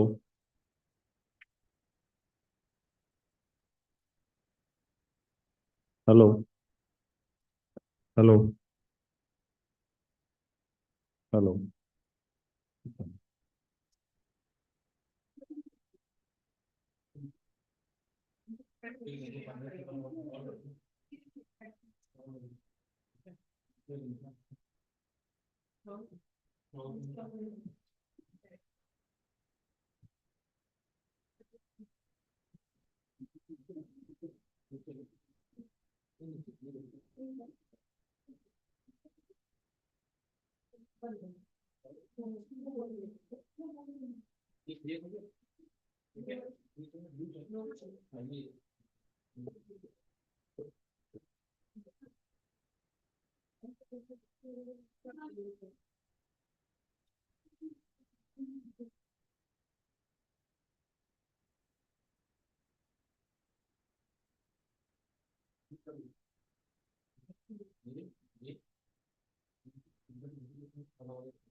मैं पूछता हूँ सर, मैं पूछ रहा हूँ, मैं फोन करके पूछता हूँ।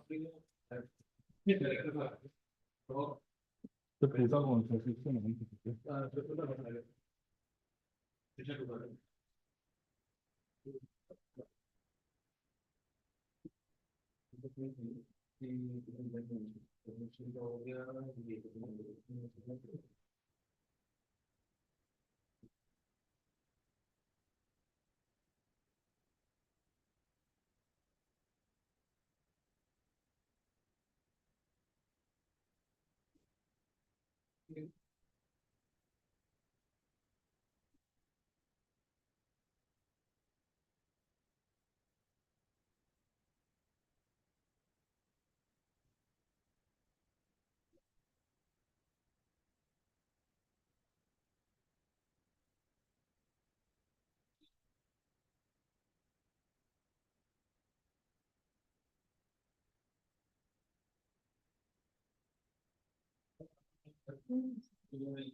अभी कहाँ पर हो?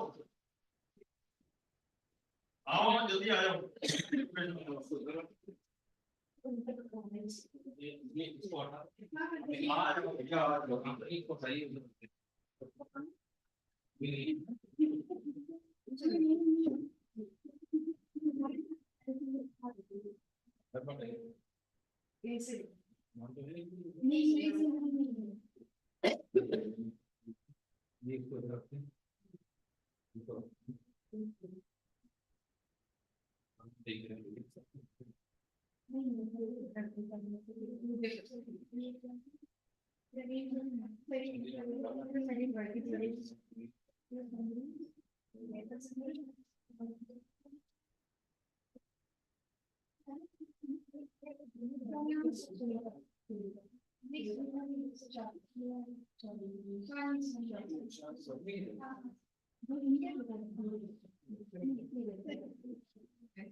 और दो लाख और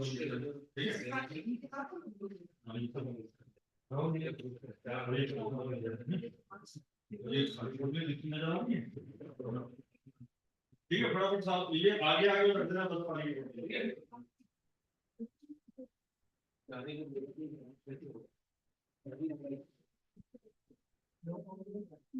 नहीं, एक फोटो एक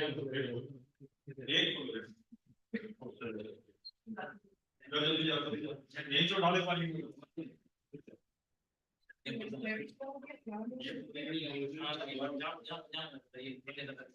हाँ, एक दोबारा और जल्दी करो, पहले आ गया तो होगा, अभी रुक जाओ, तो हाँ देख लो, ये सामने रखा है नहीं, पहले आगे वाला उठाओ, पहले कब उठाओ, जब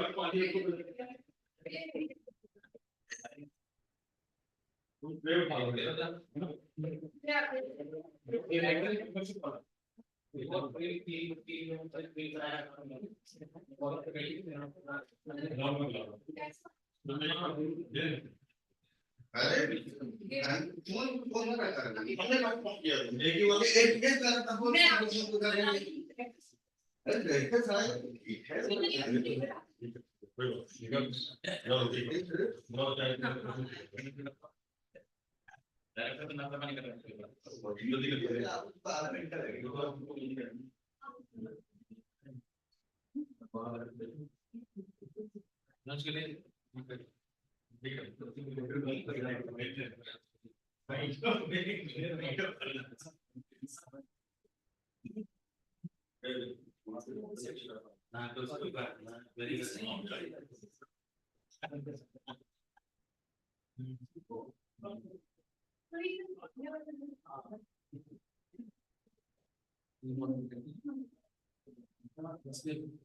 अभी सीरियल ऑर्डर में नहीं चलने पड़ेंगे हम इस ऑर्डर में हमें अरेंज करेंगे अभी पूछ रहे हैं किस ऑर्डर में है इसके हिसाब से चले इस प्रोग्राम का तो सबसे पहले काम आएगा इसका पद्मश्री फर्स्ट फिर ऑनरेरी मेंबरशिप का आएगा सेकंड फिर ऑनरेरी फेलोशिप आएगी थर्ड ठीक है बस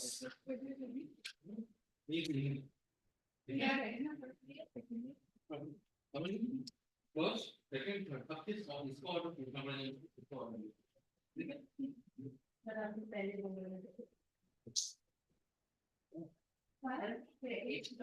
इसका ऑर्डर एक element is not for second third ठीक है एलिमेंट का सेकंड थर्ड वो अंदर इवेंट के ऑर्डर ये है पहले इवेंट हो इसमें भी परसेंट पहले पालू चाहिए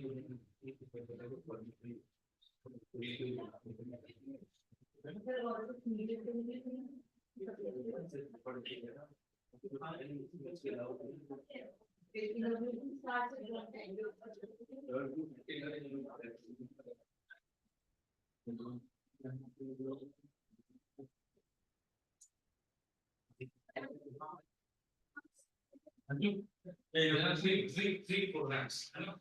You have consideration of 2%.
एकदम डिजाइन कर ये पहुंच है फोटो भेजो जगह रैंक कर भेजो भेजो भेजो भेजो भेजो जाओ पहले ऊपर पहले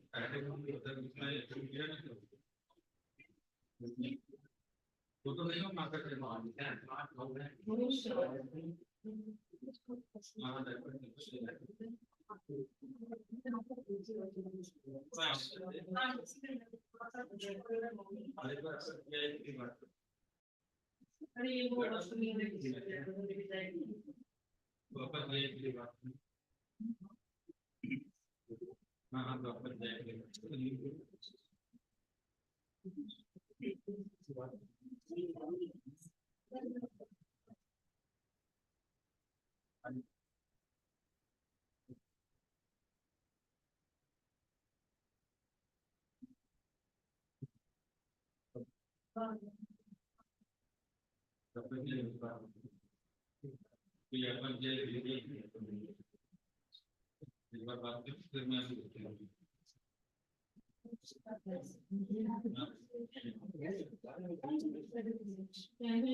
उसने दिखाया नहीं ना, तो मैं कहा नहीं आना।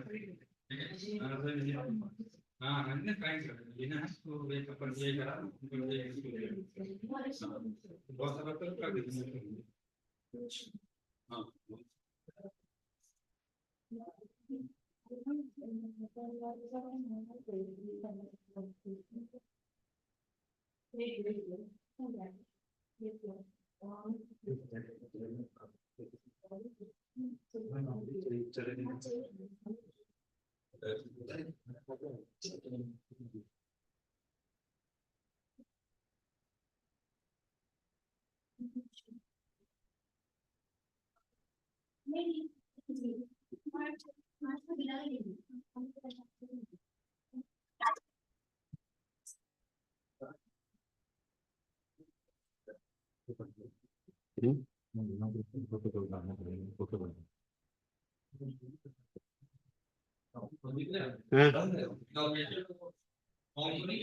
हाँ सरस्वती वगैरह तो नहीं डोनेशन सरस्वती है ना, दो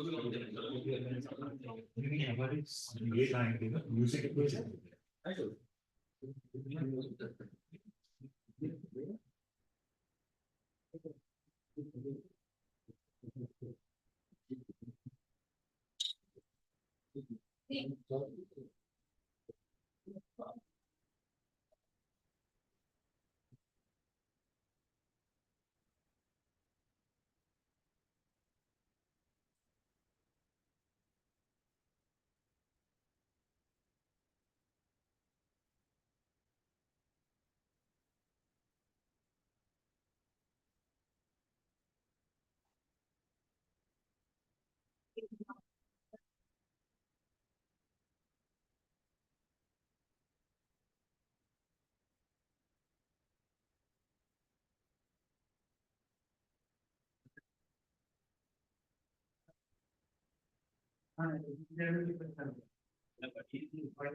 ये स्क्रीन बंद करना है, स्क्रीन बंद करना है इनॉग्रेशन के टाइम पे, नहीं तो फोटोज नहीं आते हैं।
Good afternoon. Welcome back. Now I would like to invite the following esteemed dignitaries.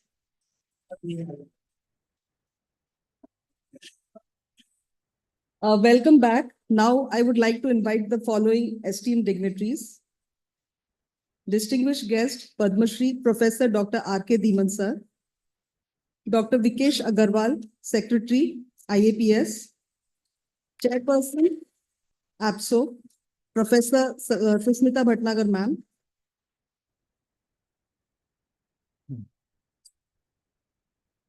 Secretary of Association of Pediatric Surgical Oncosurgery and Organizing Chairman, Dr. Basant Kumar. And Organizing Secretary, Dr. Anju Verma, to join the dais. I request Dr. Anju ma'am and Basant sir to accompany the guest. Actually, sir, आप यहाँ बैठिए तो एक side बसंत आ जाएगा एक side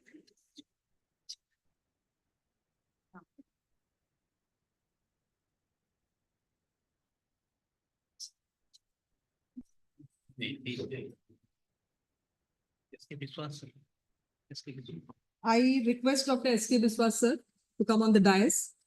As we submitting the basic solution is regarding the publication. Dr. S.K. Biswas, he is president-elect. IAPS.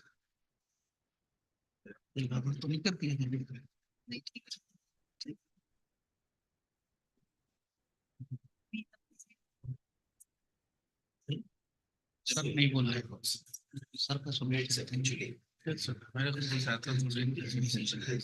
we'll welcome Padma Shri Professor Dr. R.K. Dhiman sir with a bouquet.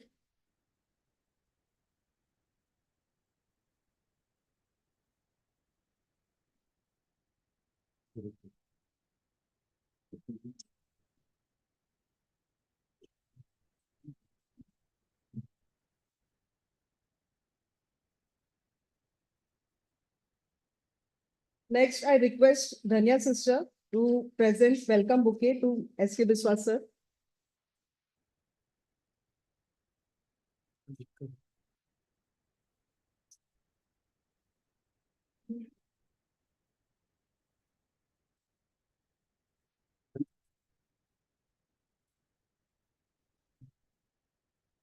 I request Sister Ji to present welcome bouquet to Professor Susmita Bhatnagar madam.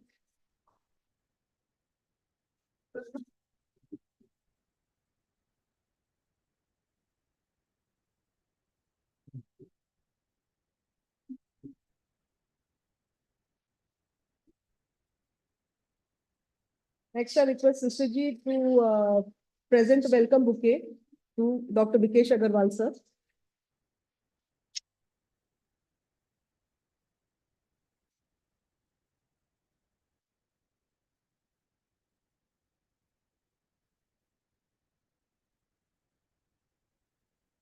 I request Sister Ji to next present welcome bouquet to Basant sir, the HOD of our department.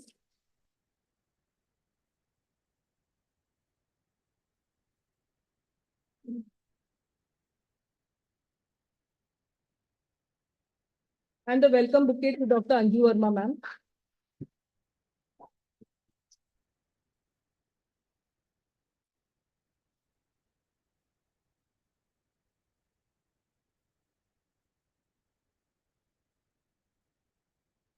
Now, I request our esteemed dignitaries to come forward for the ceremonial lamp lighting.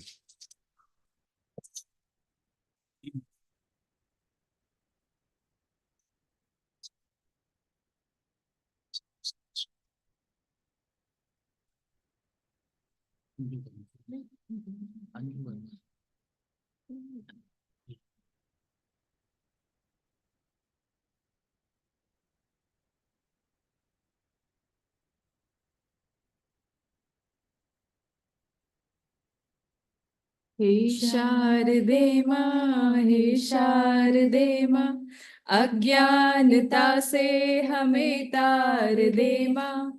तूसा की देवी ये संगीत तुझसे, हर शब्द तेरा ये हर गीत तुझसे। हम हैं अकेले, हम हैं अधूरे, तेरी शरण हम हमें प्यार दे माँ। हे शारदे माँ, हे शारदे माँ, अज्ञानता से हमें तार दे माँ। मुनियों ने समझी, गुणियों ने जानी, वेदों की भाषा, पुराणों की वाणी। हम भी तो समझे, हम भी तो जाने, विद्या का हमको तू अधिकार दे माँ। हे शारदे माँ, हे शारदे माँ, अज्ञानता से हमें तार दे माँ। तू श्वेत वर्णी कमल पे विराजे, हाथों में वीणा मुकुट सर पे साजे। मन से हमारे मिटा दो अंधेरे, उजालों का हमको तू संसार दे माँ। हे शारदे माँ, हे शारदे माँ, अज्ञानता से हमें तार दे माँ।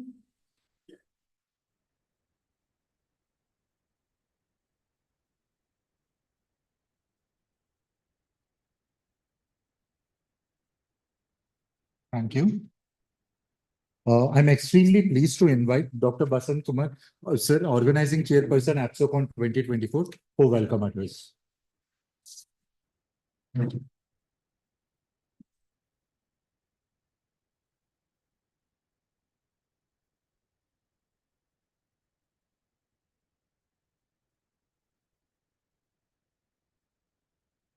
Respected dignitary, हमारे संरक्षक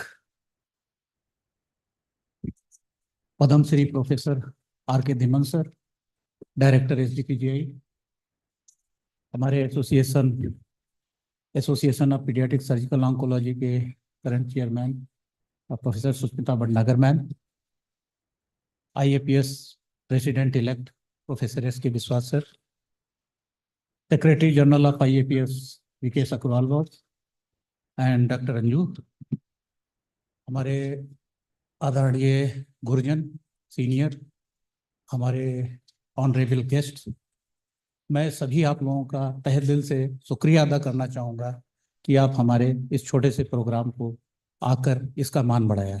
बहुत बहुत धन्यवाद। मैं आप सभी लोगों का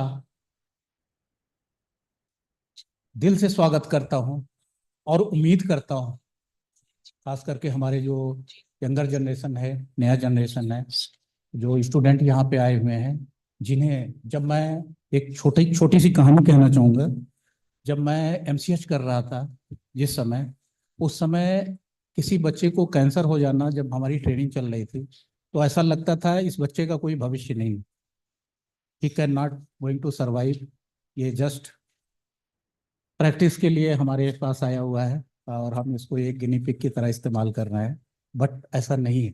हमारे जो पुराने प्रोफेसर्स हैं, जो हमारे पुराने टीचर्स हैं, कुरील सर हैं, गंगोपाध्याय सर बैठे हुए हैं और आप लोगों ने हमें उंगली पकड़ के जो सर्जरी सिखाई, हमारे गुरुजन ने, हमारे सीनियर्स ने जो हमें सिखाया, आज उसकी बदौलत और गोइंग ऑन रिसर्च की बदौलत जो हमारे रिसर्चर्स ने की, हमारे साइंटिस्ट ने की, हमारे टेक्नोलॉजिस्ट ने की, लगभग उसकी वजह से आज ये सिचुएशन है कि हम जब कोई बच्चा आता है, इवन स्टेज 4 डिजीज भी होता है, तो हम एक बार कोशिश जरूर करते हैं उसके आउटकम को देखते हुए कि अगर हम आउटकम स्टेज 1 और 2 में बहुत अच्छा दे रहे हैं, जैसे विल्स ट्यूमर का है और न्यूरोब्लास्टोमा है, अगर अर्ली स्टेज में कोई भी कैंसर आता है तो उसमें मोर देन 90% सर्वाइवल, 80% सर्वाइवल जो रिपोर्टेड है हमारे लिटरेचर में, इंडिया में 50-60% तो डेफिनेटली है। वो भी इस वजह से है कि हम यूजुअली लेट आते हमारे पास बच्चे यूजुअली लेट आते हैं और हम उसको ट्रीट करते हैं। तो मैं अपने सभी गुरुजनों का बहुत शुक्रगुजार हूँ और तहे दिल से वेलकम करता हूँ SGPGI में कि आपने हमें सिखाया और हमें इस लायक बनाया कि हम आज इस मंच पे पीडियाट्रिक सर्जरी को एज ए पीडियाट्रिक आंको सर्जरी को एक अलग यूनिट या अलग एक विधा के रूप में, एक अलग सब्जेक्ट के रूप में पढ़ रहे हैं। एक बार फिर से मैं आप सभी लोगों का बहुत बहुत स्वागत करता हूँ। धन्यवाद।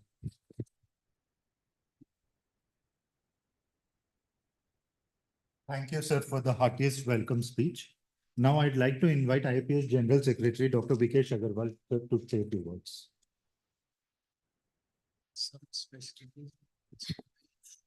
Very good afternoon.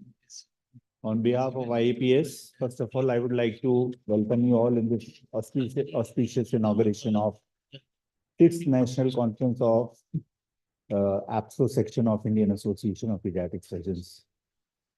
My humble regards to the Director of SGPGI, Professor Dr. R. K. Dhiman Saab. As I came to know, and we used to, like when we were postgraduates, there was one conference in 2000, that back to the basics in new millennium. At that time, I was MS postgraduate, and I came to SGPGI for the first time. And I came to know that Professor Dhiman Saab, he was the pioneer of starting the first course of DM hepatology in India. Am I right, sir?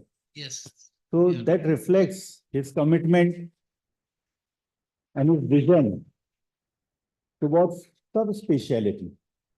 So none other than, like आपने कहा भी कि हमारे संरक्षक साथ में हैं, बसंत साहब. So this is the right environment that now you can take pediatric oncosurgery forward. And sir is so supportive in promoting subspecialties. Thank you so much, sir. My president-elect, Dr. Sumit Biswas, sir, he has always been a guiding force for IAPS in all the recent, whatsoever innovative steps we are taking, especially towards youngsters. Dr. Sushmita Bhatnagar, no one, needs this introduction, but she is probably the mother of APSO. That is the right word for her. And I've seen her passion and compassion towards APSO. And she is at times a do or die situation also for us. But I'm very, very happy that APSO is in safe hands. And now next chairman is also very passionate surgeon, a lady surgeon of India renowned, Dr. Shilpa Sharma. Dr. Basant Kumar is a true team player. This is what I always tell him, that sitting in this position, he has made a lot of changes in the SGPGI pediatric surgery department. And just if you take example of robotic surgery or pediatric surgical oncology or pediatric hepatobiliary surgery. So probably this is one of the few centers which is conducting a PDCC course in pediatric surgical oncology, if I am not wrong. I also suggest that recently NMC has passed a regulation that you can conduct, start NMC recognized PDCC also. So I suggest you now you take it forward and start PDCC as per NMC norms also. I express my regards to seniors out here, especially senior professors, Professor Gangopadhyay sir, Professor Sareen sir, Professor Kuril sir, Professor Mahajan sir, and many other senior members here. So I wish all of you a very happy conference, a very, a good learning opportunity to all of you. And we look forward to great events. I also welcome from bottom of my heart on behalf of Indian Association of Pediatric Surgeons, all our overseas faculty who have taken so much time and pain to come over here and provide grace to the conference. Thank you very much.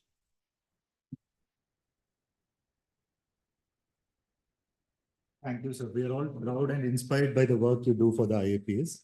I am extremely honored now to invite Chairperson, Association Pediatric Surgical Oncology, Professor Sushmita Bhatnagar, to address the gathering.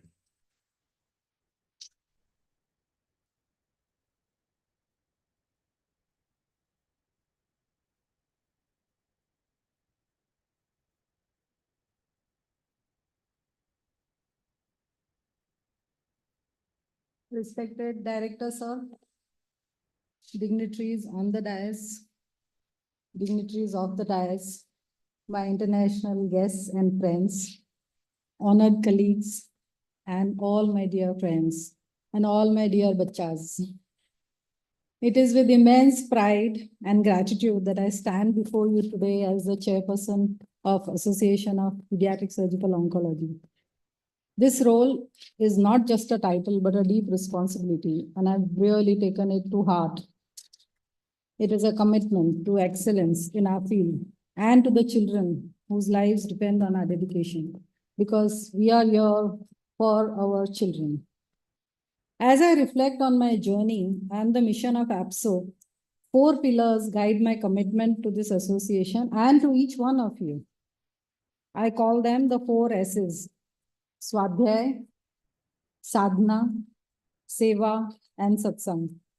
These principles, rooted in ancient wisdom, are as relevant in today's world of modern medicine as they were in the ancient times. The first pillar is Swadhyay, that is self-directed learning. As surgeons and oncosurgeons, we know that the path of learning never ends. Every new discovery, every challenging case, every surgical procedure is an opportunity to deepen our knowledge. We must always seek to learn, to study, to master both the theory and the practical skills required in our field. Swadhyay is the foundation of our growth, and through this, we push the boundaries of what is possible in pediatric surgical oncology. The second pillar is sadhana, the application of knowledge. It is not enough to just simply know. We must apply our learning with precision, care, and intention. Every child we treat deserves nothing less than our very best. And it is our sacred duty to strive for better outcomes each time. Sadhana calls us to continuously improve, to seek perfection, and to ensure that every patient receives care that is not just excellent, but better than the best. The third pillar is seva, selfless service. As professionals, we are privileged to possess knowledge and skills that can change lives. But true greatness comes from sharing that knowledge and lifting others.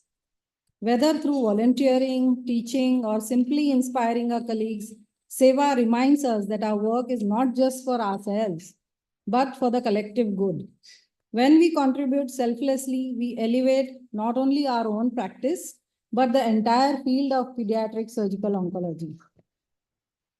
The final pillar is satsang, that is the right association.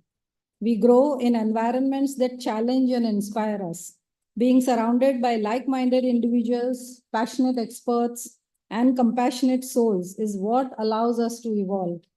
Together, we create a community that thrives on excellence and innovation. Satsang is what binds us in this room today, and the shared commitment to making a difference in the lives of children we serve. The 4 S's are not just principles. They are the pillars that uphold our mission at APSO. They remind us as why we do what we do and inspire us to keep moving forward, even when the path is difficult. I invite each one of you to join me in living these values as we continue our journey together, transforming the future of pediatric surgical oncology, one child, one discovery, and one act of service at a time. Thank you very much.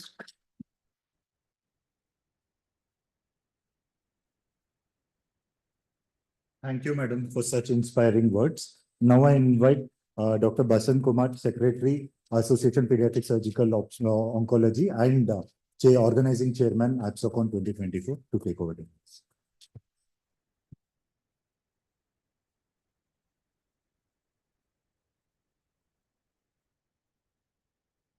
Thank you. And it's my honor and privilege to not only welcome you, but to say thanks to my teachers and to inform you from this year we are initiated honorary fellowship for Association of Pediatric Surgical Oncology. For 4 persons, we are going to felicitate them. And there are honorable guests from abroad. 4 persons joined this conference, 1 from online and 3 by physical presence.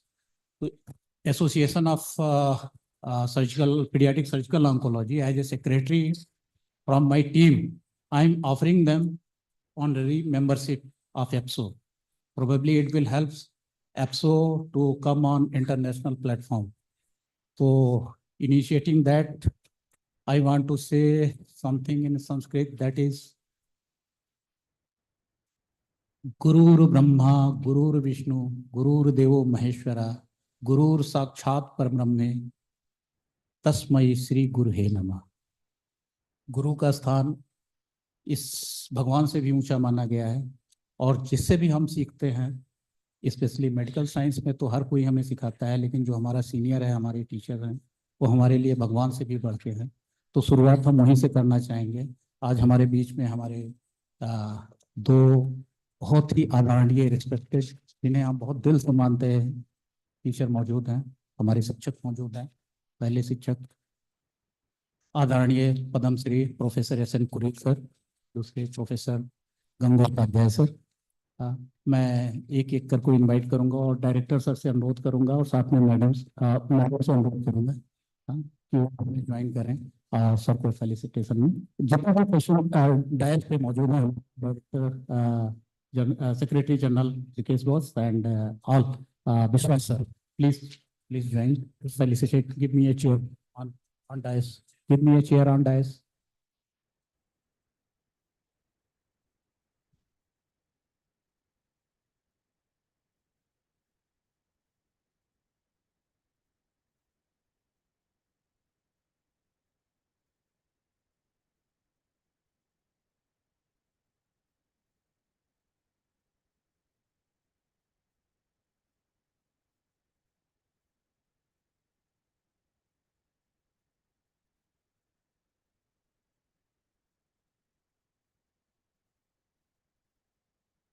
So first I invite my teacher, Padam Shri Professor S. N. Kuril sir on dais.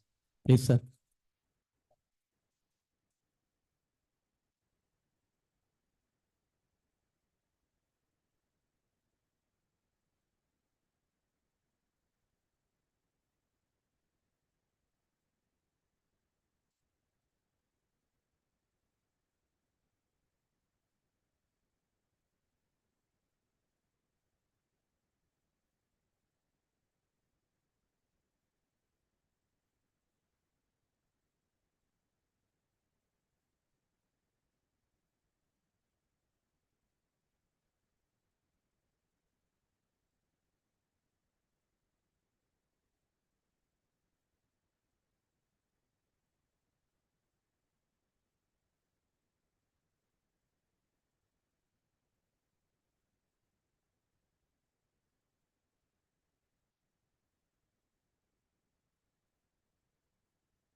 Now I invite हमारे आदरणीय professor S N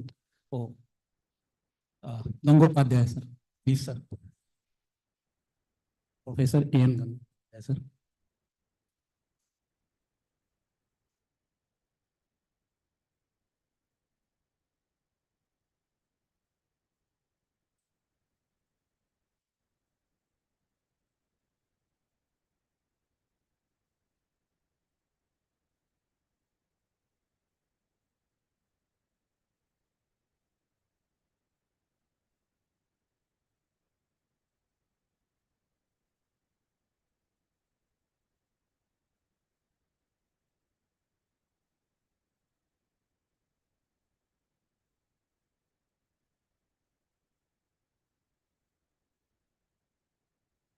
We'd also like to share.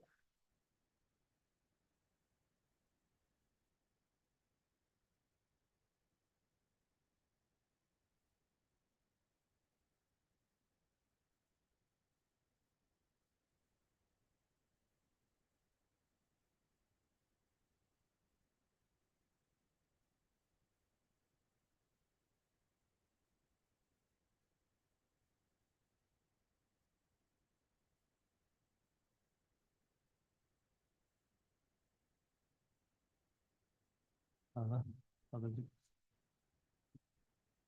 Please have a seat, sir. Please have seat, sir.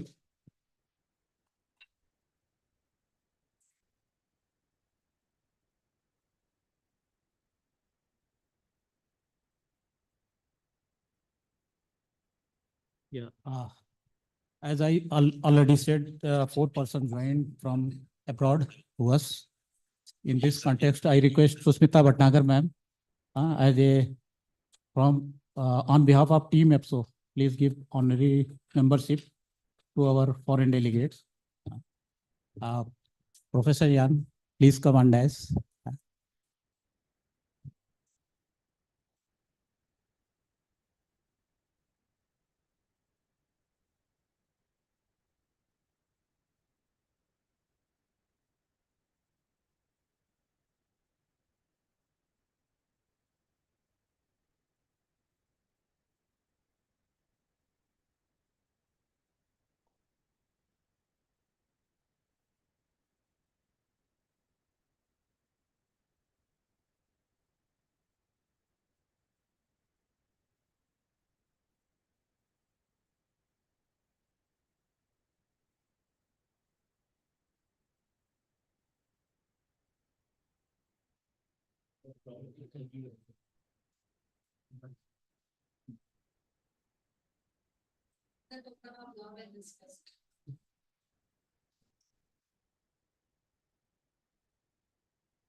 Yeah.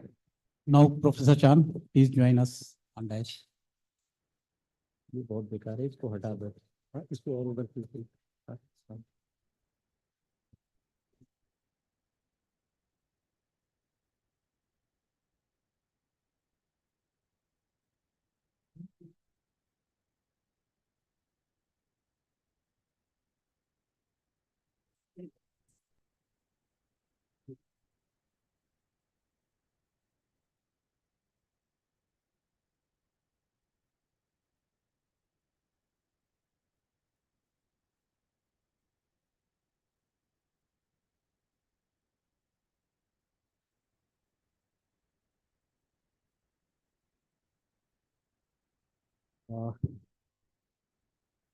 Currently, 2 person is not here. Please have seat, sir.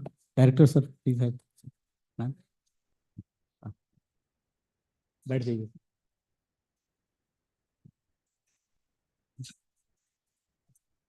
अच्छा, चलो.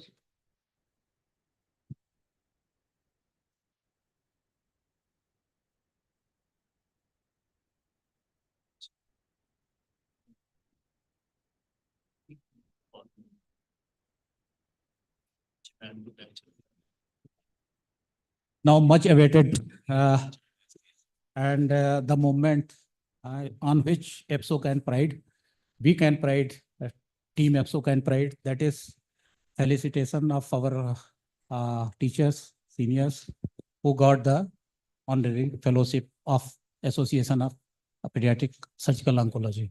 First, that is, as Vikesh sir said, Dr. Susmita Bhatnagar is life member of this association.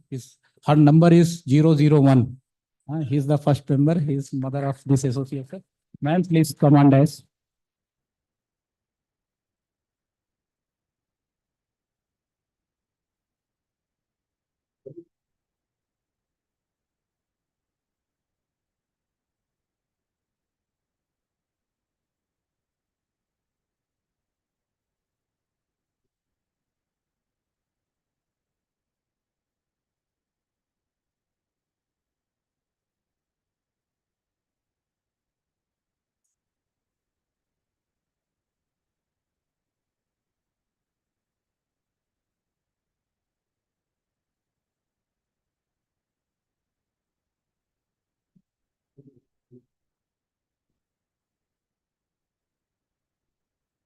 Professor Yogesh Kumar Soni, sir. He is my chief.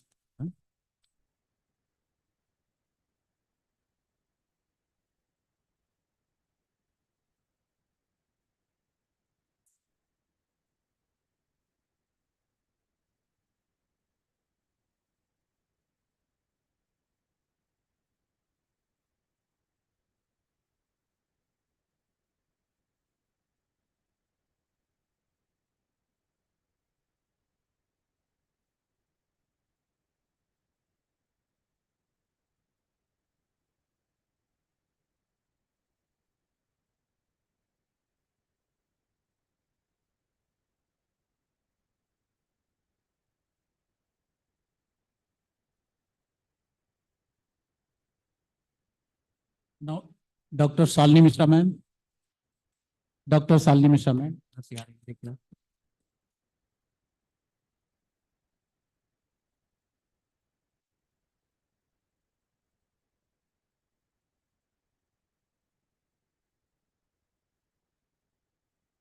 Yeah. It is not that Sandeep sir. Sandeep sir is our teacher and everything. That doesn't matter. But I am calling regarding to membership number. That's why. Yes, sir. And I want to tell the audience, during my early career of this onco surgery, sir is my biggest help. He helped me on by email, by phone, and I can call anytime. And sir is always available for me. Not then, today also. Thank you, sir.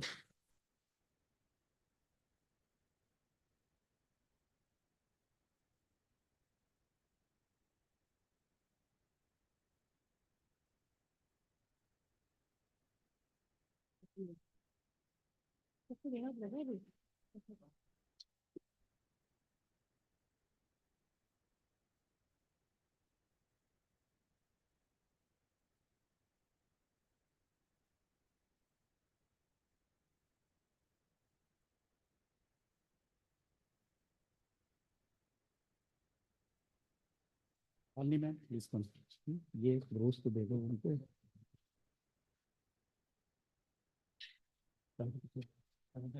है ना?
Please have seat both.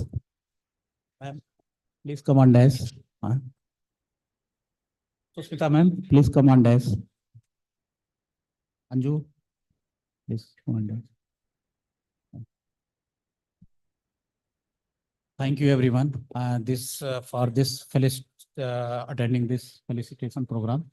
Now it's honor and privilege to invite our director, sir, Padam Shri Professor R.K. Dhiman, sir. He is not our director. He is director. He is also a mentor, good teacher, good man, and बहुत कुछ है, sir. He never afraid to initiate new things and do innovations. Thank you. Welcome, sir.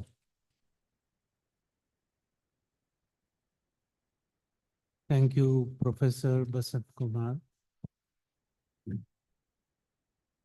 Professor Sushmita Bhatnagar, Chairman, APSO. Professor S.K. Vishwas, President-elect, IAPS. Professor Vikesh Agarwal, Secretary General, IAPS. Professor Basant Kumar, Head of the Department of Pediatric Surgery, SGPGI.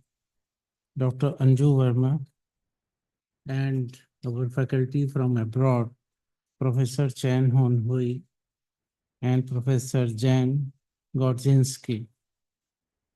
Good afternoon, ladies and gentlemen. It's my really a proud privilege that I am here in this August gathering, celebrating this conference, Apsocon 2024.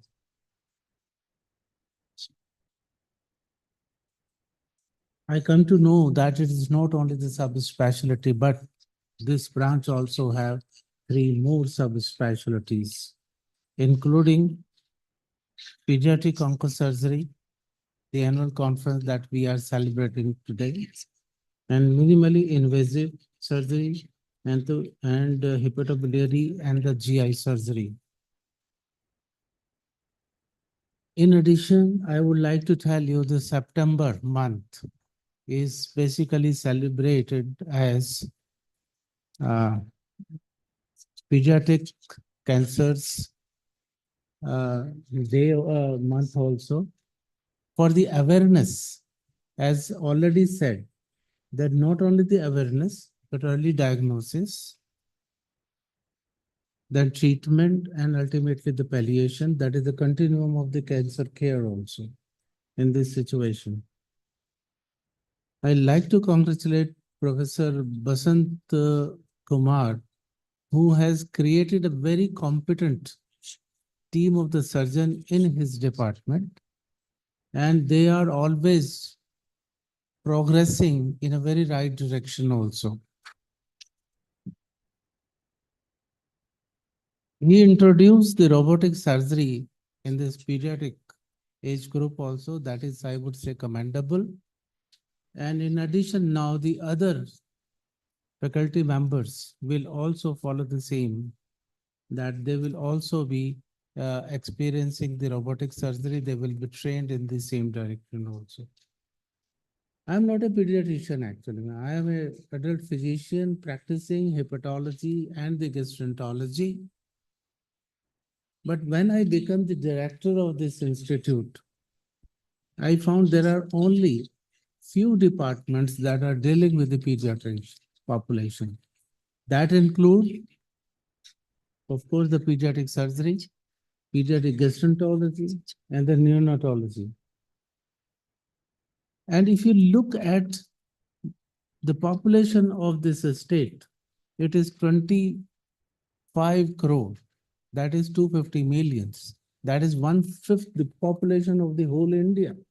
Now you can imagine if the pediatric population age group is from the newborn to the 18 years, and that is the 40% of the whole population of this Uttar Pradesh. Now you can see the number of the cases with the pediatric cancers also, they are enormous. And you have to deal with also, but there are many more things also.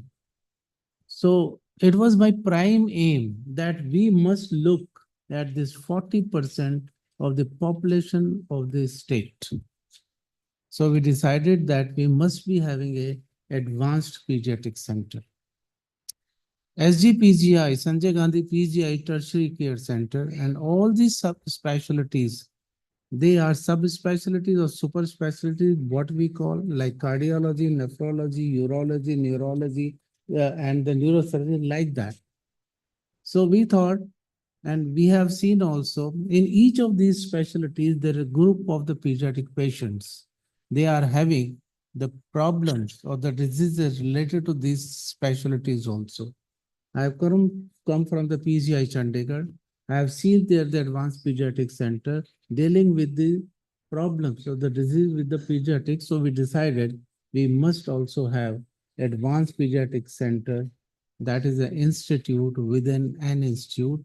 And this center will be having 24 departments, 4 units, 575 beds also.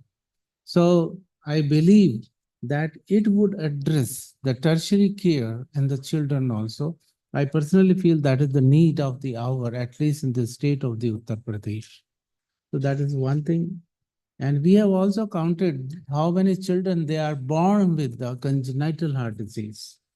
So one of the couple from the California, they are helping us in that because they lost their child at the age of the 13 years because of the congenital heart disease. They belong to the state of the Uttar Pradesh.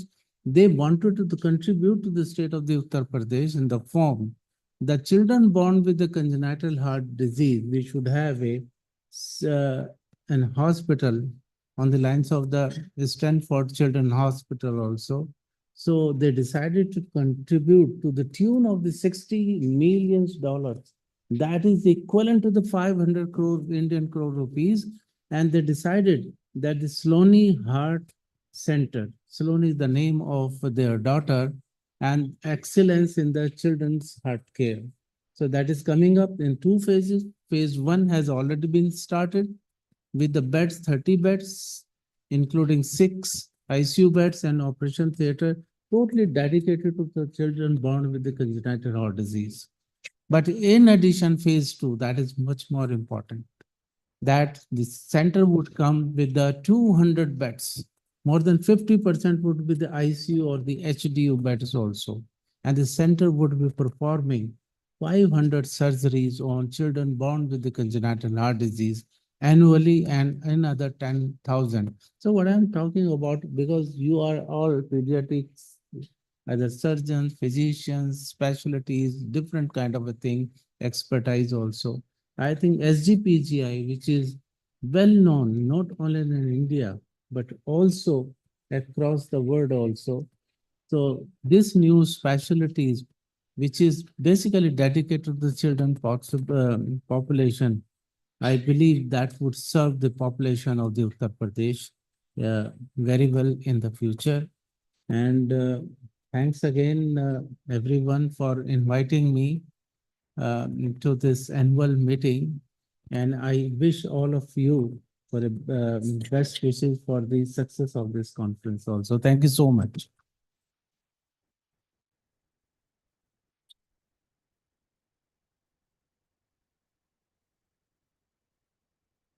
Thank you, sir, for your kind words and also for your constant support and encouragement to our department.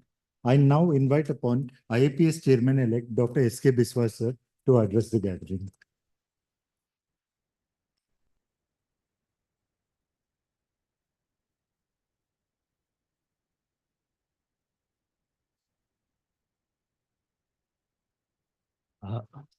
I welcome you all, and thanks to the August, Basant, Vijay and Ankur. For their persuasion, I have to come here. And I never thought that I have to give proxy to our president. So in absence of president, I am president-elect is here. So I will not linger very much. I wish success of this annual conference very much. I attended the first or second conference when it was not APSO, but SO, surgical oncology section. After a long time, I am attending the 6th annual conference. From this gathering, I am rather hopeful. I don't thought that there will be 60, 70 people The vibrant branches of IPS are SPU and PESI.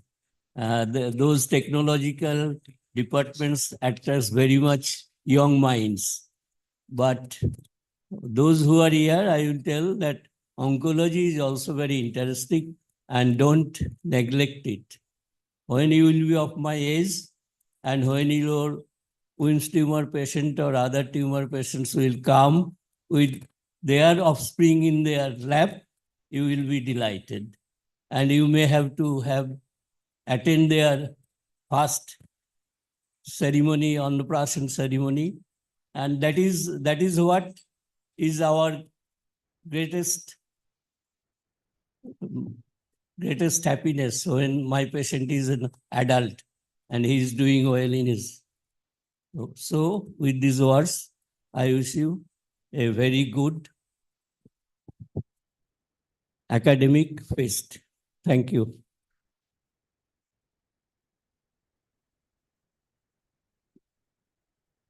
Thank you, sir, for your inspirational talk. I now invite upon Dr. Anju Verma, Organizing Secretary, Apsocon 2024, for vote of thanks.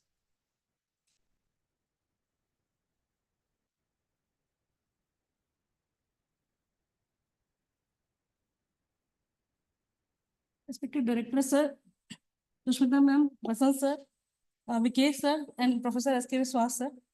I'm very thankful to all of you for gracing the event.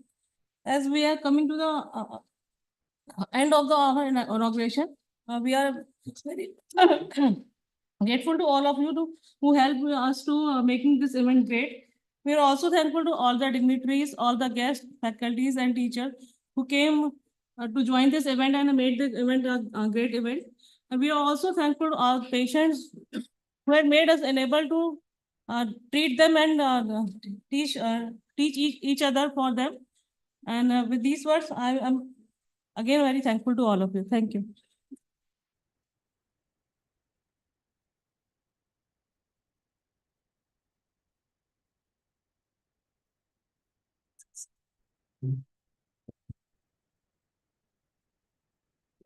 As a chairman, I conclude this inauguration session. Please, and please start the next session.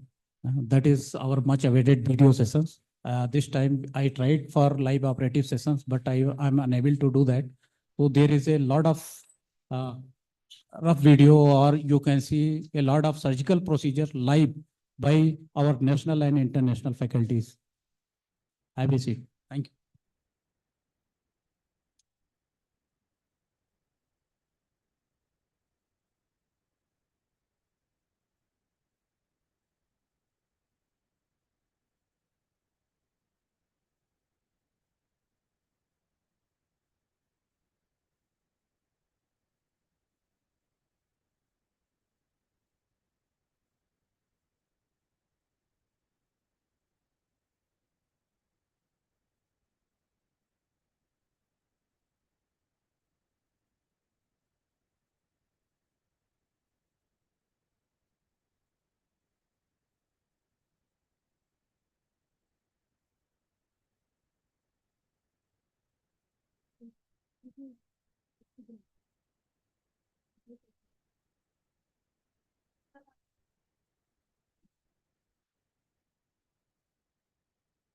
We'll move ahead for a much awaited program, which is expert video sessions on surgical techniques by international and national experts. I request Professor Y.K. Sareen, sir, Professor and HOD of Lady Hardinge Medical College, New Delhi. Dr. Manoj Joshi, sir, Senior Consultant at Mahatma Gandhi Hospital, Indore.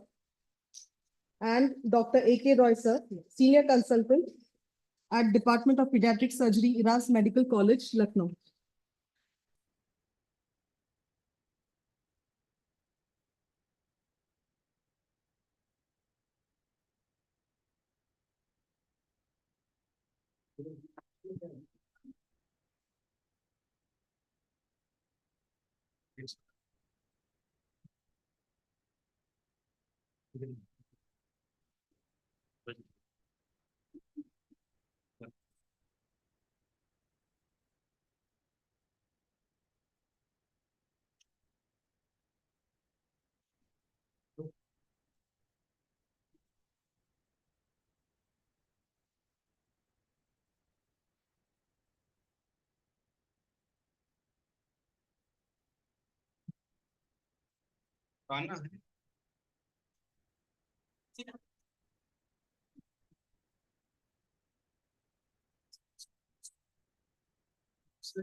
नीचे कर दो।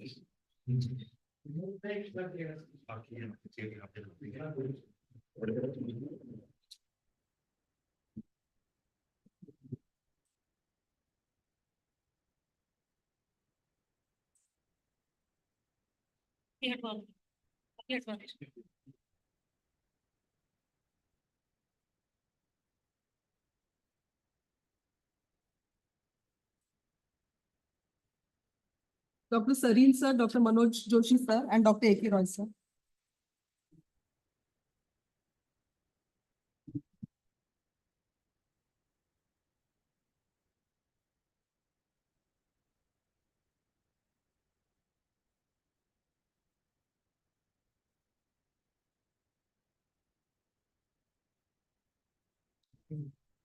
ये वो videos है यार,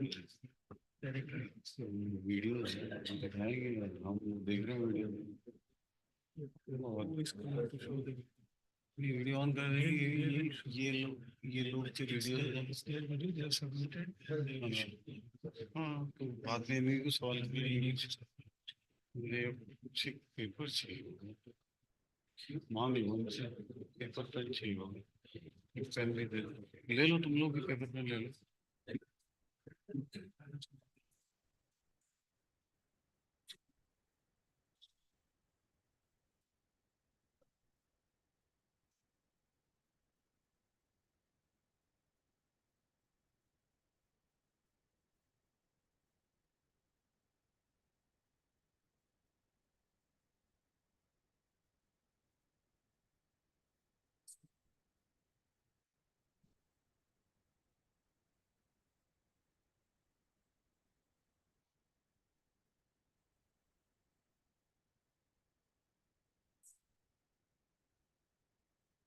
इससे शुरू कर रहे हैं। So should I invite him over? All right. Okay. Dr. Chan, I take this opportunity to invite you again on the stage to show your videos, please.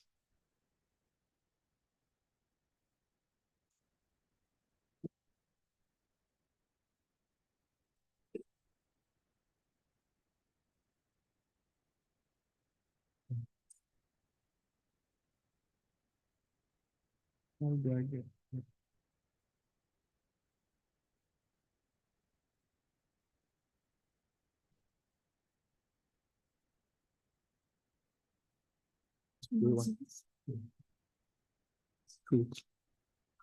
Okay.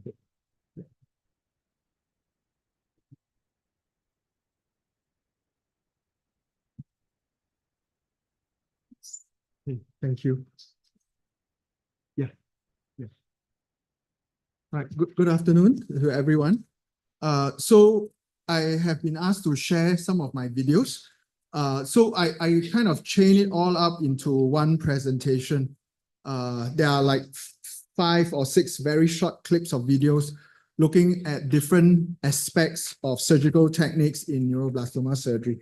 I think if we, that will be better for videos, I think. Okay, so surgical goal, we talked about it just now, removal of primary tumors and large lymph nodes in the region. Adequate surgery is R1 resection.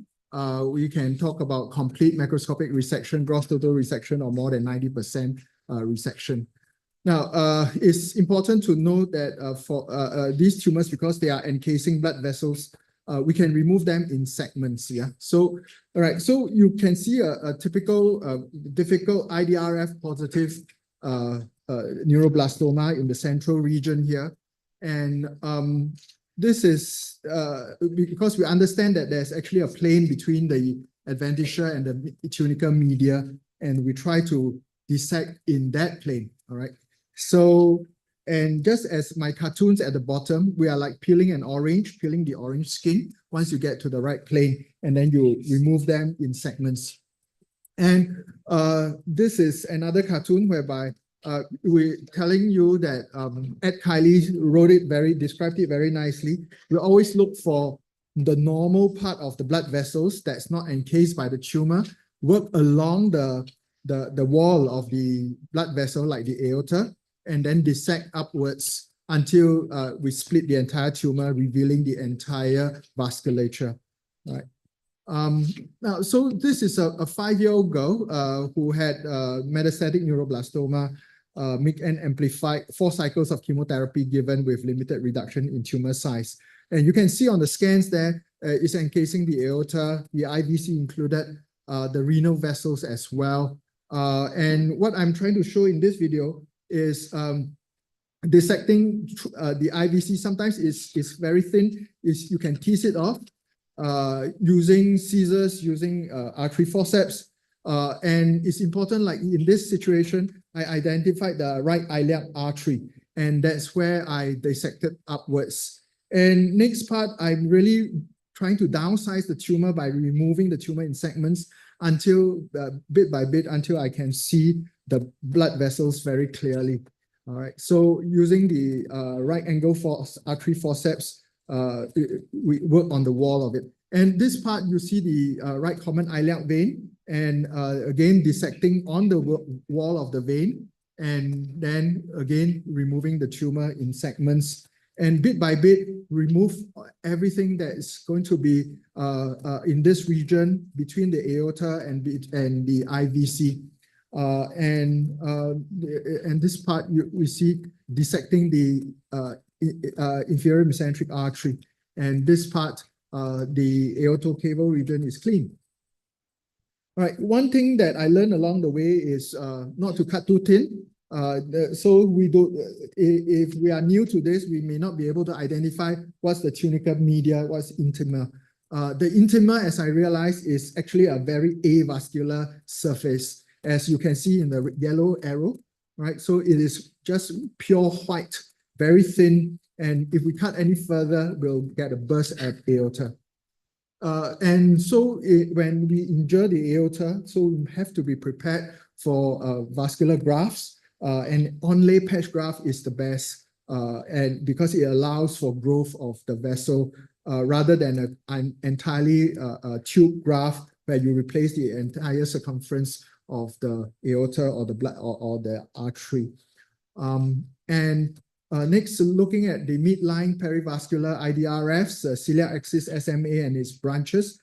This is a very scary area to operate on, and it's well known that they have unfavorable surgical outcomes. And I especially want to bring your attention to this area called the hepatopancreatic neuroblastoma. So you can see on the left-hand side is actually involvement of the pancreas. You can see diffuse multiple tumor nodules within the pancreas, and then inferior to it will be the tumors that's around the vessels. And then in the middle is actually a solitary distal pancreatic tumor, which is neuroblastoma. And on the right side, you see the pancreas being spared and the tumor that's around the vessels here. And these tumors tend to lack response to chemotherapy. And one of the things that we learn, and the radiologists always fail to understand, is that these are not lymph nodes. All right? The radiologists like to label this part as lymph nodes. They are never lymph nodes. And when they are like that, you need to understand the anatomy here is the celiac ganglia and the superior mesenteric ganglia. Anything that is between these two areas, they are really the nerves, the splenic plexuses that's accompanying the splenic artery, the pancreatic artery, as well as the pancreatic duct. And so that makes it more challenging as we try to dissect this area. So they will not come off like lymph nodes, whereby it's like a chain of grapes falling apart.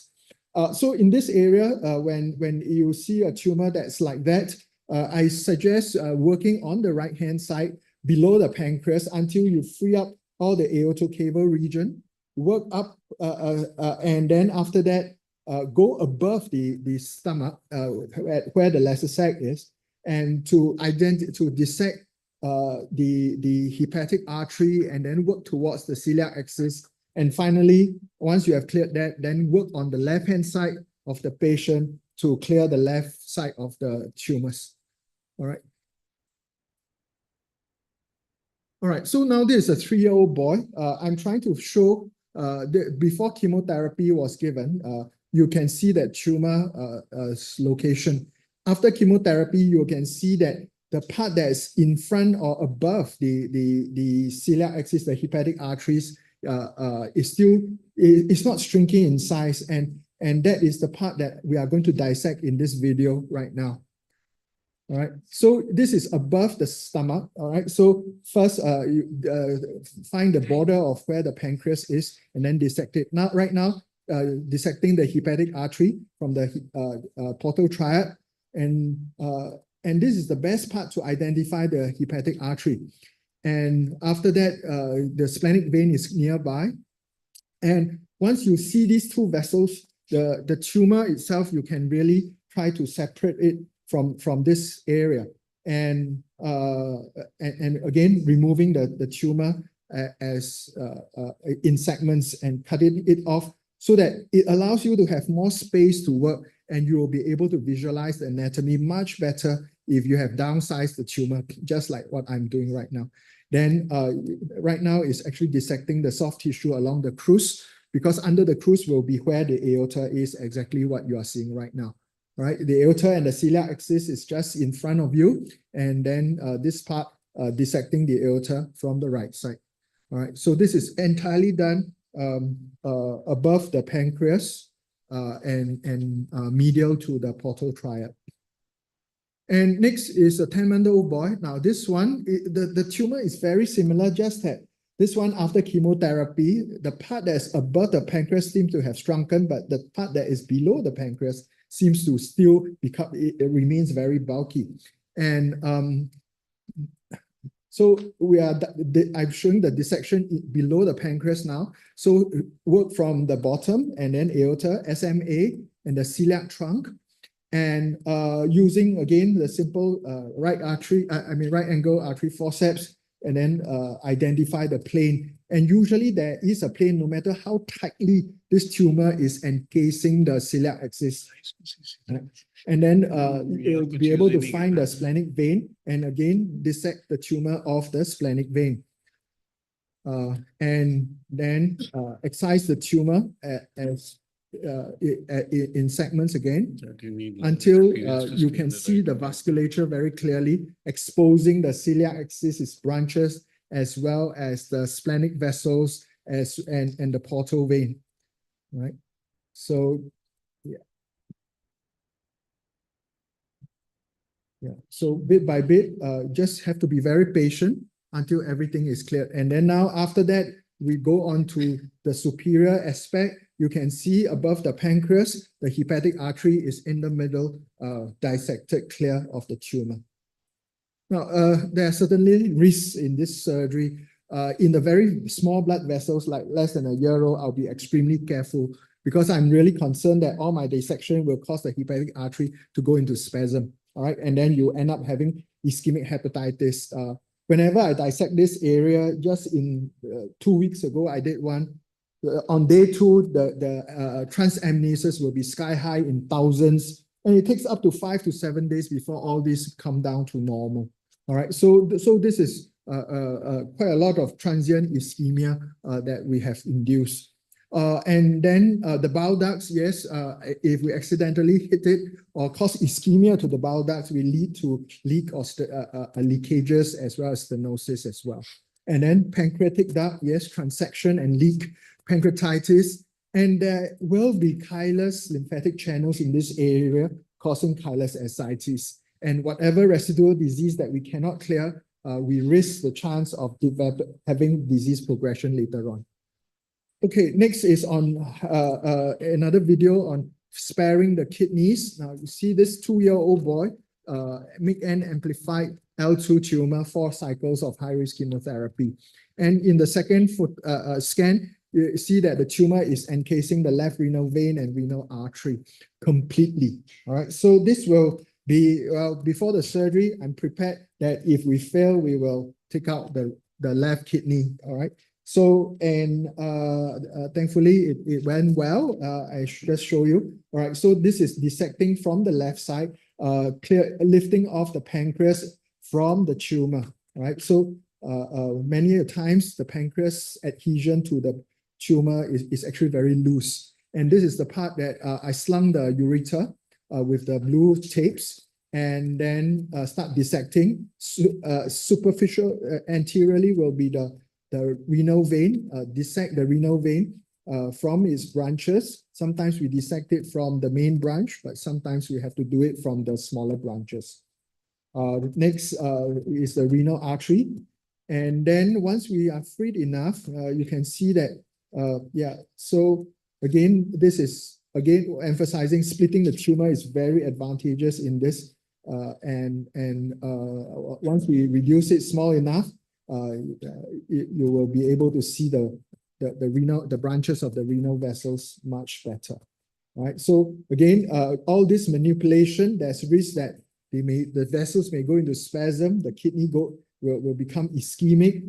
But I think in this patient, I have been quite lucky. I was quite lucky that the kidney survived the surgery. And so bit by bit, we slowly dissect it and clear the tumor of the very tiny vessels as well. And this is the end result. And next, I do chest work as well because as an oncology surgeon in my hospital, this is one area that I deal with. All right. So this is a paper that I published during about the COVID time when we have not much work to do. We sit around and then pull out our papers to write. Yeah. So this is a patient that I have which has cervical thoracic neuroblastoma and L2, MYC-N not amplified, and then he underwent 4 cycles of chemotherapy. And the tumor got smaller, but you can see it is encasing all the important blood vessels. I chose trapdoor because it is anterior and I am able to at the first instance, control all the blood vessels. If I have chosen a left thoracotomy, then I would be meeting the tumor and I so-called will be dissecting it blindly. So this is relatively a much safer approach. All right, so this is doing a lower neck incision, and at the same time, we clear the lymph nodes around that area, then do a median sternotomy, and then and split halfway, looking at judging from the extent of the tumor from the scan. And next, the first thing I always look out for is the phrenic nerve. And once I look out for a phrenic nerve, again, we dissect the nerve as though we are dissecting the blood vessels. There's usually a perineural sheath that we can dissect on. And using sharp dissection like a scissors here, I clear the phrenic nerve, I preserved it. And then next, from the neck where there's no tumor, I dissect downwards to identify just next to the carotid artery, I will be able to find the vagus nerve. All right, so you can see the vagus nerve and the carotid artery there. Then I sling them, and sorry, this part is actually the innominate vein. All right, so once I slung the innominate vein, right, whatever tumor that is below it, I start clearing it. Next, this is dissecting the vagus nerve. Like in this situation, the vagus nerve was encased, and it actually came off quite nicely because the perineural sheath was actually just loosely attached, and the entire vagus nerve was preserved. And then next, looking at the left carotid artery, and also tracing from the aortic arch, I traced upwards, and then that's where I find the left subclavian artery. After this left subclavian artery, I always go look for the vertebral artery. All right, so that is what's going to come out. Okay, before that, I do some tumor dissection, clear away the tumor that is inferior to the subclavian artery. And then this is the part, yeah, dissecting upwards to identify the vertebral artery. Okay, so this method, you can see that the exposure of the blood vessels is very good, actually very controlled. You can control the blood vessels extremely well. Okay, next, thoracoabdominal neuroblastoma. Okay, so This patient, 2-year-old L2 tumor, no MYC amplification. After 3 cycles of chemotherapy, the tumor did not shrink, it just remained the same. All right, so I decided to use the thoracoabdominal incision. And this is making an incision from the abdomen upwards to the chest. And I cut and divided the cartilages, the ribs, and then I split the diaphragm right onto where the tumor was. And below it, you can see where the kidney is easily pushed down.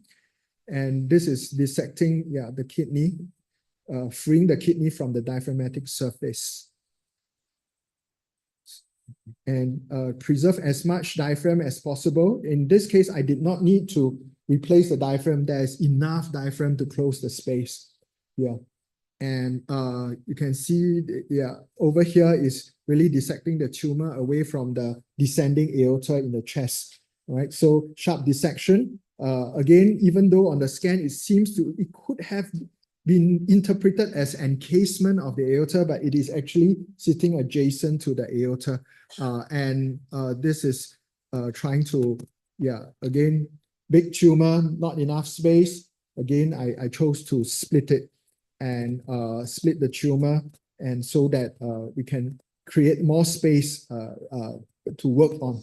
And so after that, clearing all the whatever remnants that you can find. Very often in these tumors, there will be tiny bits of tumor in the intercostal spaces, and then you just need to clear them bit by bit. Okay, that's all I have. Thank you for your attention.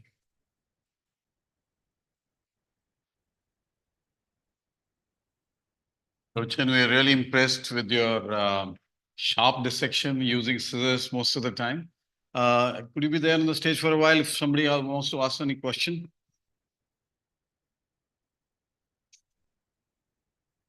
So what is the usual operating time in these cases like?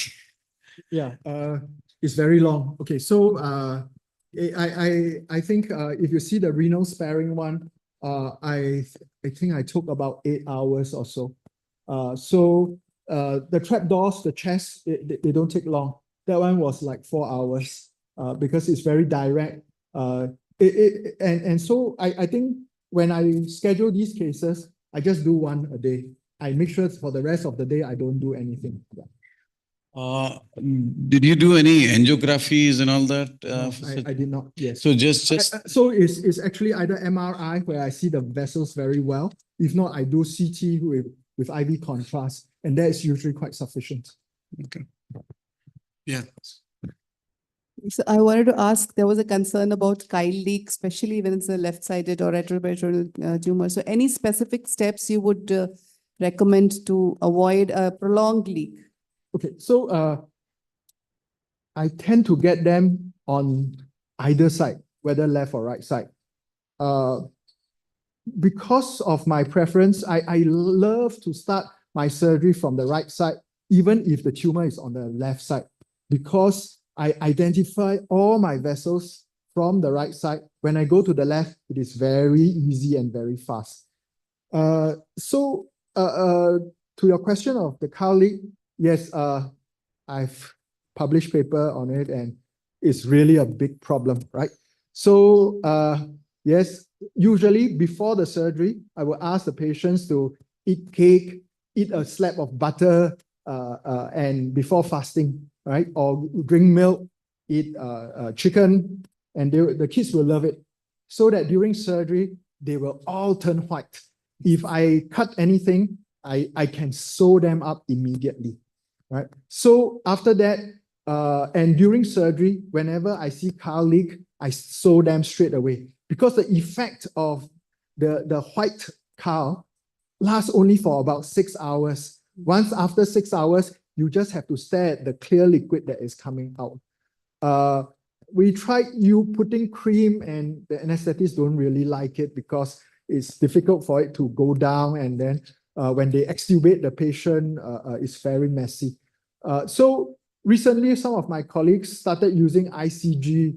I don't really see, looking at their videos, I'm not convinced that the ICG actually pops up so nicely. I have a colleague in China who says that, yes, at the end, so my colleagues in KK Hospital are now sewing the edges of the peritoneum that they cut, and they say that that works. While my colleague in China, who does a lot of neuroblastoma, say that they will sew that part of the peritoneum to the cut edge of the peritoneum so that you cause like a enclosure, so that you get an encapsulated collection rather than having a free ascites. And by this method, they actually will not leak so much, and you actually will be able to let the patient be discharged faster. Any experience with fibrin glue or something? Of course, whatever we see, we sue. Yeah. So fibrin glue, I tried it. In Singapore, it's very expensive. It's very painful to use it. Once you use it, and then I believe that the leak will just float the fibrin glue off, and then you waste, in Singapore dollars, thousands of dollars into the drain. Ankur, yeah. Excellent lecture, sir. So just extrapolating from hepatic surgery, can we use CUSA or water jet to break the tumor parenchyma? Any experience with that?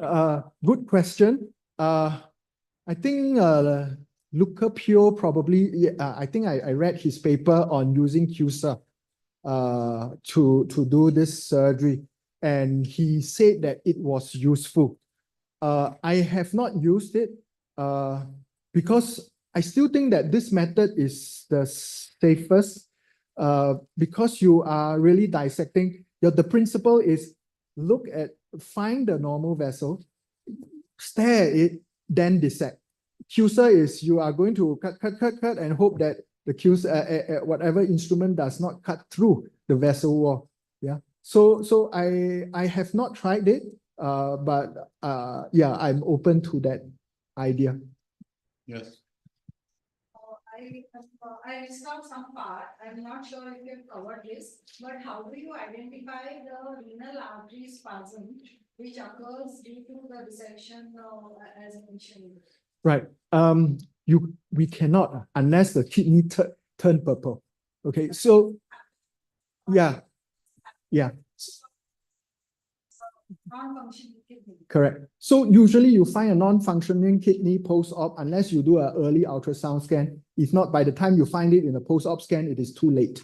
Yeah. So I mean, I do have a few that the kidneys just disappeared along the way in follow-up. But what I realized in my early days, I actually used the monopolar diatomy very close to the vessels.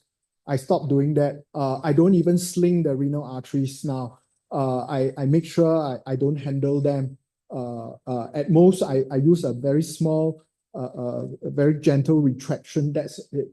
And the rest of it is just dissecting, sharp dissection. So for renal vessels, I do sharp dissection only.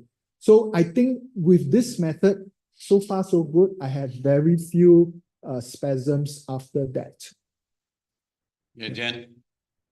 It's just words on CUSA. It's not very useful for neuroblastoma because the consistency of the tumor is very thin. CUSA doesn't take it. A lot of CUSA for the section of the tumor should be flat. It works very well. If we get to the tumor and if you take out the necrosis, but it's not the And the other question you already answered is beautifully blue instrument is no color. Yes. Yes. Thank you very much, Chen. Thank you. Thank you. Sir, Thank can you. I ask, sir, one question, last question, sir. Sir, very mesmerizing video, sir. Actually, when I do dissection with this fine seizure, I usually left some little bit tissue over that major vessels. What you have any experience about scalpel dissection over the great vessels, some major vessels? Accidental disruption of the blood vessels. The scalpel by knife. So he's asking if he using can the dissect knife. it with scalpel Sharp blade. dissection, knife is asked. Yes, I think that is what Mr. Ed Kiley showed us in his videos long time ago. I think sharp dissection is one method that you can use.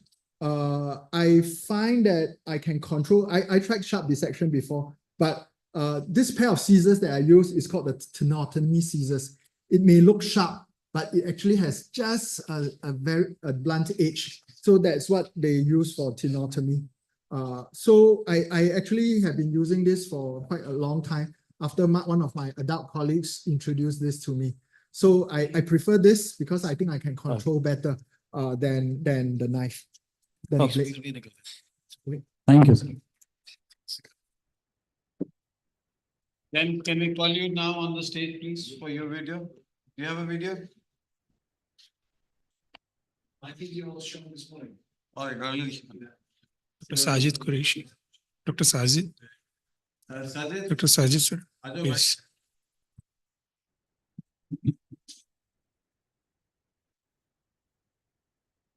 What are you going to show us? Officially.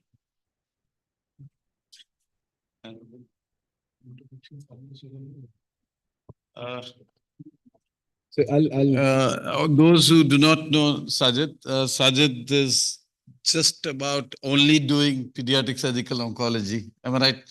And he's in Tata Memorial Center. His dissections and his slides and his presentations, I'm in total awe. So one more in the chain. Thank you so much, Sajid, to be here. Thank you. Thank you. So what I'm going to show is only the video. I'm intentionally not adding any theory to this. This is a gluteal rhabdomyosarcoma. Previous incomplete attempts were made. The patient presented to us with residual disease. We went ahead with chemotherapy. And after the chemotherapy, we are doing the resection. This mass is in the gluteus maximus in the gluteal region and the sciatic nerve. Though there is no neurological deficit, but the sciatic nerve is inseparable, at least on the imaging.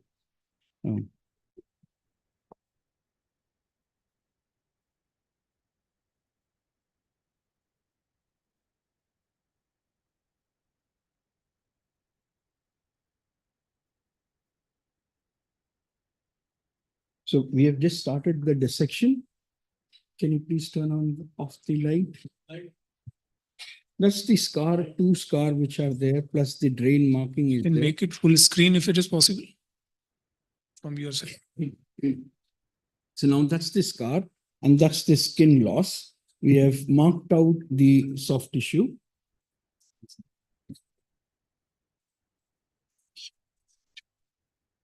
And now we are in, for a soft tissue sarcoma, it's very important that you know the anatomy of that particular region.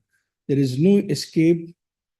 If I unmute this video, the only questions I'm asking to my student is not the disease or the complication treatment of disease. I'm only asking the anatomy. Here, this is the gluteus maximus muscle. Right now, just revise yourself. Ask yourself, what is the origin of the gluteus maximus? If you know it very well, you are at the right place. So now the gluteus maximus is being cut. Now I go by the visible and the palpable limit of the tumor. That finger which I'm putting, that's the palpable limit and the visible limit you can see. That's how we decide the margin. Remember, there is no magic number that you have to have a 5 centimeter or 1 centimeter or so on and so forth. Now, the gluteus maximus is cut now. The next thing you're seeing is the midi or the medius. Identify that very well. Now that the gluteus maximus is out, that whitish structure, what you're seeing is a hard structure. That hard structure is the greater trochanter. So we are dissecting it off. We are individually sacrificing or transecting the muscle, taking care, halting here, so that your cautery only cauterizes the vessels which may be present in the muscle. So you can ensure a bloodless field. Gently follow the anatomy. Keep your fingers over the tumor.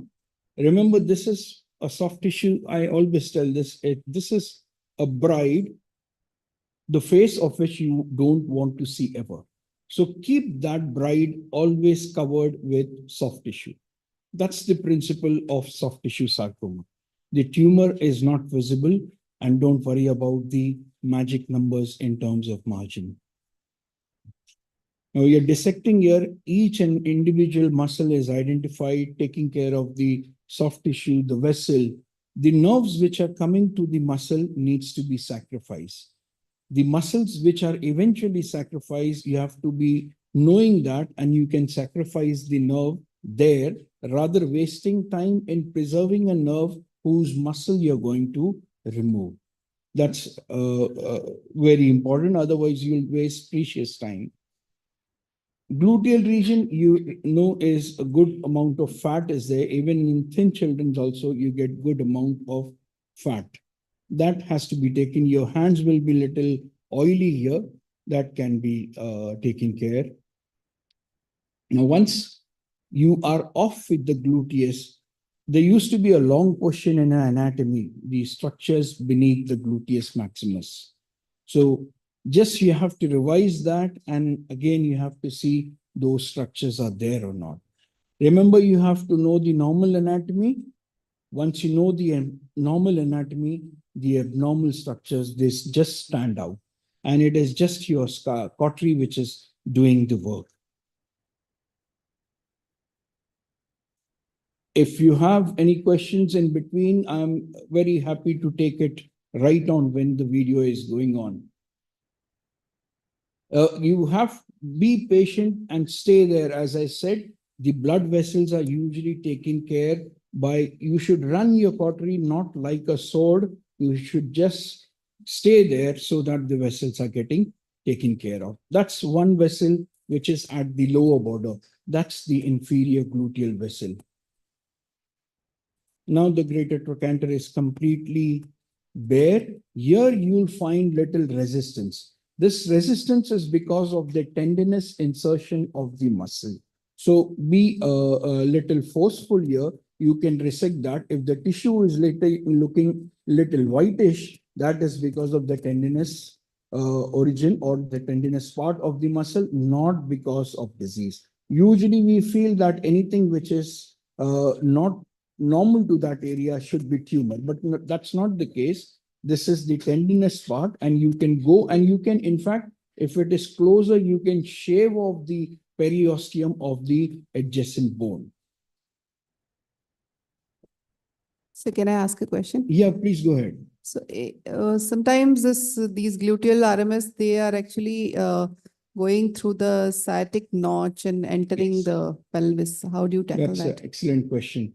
So I said the anatomy, and by that I really mean it. So once you are through with the gluteus muscle, once you're through that area, you're seeing the piriformis, there is the part where the ischial notch or the sciatic notch is there. You can follow it there, and you can go inside. In fact, you can go and dissect the intrapelvic component also. Just need to divide the piriformis muscle. And the sciatic nerve has to be in view always. Once it is there, that will lead you inside the greater sciatic notch. The exiting the nerve structure, or the most important structure exiting from the sciatic notch, is the sciatic nerve. Follow the sciatic nerve, and it will help you to remove that particular disease.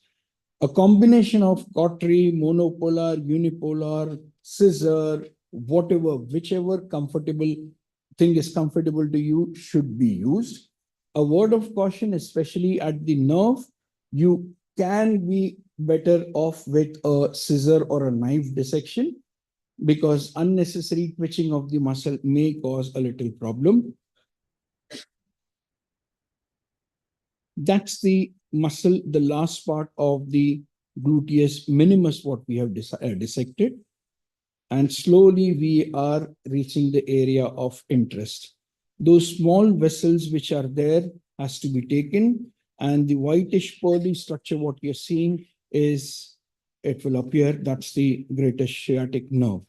Remember, there's a good vessel around the sciatic nerve, which is supposed to be the largest vena comitant or accompanying vessel. It's having an unusually long name also, arteria comitans nervi ischidiaci, that just requires a few clip application.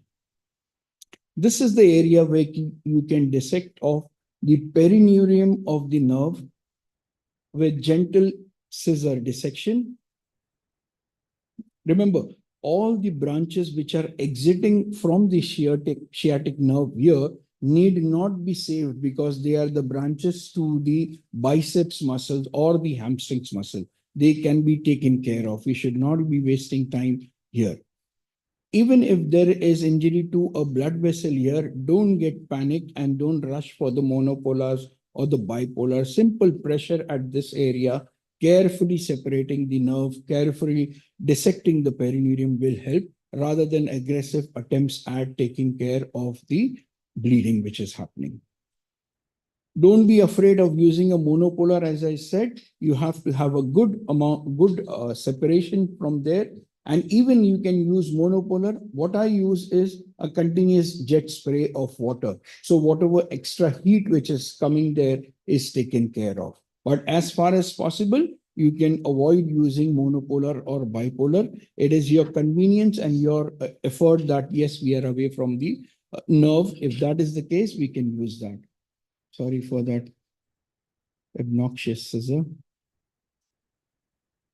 Those are the extra branches which are departing from the nerve. They may not be the branch which needs to be saved.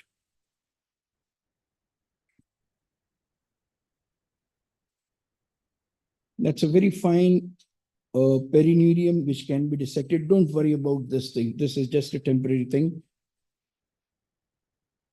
This is a useless one. We can take care of it because that's going into the muscle.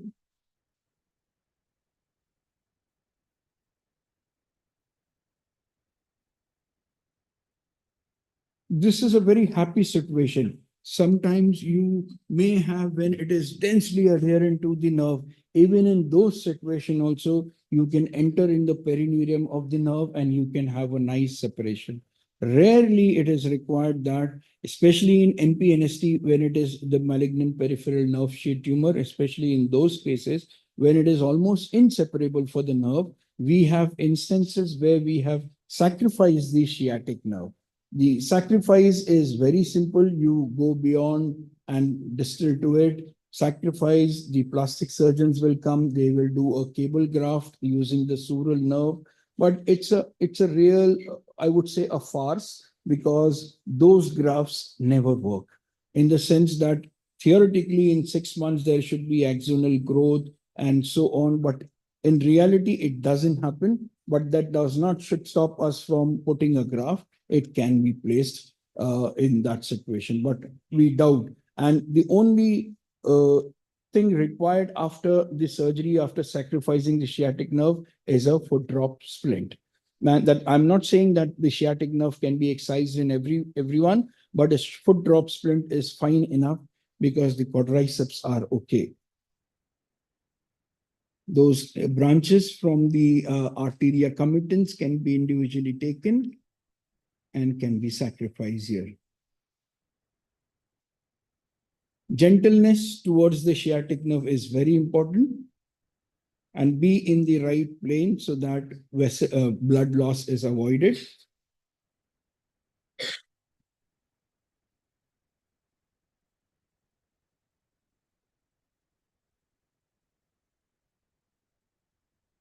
Here I'm using the bipolar. We keep the bipolar setting to very low. Here comes the water.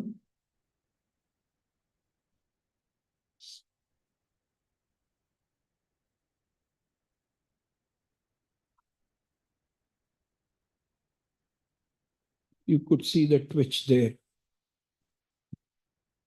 Do you use the magnification? No. For some reason, I'm very uncomfortable with that. So Okay. yeah, it's a good thing. Okay. Yeah, because the way it was dissecting. Yeah. I don't use magnification even for my 7-0 Whitetail, which I'm using for the retinoblastomas. Because it's a headache. But I know it's very useful. The plastics and the pediatric surgeons and many of our thoracic surgeons are using those. But for some reason, I'm not very comfortable with that. Once you have identified that that's the bicep femoris which is coming, interview. Biceps has two heads, the medial and lateral. And once you are away, I was close here. That's why we got the twitch here. And once you have defined this, the soft tissue dissection becomes very simple. So identifying the important structure, whichever area you are, the vessels, the femoral vessels anteriorly or the axillary vessels in the arm, take efforts to find them first. Once you have identified our normal structure, the abnormal structure removal becomes very easy. It's normally a tendency that once we have enough exposure, the first thing is we go for the hunt. We go run after the tumor. But no, a good exposure, a good view, identifying the normal is very important so that the abnormal becomes apparent, and then we can target only the abnormal. Usually clips are not required. Famously, many of our seniors have told that in amputation, you always ligate or clip it. If you don't do that, you get a painful neuromas. In this situation, it is not there. I have not seen a single child post-amputation having a painful neuroma, but yes, theoretically, it may be possible.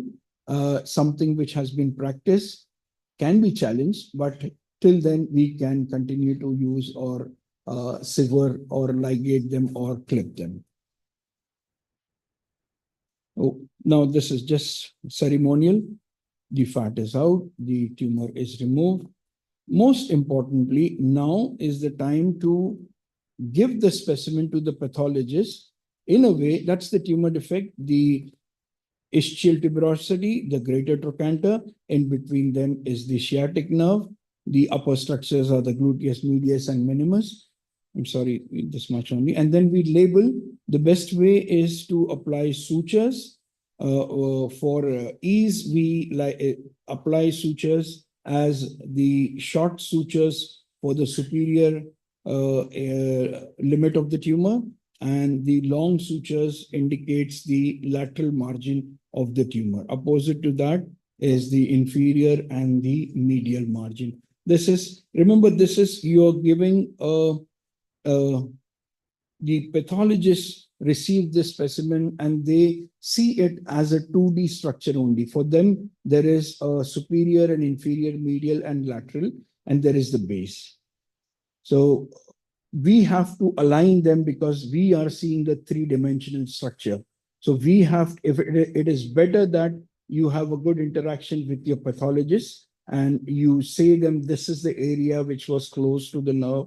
The perineurium where you have dissected, you can mark some ink there, or you can place some sutures. The adventitia where you have dissected, you can mark that also, so that they feel this is a two-dimensional structure, but in reality, they have to understand that we have resected not as a two-dimensional, we have resected this as a three-dimensional structure. That's very important. This is an additional cautery scar. We were not certain and we couldn't contact the surgeon. For safety reason, we have excised that. It's not part of the video show. Thank you very much for your kind attention. We'll be very happy to take questions on this. Right, please. The reconstruction part or the closing of this wound, like here, I mean, on the chair.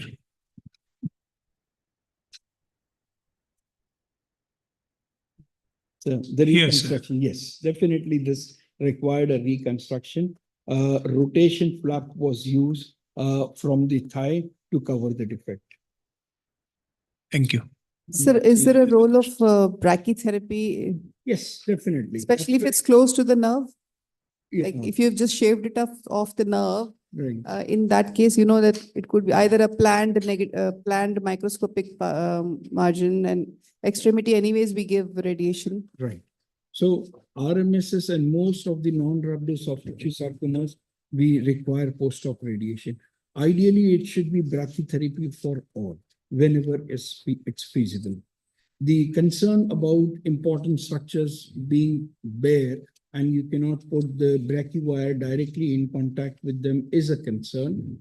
At places, we just flip the adjacent muscle. For example, if it is the femoral vessels or the femoral nerve which is laid open, we just flip the sartorial flip to cover it with the muscle.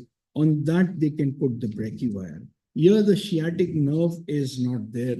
Sciatic nerve is bare, the bones are bare, and there is no additional soft tissue we could bring forward. Plus, there is a need for a reconstruction, a relative. If you're doing a reconstruction, that doesn't mean you cannot do brachy. There is a need for reconstruction, a large defect. The placement, anchoring of the brachywire will be a concern. Plus, this is a mobile area, though we can immobilize it, but all these concerns were there. That's why the brachytherapy was not used. But ideally, wherever possible, brachytherapy should be used. Sir, any experience in putting some gel foam or any such thing over the nerve, if it's a small area? Right. Just so that, it covers they want some 2-3 millimeters away from the wires. Our radiotherapists are in love with those gel foam thing. I don't know, they feel that it Because is recently protective. they were But it's asking me to just- do, and I wasn't sure. They just put it, but we know in 2-3 hours that gel foam is going to It will melt. disappear. So, but they feel very happy with it, and I love to put a gel foam over it then.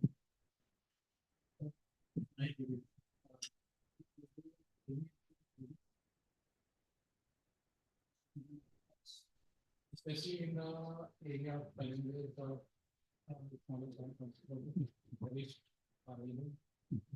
So the basic thing with a frozen section is that you should have something to correct it. The idea of getting a frozen section is to find out whether disease is there. If disease is there, I will go beyond it and resect it. That should be the basic premise of frozen section. There's no point in knowing the margins are positive or negative when you're not going to do anything beyond that.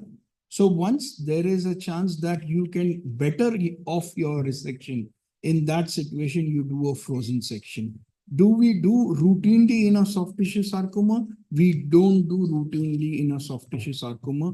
We go by the visible and the palpable extent of the disease. Having said that, any concern is there, and there is a possibility that I may resolve that with taking additional tissue. In that situation, we are doing a frozen section. For, I said, the vein, the vessel or the nerve, will I be able to correct it further apart from resecting the vessels or resecting the nerve? No, if the answer is no, there's no point in getting a frozen section done. But yes, when you are having concerns and you can correct that, definitely it should be done. As a routine, we don't do routinely for our patients with soft tissue sarcomas. Thank you, sir. Lipoblastoma, can you share your experience over lipoblastoma? Okay, so lipoblastomas, they generally are huge, humongous. They are extremities mostly, but we have seen lipoblastoma in the mediastinum also. It looks little aggressive as compared to the lipomas. The vessels, the muscles, and all those things are spared, or in the sense pushed apart. It may appear to be encasing the vessels also sometimes, but it should not be resected like a lipoma. We fish out the lipoma by going through the capsule. It should be resected in a way, the margins there should be a sliver of tissue over it, but at not the cost of sacrificing the tissues. Like here, this is a rhabdomyosarcoma. I was liberal enough to take away the gluteus maximus, the gluteus medius also. In that situation, it generally it is okay that you dissect it off, but you should not make aggressive attempt to do almost a compartment resection. It is possible to do that in most of the lipoblastoma. Even in mediastinum, the vessels are totally draped over it. You can gently separate it from the vessels. The small adventitia or the connective tissue, what we have, that will be a margin in the mediastinum because you don't have anything normal there to resect to make your margin negative. Apart from surgical treatment, any further? Pardon me? Apart from surgery, any further? Lipoblastoma, it's a surgical disease. Lipoblastoma, there is no need of an adjuvant treatment. The surgery should be complete. Having said that, even with a complete resection, definitely after incomplete, even with a complete resection, there are chances of recurrences. If they do occur, definitely the next management is surgery only. You mean lipoblastomatosis? Yes, lipoblastoma isolated or lipoblastomatosis over a big area or multiple lipoblastoma in the arm, in the axilla. We have seen all types of them. The Yes, treatment is madam. surgical. Here, Sushmita. Doctor. Like 1 centimeter, then I read later some literature that even 0.5 centimeter of a negative margin is all right when we talk of total resection. So what is the latest guideline? And if it is positive, then when do we go ahead with a second group surgery? So there are two parts to this question. One is, what is the ideal margin? Is it in a word like a letter, 5 millimeter or 5 centimeter? The conventional thinking was, yes, this is a sarcoma. It has to be a 5 centimeter. People have gone ahead with a compartmental resection. That is not the case. Usually it is the quality of the margin which is important, not the quantity of the margin. So a tumor-free margin is the word, the buzzword. We take inspiration from a very good paper by Kawaguchi, which is for soft tissue sarcoma in adults, wherein they have found that even the periosteum, the tumor abutting the periosteum is equivalent to a 2 centimeter margin in their study. We drew a lot of inspiration from that because we have instances of periadventitial disease, perineural disease, periosteal disease, facial disease where only fascia is there. We have excised the skin, but at the margin, the fascia, the fascia lata is good enough, even if the tumor is abutting over the fascia lata, because there's no way you can better off your margin with taking extra thing. So a tumor-free margin or the quality of the margin is more important. And people have gone ahead that be it 5 millimeter also, but it should be tumor-free. Having said that, if you have instances, the second part of the question, if you have instances where you have a margin positive disease at the final histology, a lot depends on the histology also, whether it is an RMS or a non-RMS, because you may add radiation to this in a situation like if it was a ERMS and a margin negative would have meant no radiation. But because of that, you can add radiation to it. Even if you go and revise, the radiation component is still there. So with margin positive, you can go ahead with an additional treatment, which is post-op radiation rather than revise. The margin should be microscopic margin positive. It should not be a macroscopic margin and there is visible disease there. If it is a visible disease there, then think of a second look surgery, but that should not happen. It should never be a macroscopic resection margin positive. RMS has to be, you can be excused for a microscopic margin, but going through the disease, leaving some disease aside there is not good. So that requires radiation, the microscopic. Macroscopic visible disease, you can go ahead with the second one. Regarding this involvement of the sciatic nerve, you said use of sural nerve cable graft, but the size is an issue in that case, like a lot of matching is a problem. Instead of that, like we had an experience of the plastic surgeon using common peroneal nerve, which is like more of a sensory part. So that sizes matches and decent result was there like after a year or so. So what's your take on that? The common will cause a good amount of morbidity. So why to take a nerve which is more functional? Why not to take only a sensory nerve? Because common peroneal is a mixture of sensory and motor. The tibial and the tibialis and this common peroneal divides into two. So that graft had an good result. Is it? Yeah. I'm not aware of that, but definitely. That paper was published in JIPS also. We had an Ewing's sarcoma of sciatic nerve. So there it was used. So Right. that may be an It- option. it's That a may be thick an nerve. option. Theoretically, yes, it's a thick nerve and it can Yes. be used Yes, as a yes. cable graft. Sural nerve, we have to make two, It's three filaments of cables, that and yeah, then suture it. yeah, The plastic surgeons enjoy doing that. Yes. But as far as the outcome is concerned, I haven't found anything useful. No, with I that. remember like for a full year, we had to keep the child on electrophysiological stimulation, Right. and then it worked. He was not limping at least. Okay. Right. Thank you very much, Thank you. Dr. Sajid. While we were talking about the surgical margin and the organizers should tell me what to do next, I would just talk about the surgical margins when we're talking about doing NSS in a unilateral limb. Bilateral, most of the times we're forced to do, but unilateral is always a choice which may be kind of criticized. So NSS-A and NSS-B, I hope everybody knows about this classification from SIOP, RTSG, umbrella protocol. So NSS-A, this asks you to do partial nephrectomy with some normal parenchyma, which is removed along. And while I was going through the literature, it was like some people said 1 centimeter, some said 5 millimeter.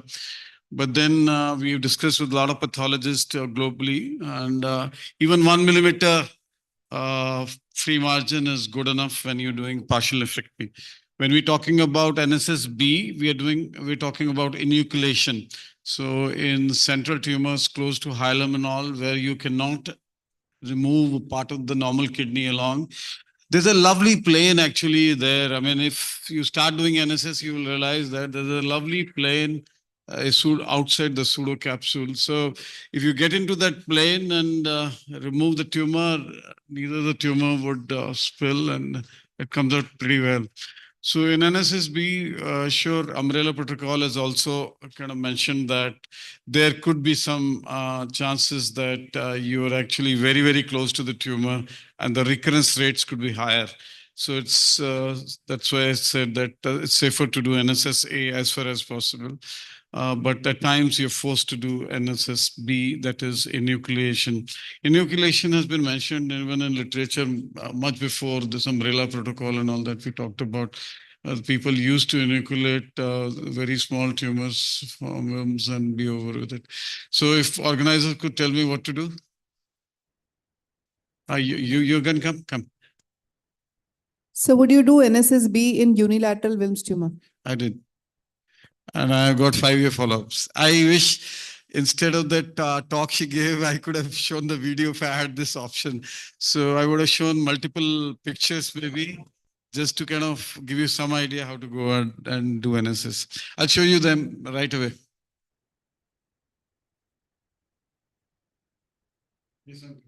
What are you talking? Yeah. Good evening, all. I'll just share laparoscopic adenectomy for adrenal tumors in children. We'll just take forward what Dr. Losty was discussing about endocrine tumors, and we'll share the technique for some adrenal tumors. So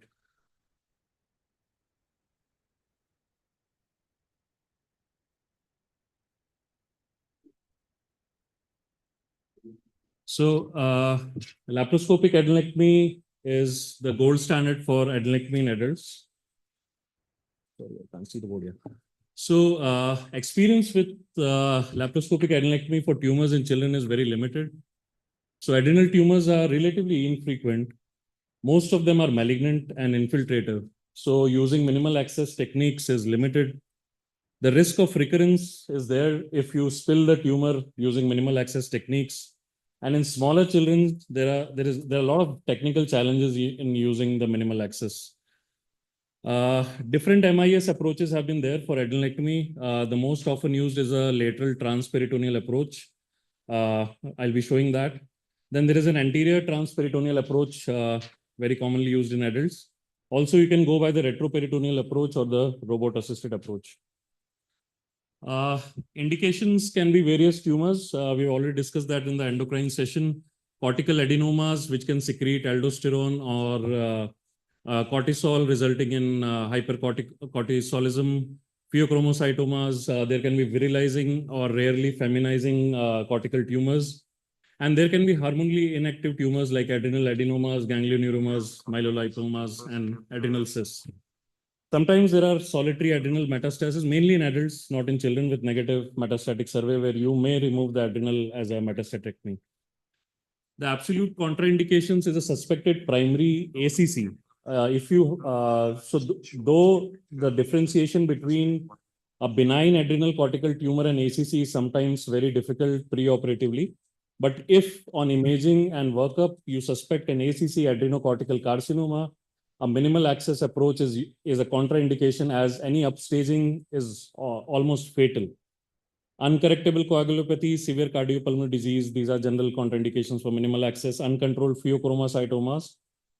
Usually what is there in literature for pediatric adrenal tumors is tumors up to 5 to 6 centimeters. So if you have a tumor more than 10 centimeters, usually you will not approach it through the laparoscopy or robotic route. Extensive previous surgery, pregnancy, surgeon's experience all come into play. Advantages of laparoscopy, we all know, magnified view of the operative field, better dissection, etc., less tissue trauma, early recovery. I'll not go into that. So when you prepare the patient for a laparoscopic adenectomy for an adrenal tumor, so what is the workup? Workup is depending on what underlying diagnosis you have. Do you need mechanical bowel preparation? We usually don't do it. It's there in literature. We just give an enema in the evening and in the morning. Place an NG at the time of induction. You need adequate blood. And depending on whether it is a functional or non-functional tumor, you need a very good preparation, as was being discussed in the endocrine session. For pheochromocytomas, you need preoperative catecholamine blockade, volume expansion. Cushing's, you need control of diabetes, electrolyte correction, antibiotics, and peri-op steroid administration, etc. So these are very important. The anesthesia team and the endocrine team is very important if you're doing these tumors regularly. So coming to the video and the operative technique, this is an anatomy which all of us, just for my younger colleagues. So there are two adrenal veins. On the right side, it drains in the IVC directly. It's a very short adrenal vein on the right side. On the left side, the adrenal vein goes into the left renal vein, so you have a little longer length. The arterial branches to the adrenal are very small. There are usually three branches on the right side, one from the phrenic, one from the renal, and one from the aorta. Same on the left side. So this is a basic anatomy.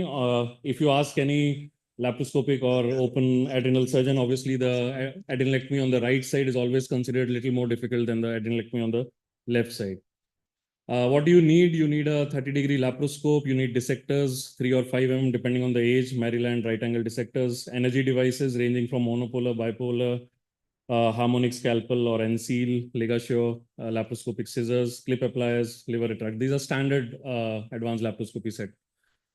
Laparoscopic right adrenalectomy. So this is the usual approach. We use lateral transperitoneal approach, the 4 ports in a curved fashion below the costal margin. So I'll show you a case. This is a 3-year-old girl who presented to us with cyclical bleeding per vaginum and breast enlargement and pubic hair development. BP was normal. So usually all the hormonally active adrenocortical tumors are virilizing. Either they are virilizing or they cause Cushing's. But this was a rare tumor where it was a feminizing tumor, and the estradiol was raised, the DHEA was raised, cortisol was normal. And you can see this is a 6 into 5 into 4.5 centimeter mass in the right adrenal gland. And we have decided to approach it by laparoscopy.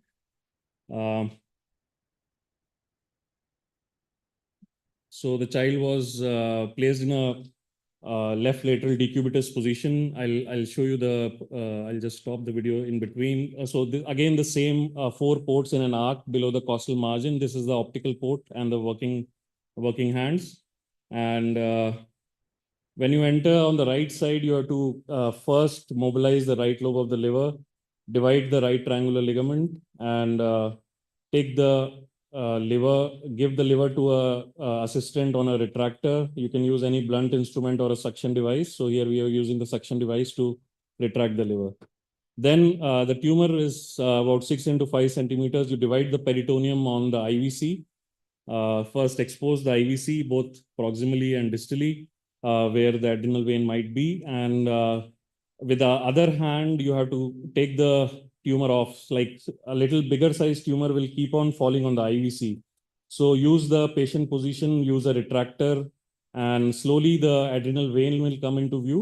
So as I mentioned, the right side, the adrenal vein is really short. You can see it's really short and a significant sized adrenal vein. Be very careful in dissecting it. Any small injury at this point can really mess up your operation. You can have significant hemorrhage. Be ready to patiently dissect this vein. Use a Maryland dissector or a right angle dissector. Go around the vein. This is the main step of this surgery. Once you do this, the rest of it is pretty straightforward. You can tie it. You can put hemolock clips. You can use an energy device. Our usual approach is to use hemolock clips and divide the adrenal vein between the hemolock clips. Once this is done, rest of the surgery is pretty straightforward. The arterial branches are very small. They usually can be taken with an energy device. So we can see that now this IVC, and there's a good plane between the IVC and the tumor. You then dissect the rest of the tumor from the upper pole of the kidney. You may find a small arterial branch or sometimes an accessory vein. So in this case, you can see there is an accessory adrenal vein. So always be aware of that, because that also drains directly into the IVC.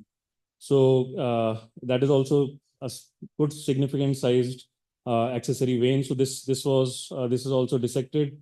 So always look for these veins when you are dissecting on the IVC, and use a blunt dissector. Again, the same thing. You can still see that how the tumor is falling on the IVC. So you need patient positioning and retraction. And again, the clips are placed on that. I'll just forward the video a bit. And rest of it is pretty straightforward. Now we are using energy. We are using harmonic, some small arterial branches, and you can just be on the tumor capsule. While retracting this, just be aware not to rupture the tumor. You still don't know the histology. The histology between the differentiation between benign and adrenal tumors, especially cortical tumors, is only on scoring on the histopathology. So you can see a small arterial branch which is coming from the renal artery, and this can be either clipped or again taken with energy. So you see this normal adrenal usually in most of these cases, and that normal adrenal should also be removed with the tumor. And the rest of the attachments to the retroperitoneum and the diaphragm are pretty straightforward. You can take it with harmonic and energy. Always, when doing minimal access for tumors, place the tumor in a bag, enlarge one of the port sites or give a fen and steel incision, and then remove the tumor intact. So here again, one port site was enlarged and the tumor is removed intact. This patient had an uneventful recovery. This is the tumor bed, and was discharged on day 3. The V score was 3, and it was labeled as an adrenal adenoma. The child now is about 4 years in follow-up and is doing well. Then next is the left adrenalectomy. Again, the port positions are similar in an arc below the causal margin. So on the left side, we'll show you an 11-month-old boy who presented with excessive weight gain for 4 months, had poor appetite, sleeplessness, irritability, plethora, hirsutism. You can see all the signs of Cushing's, pubic hair development, and was severely hypertensive. The cortisol was markedly high. It was ACTH independent. DHE and testosterone was normal. And the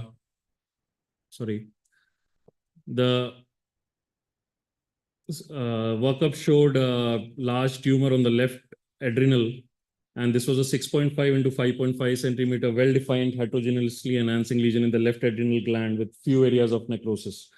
So again, the patient was taken up for a laparoscopic left adrenalectomy.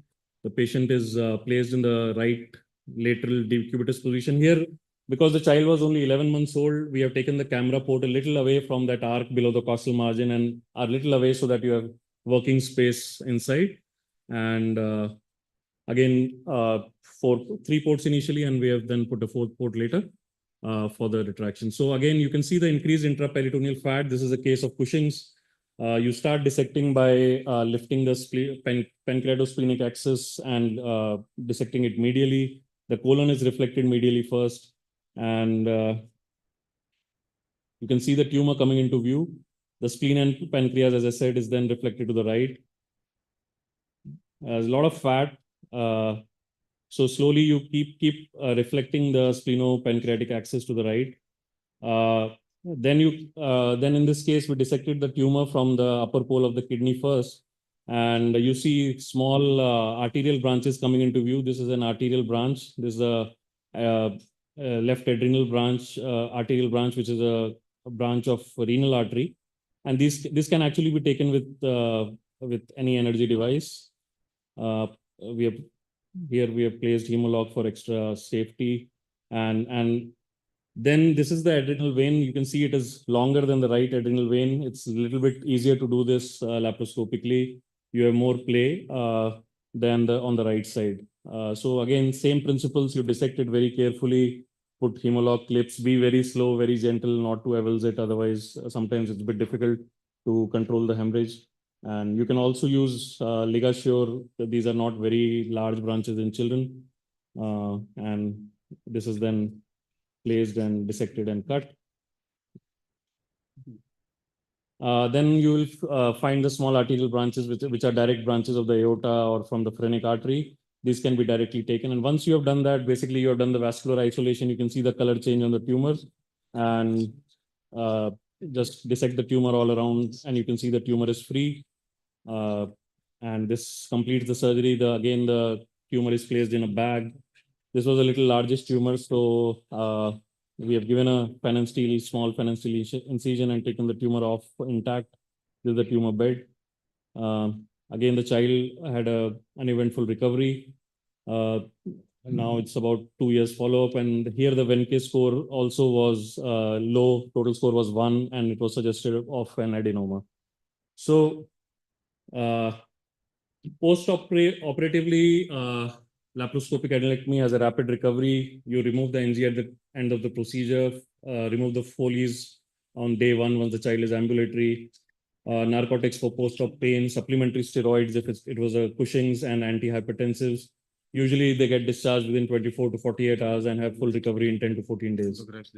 Complications, as I mentioned, can be hemorrhage, injuries to adjacent viscera, pneumoperitoneum, but more importantly, if you have a tumor rupture or spill, you can really upstage the tumor and have residual or recurrence. Indications for conversion will be a poor delineation of anatomy, large tumors with vascular invasion or malignant features where you cannot proceed with further dissection, uncontrolled hemorrhage, dense adhesions, or some anesthetic complications.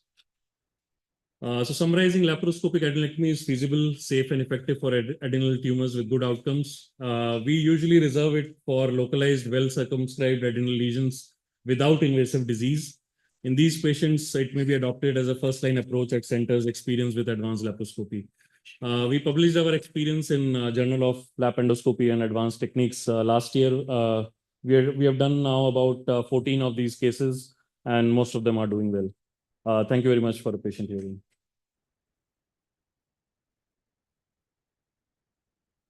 One question, Max, because I see Dr. Poiter has already arrived, so we're going to show his video. And before we call Poiter on the stage, I'm going to show you 2-3 slides. These 2 slides are actually for Jan and my very dear friend, Dr. Shalini. I mean, of course, they were presented before, but time factor, they couldn't kind of.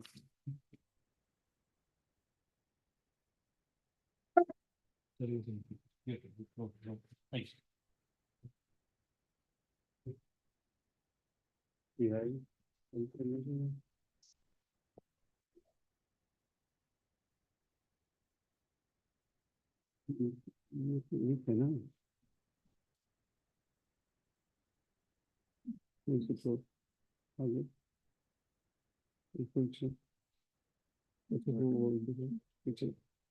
Okay.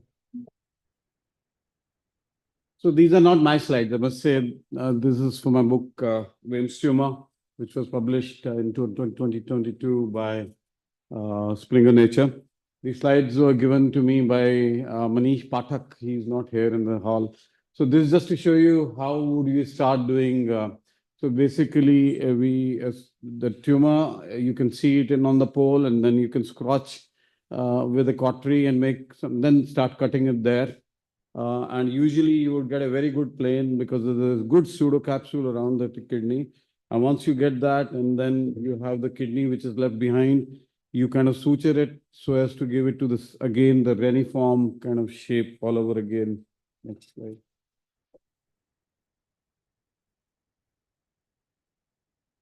This is what I was talking about to Dr. Jan about Botrytis tumor. A Botrytis tumor, a local tumor which was projecting into the pelvis, were probably even invading the pelvis a bit. So giving good margin of about a centimeter or so on the pelvis, we did the same surgery, that partial nephrectomy along with removing part of the pelvis and then repairing the pelvis on a DJ stent and then doing the same as we do it for other cases.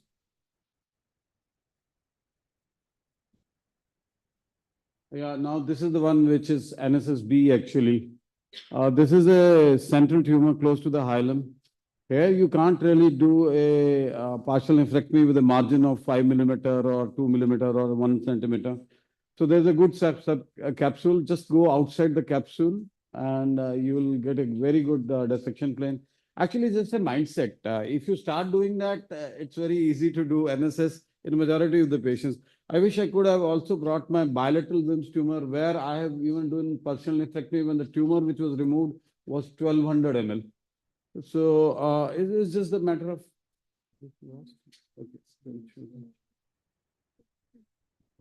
Yeah, this is another patient where we have done partial nephrectomy.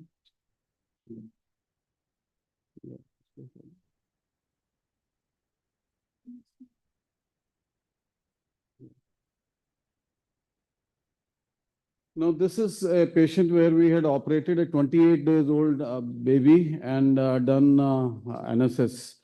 If you would see the slide on your left side, you would see here, there is a white capsule. Can you see that, this bit? So when we started the NSS, it was about 5 millimeter of margin, but at one plane, there was a very good plane that was available. So it is in between. It's partly NSSA and partly NSSB really. And this tumor could be removed. We did give adjunct therapy later on. And it's been operated now for the last 6 months or so. Thank you so much. That's all I needed to show. Walter, are you ready with your...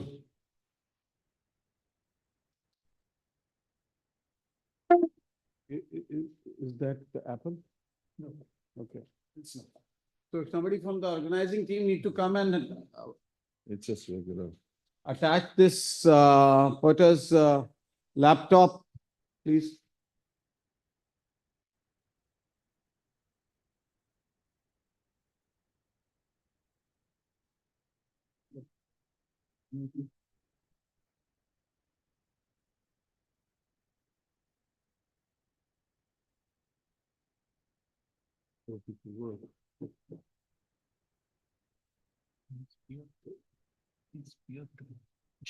बोला नहीं जाता बड़े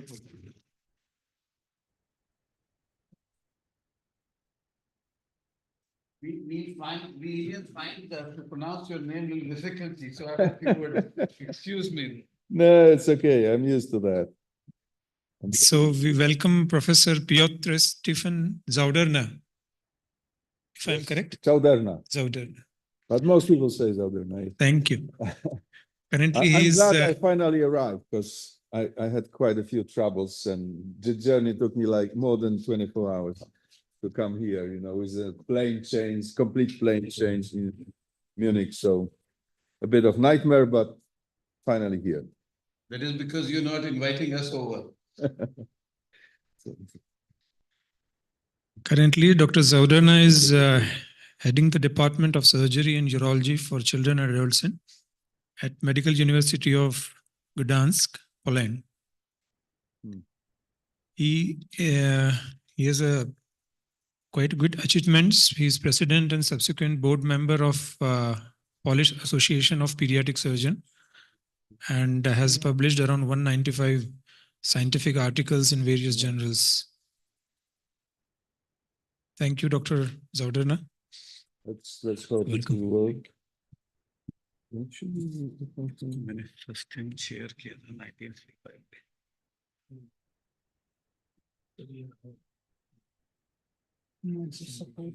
बच्चे Okay, otherwise, take the pen drive and we'll show the folder is called Apsocon. I'm sorry for a small technical problem. There are two presentations, which we can just show the presentation. I hope the videos will be supported. Yes.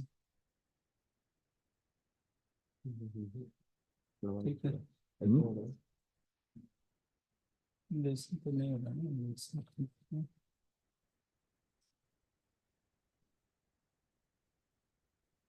It's been done.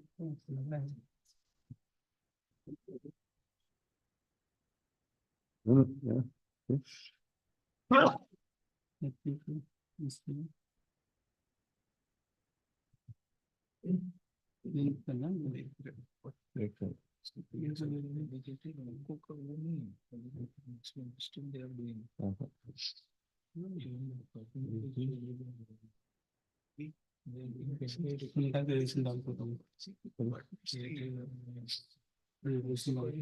बस वो जहाँ Saint Jude's करने गया था मैंने वहाँ से fellowship किया था सिर्फ करते हैं Down, we will say. Areas बात है जैसे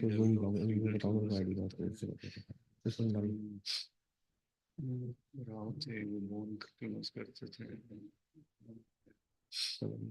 एक सोचे था जो उनका एक्चुअली से कुछ करता है I can give you the pen drive. Okay. सही रह रहे हैं ये पर अजीज तो सोचे मेरी 2008 में बर्लिन में पेपर प्रेजेंट कर रही थी सुष्मिता सोचा मैं भी प्रेजेंट किया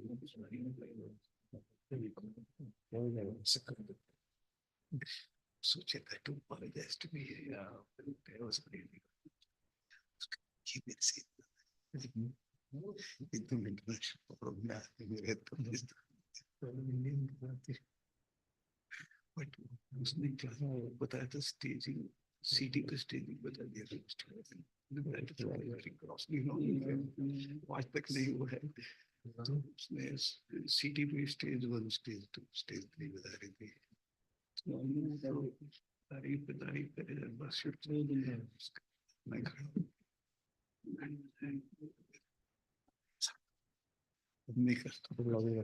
पेपर पढ़ने की 10 minute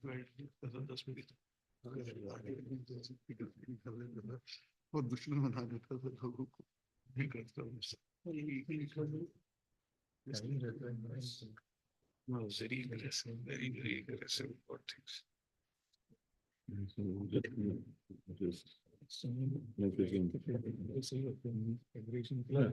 Perfect. Okay, perfect. Okay, good. So let's just wait. Let's probably the videos.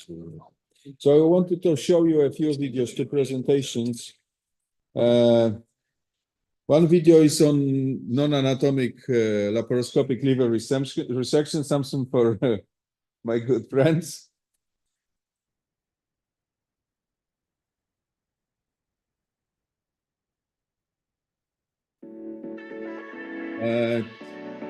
Lights off, please. So as you see, it's the tumor, which is a little bit exophytic in the left liver lobe, actually in segment 3. And I will just show you some tips. We usually do ultrasound, as you see here, to find the border of the tumor and to have appropriate margin. And normally we start with harmonic scalpel. Here we started with ligature, which is not as good, it's maybe more safer regarding hemostasis, but it's not as good in liver dissection of the parenchyma. But we will see when we encounter certain problem and how we deal with that. So peripherally, the harmonic ligature is a good device. And usually some traction here is made with large clamp but you can also do it with a stitch, which transfixes the liver.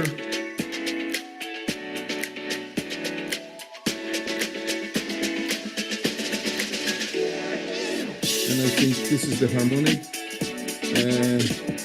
going from the side of falciform ligament, always to stay on its left side, doing peripheral resection.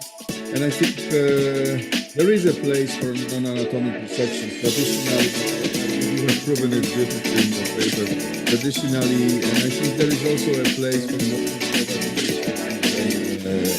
any hepatectomies we traditionally believe. Recently, we have also published a paper on various types of segmentectomy. So you see what happened. There is quite significant bleeding. Ligature application is not that successful. We couldn't control this bleeding with ligature or with argon applicator, obviously, because this is only a superficial coagulation. But the good maneuver when you expect the bleeding or when you encounter the bleeding is to have a piece of gauze. Here we use a neurosurgical type of gauze pledget. And sometimes compression for a few minutes is sufficient. Obviously, as you will see in this case, it was not, because it was still bleeding quite significantly. But look what we did. First of all, we compressed the portion of the liver with a big clamp. And that stopped temporarily the bleeding. And then you could oversaw the bleeding site and that way regain the control. So this is just to show you what you can do in a difficult situation. Don't panic. Just try to compress and you can always do oversawing of the structure. So that's one thing I want to tell you. Another thing is a little bit different because this will be a more anatomic, more formal resection, which I did a few years ago. It's a bit of peripheral tumor again, but this time it involved segments 2 and 3. So it was going relatively high up to the relatively close to left hepatic vein. So similar, and as you can see it, it's located much higher. It's not as peripheral as the other one.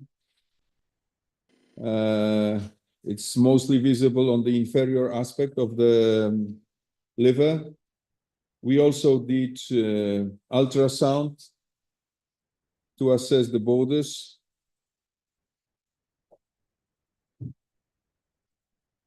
So initially we inserted only 2 trocars and did ultrasound intraoperatively. And only later, when we are certain that tumor is resectable with laparoscopic approach, we inserted additional working ports.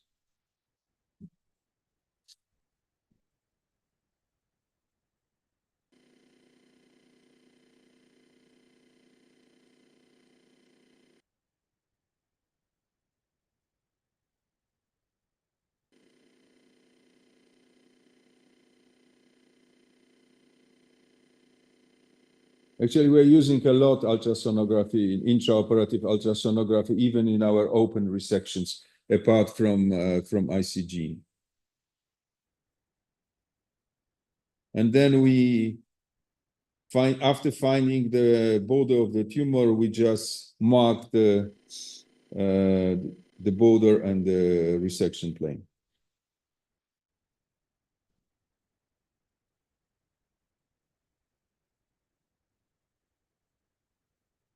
This is another useful maneuver. You can suspend the falciform ligament through the abdomen to lift the liver up, as you see. That's how it was done, and it shows you the inferior surface of the liver. You can also use a retractor, a type of snake retractor, to hold the liver up. And as you see, we opened peritoneum over the hepatoduodenal ligament. in order to isolate the structures. There was a lymph node there, which was dissected because it obscured the way to portal vein and hepatic arteries feeding the segment 2. That was done with harmonic scalpel and hook.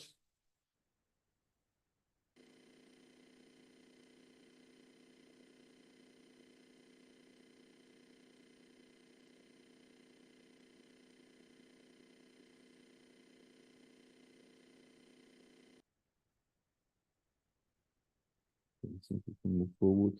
And then we put a loop around left structures in order to be able to control the bleeding in case it encounters. So by clipping this vessel loop and holding it up, you could regain control in case of any problem. This is that's the first one, which was around the whole hepatoduodenal ligament. So that's like preparation for eventual portal Pringle maneuver. And then we did another one around left structures.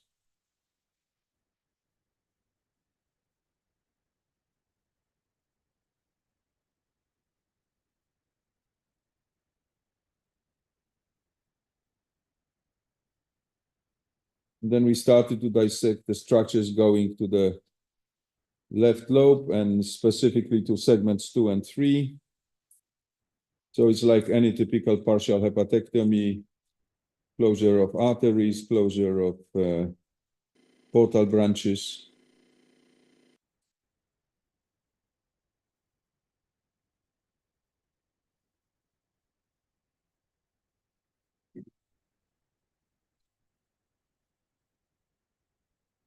And this is beginning of the division of liver parenchyma with harmonic scalpel.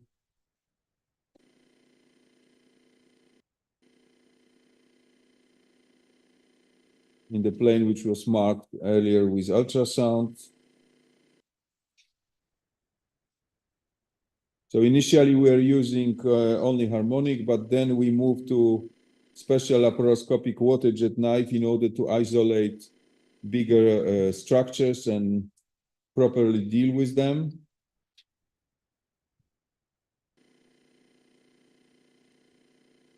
And harmonic is easier than ligature because you can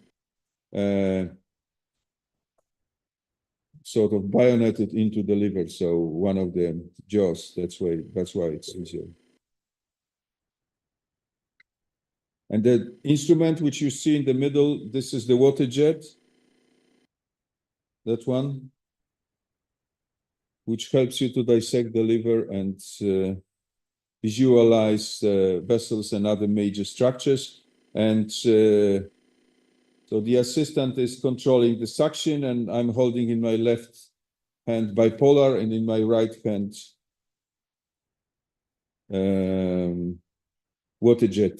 And this is what I told you about previously. Instead of using large tractor, you can also put the stitch and that way open the fissure in order to visualize better the structures. And that's actually quite nice maneuver, which can be used in open surgery and in laparoscopic surgery. And that can be even done percutaneously, like in here. So you don't need another instrument in order to control retraction of the liver.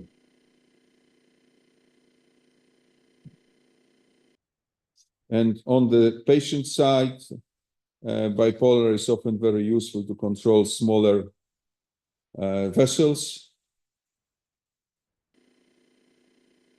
But on big ones, the clips are necessary, and you will see we'll go all the way to the left hepatic vein. And the left hepatic vein will be clipped.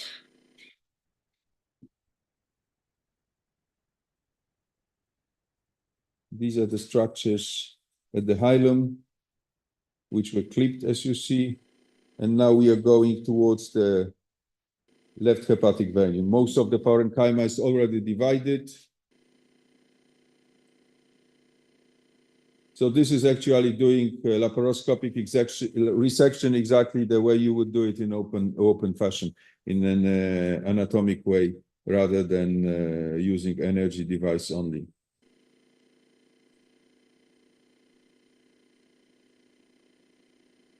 And we are approaching the left hepatic vein. I think you'll see it in a moment. That's the water jet again.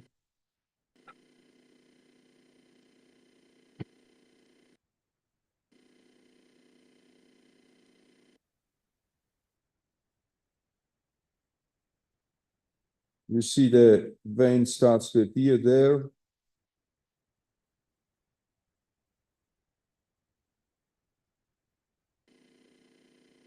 And here it's being clipped.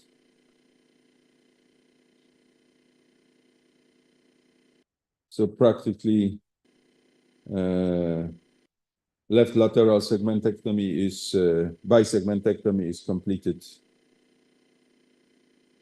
And you only need to cut between clips. And the left lateral segments 2 and 3 are completely freed and can be put in a bag. And you see there is no bleeding on the patient side because of this anatomic approach. And we put here hemopatch, but you can also use Tahosil. This is usually the agent as a hemostatic sponge, which we put on the liver to additionally protect the surface against any leaks. And the pathology was a sort of unusual because it tended to be stromal nested cell liver tumor, very unusual tumor, rarely encountered, a benign one. So it wasn't hepatoblastoma. Okay, and one more video, one more presentation which I wanted to show you. Okay.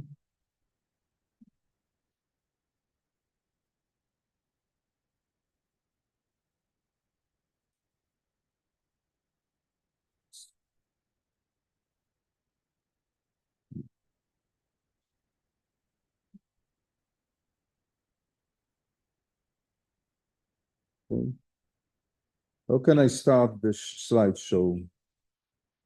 No. Oh, okay, good. So this is a pancreatic tumor resection with Da Vinci surgical robot. It's a case which we did about more than a year ago with Professor Thomas Blanc from Paris.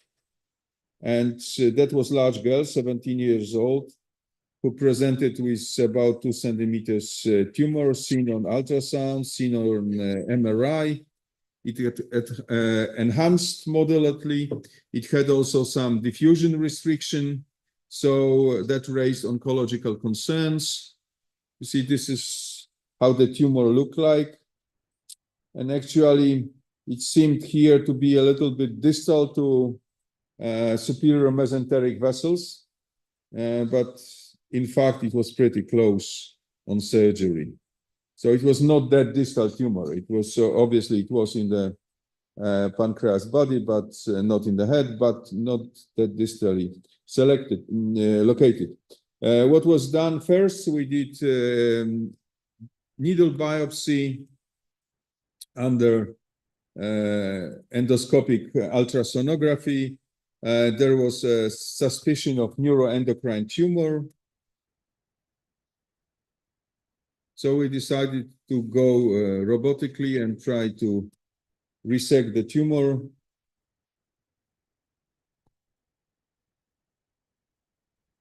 We are trying to create a window around the stomach to be able to lift it up and to get access to mental bursa. And this is again done percutaneously. This is a maneuver which we frequently do with stitches or vessel loops, like in here, because that saves you on instruments and ports, and it's quite convenient. Obviously, you see the pancreatic body here. and we are trying to free the pancreas. You are already seeing the vessels.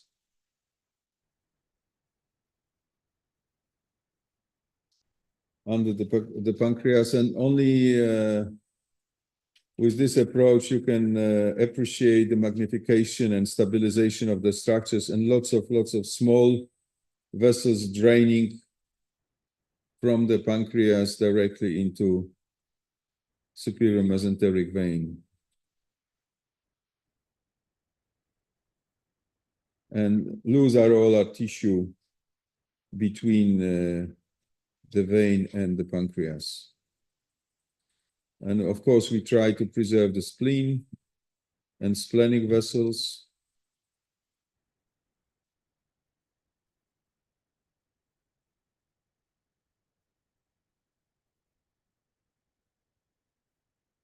You already see a tunnel which was created underneath the pancreas over the superior mesenteric vessels. And the loop which was placed there, or the band.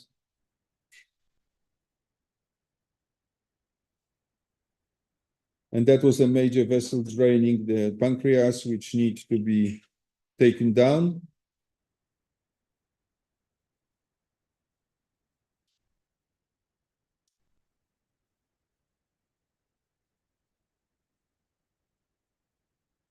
This is vessel sealing device, which Da Vinci has. And it was used to take down this major draining vessel.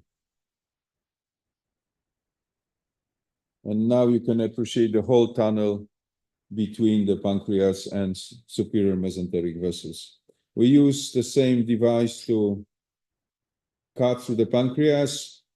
You could also use a stapler, but a robotic stapler is pretty expensive, so we decided to use the vessel sealer instead.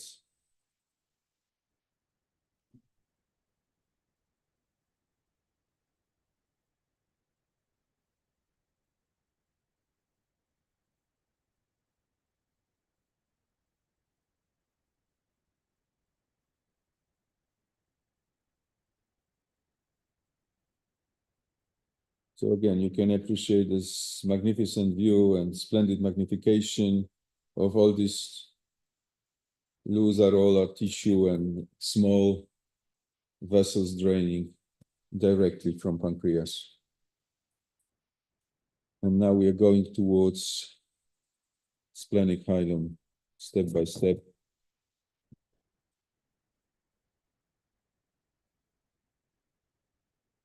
And actually you see that monopolar is quite efficient in controlling the small vessels.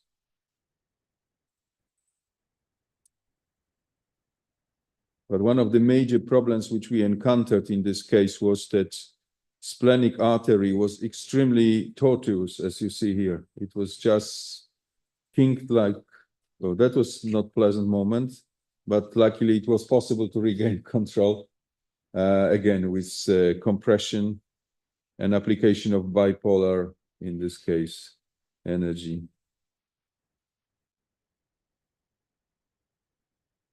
So this tortuosity of splenic artery was a major difficulty here, and I think we wouldn't be able to do it laparoscopy, or at least we would have major troubles to do so.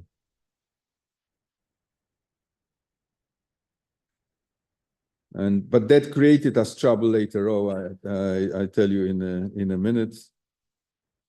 So this is how the dissection proceeded.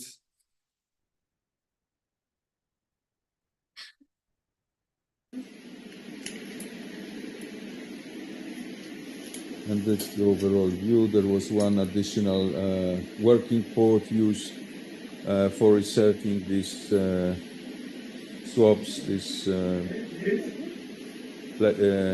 pieces of gauze to control bleeding. But otherwise, Da Vinci ports were used. The procedure was uneven, but it was extremely long because it was really, really difficult dissection. The patient was big. And in the beginning, there was a small leak of pancreatic juice, but there was no sign of pancreatitis. The girl was discharged home in a good general condition. The drain was left there in pancreatic bed. And then she was rehospitalized about 10 days later because leak developed. And then also some signs of pancreatitis. We repeated her imaging and we wondered what is the source of leak, whether it's due to use of vessel sealer instead of stapler, and whether it's from the head of the pancreas, which was transected, or whether it was from a small remnant of the pancreatic tail close to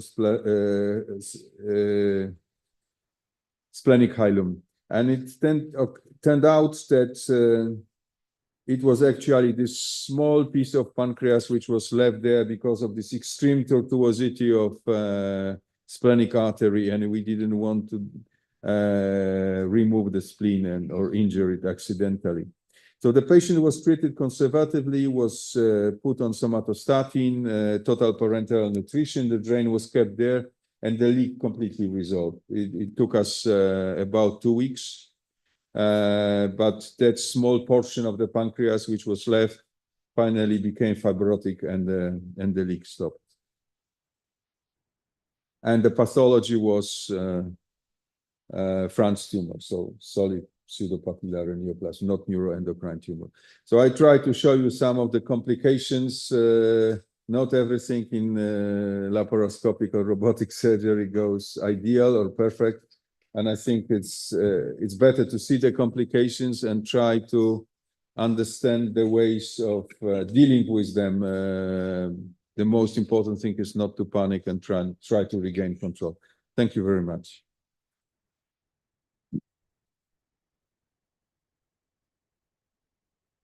While doing a right hemihepatectomy laparoscopically, how do you handle that small little vessels at times which drain directly into the IVC? We've never done laparoscopic right hemihepatectomy on a child. When we control them with open surgery, we're usually using energy device, you know, we have the multi-use device, which is called Biclam by Erbe company, but it's like any vessel sealer. It's just small. So we are sealing it and it works.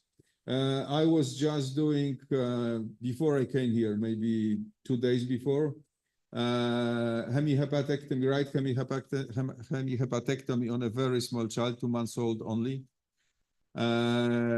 for a tumor which was located very posteriorly between IVC and right hepatic vein. And there it was difficult because that vessels were so thin and so small that vessel sealing devices were not very successful in controlling them. We are often using clips also, but clips can loosen and separate. When vessels are bigger, we try to oversew them. So sometimes adult colleagues put ties or use clips, and you can do it in older children. In smaller children, it is sometimes the problem. But I think for the small children, really these vessel sealing devices, not harmonic scalpel, but the bipolar sealers are quite efficient. And I think you could use them laparoscopically too.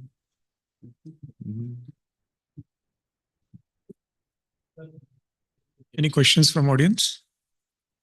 Yeah, Vasant, please.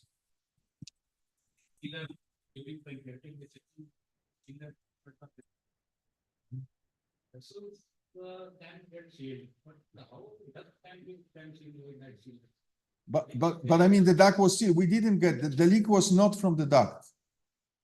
That was very clear. The leak was from a very tiny remnant, 1 centimeter remnant of the distal pancreas. We are initially concerned that the leak may be from transecting duct, but I know from literature that some people use vessel sealer to transect pancreas, especially adults, and it's working. we can use laparoscopy on the assistant phase. Yes. Yeah, obviously, you could use a stapler put through the assistance port. Obviously, yes, I fully agree. We were thinking about this possibility, but since the company provided us the sealer, we just wanted to test it and to see how it works. But normally, it's a costly device. I fully agree with you. Yes. When we are doing robotic surgery with Versius, with CMR, which doesn't have any vessel sealing device, often we apply clips or staples through additional working port of the system. Exactly the same. In that company who made these instruments, they usually create it's going to see this size of vessels, but most of the time I usually pay. So it's better to use clamp in a duct by Yes, I mean, if you can see and if you can visualize it, then it's obviously better, but not always you can visualize it. I mean, we had one case of vessel sealer failure, which was after 24 hours when we did splenectomy and with ligature. And the vessel was double sealed, you know, with Steve Rothenberg technique. And it reopened 24 hours later, and the child required emergency laparotomy. Since then, we are always putting clips. We never rely on splenic vessels, on vessel sealer alone. And Darek Patkowski had a similar case like us in the past. You can use also a vascular stapler. That's another possibility in a big child. But we are using clips mostly for this. Yeah. Any other questions or? Yes, please. Yeah, excellent video, sir. So looking at the pancreatic leak which the child had, so in hindsight, if you have to go again and that splenic small tissue is left at the splenic hilum, will you like to do a splenectomy, add the splenectomy to that?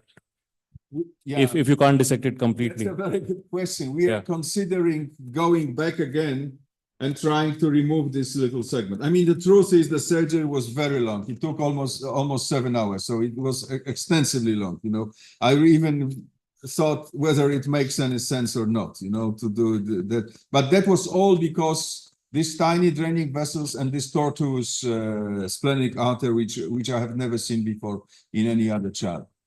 And so the dissection between the splenic artery and the pancreas was very, very difficult.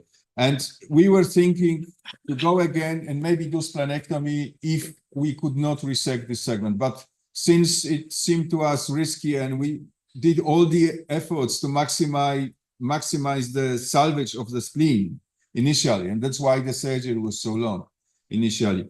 We decided to give the baby a chance for conservative approach. If it failed, then we are ready to go in again.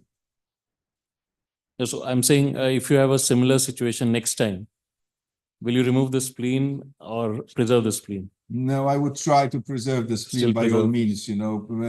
Probably we would try to take even extra time to try to resect that little bit which was there. That little portion until the very end, because that's what caused the trouble.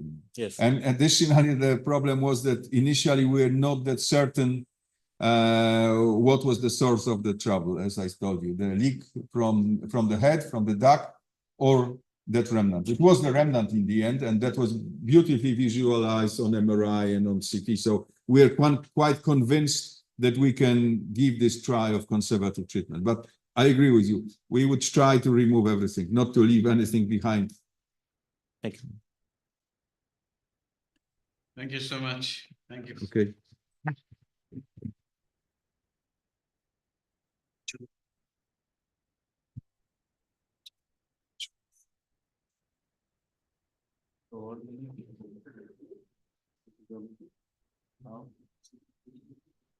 I would like to request Professor Sushmita Bhatnagar ma'am and Dr. Rohit Kapoor to present a token of gratitude to Professor Piotr Zodarna, Professor Sajid Qureshi sir, Dr. A.K. Roy sir, and Dr. Ankur Mandelia sir.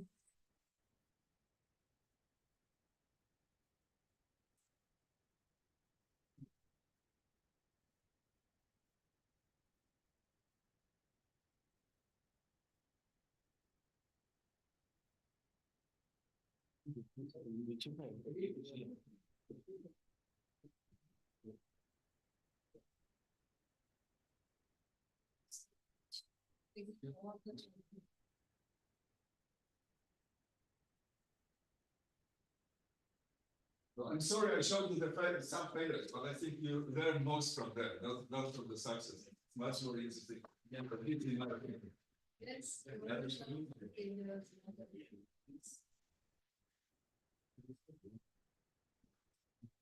Thank you.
Now we move on to the next session, that is the roundtable session on facilitating improved outcomes in pediatric solid tumors across the country.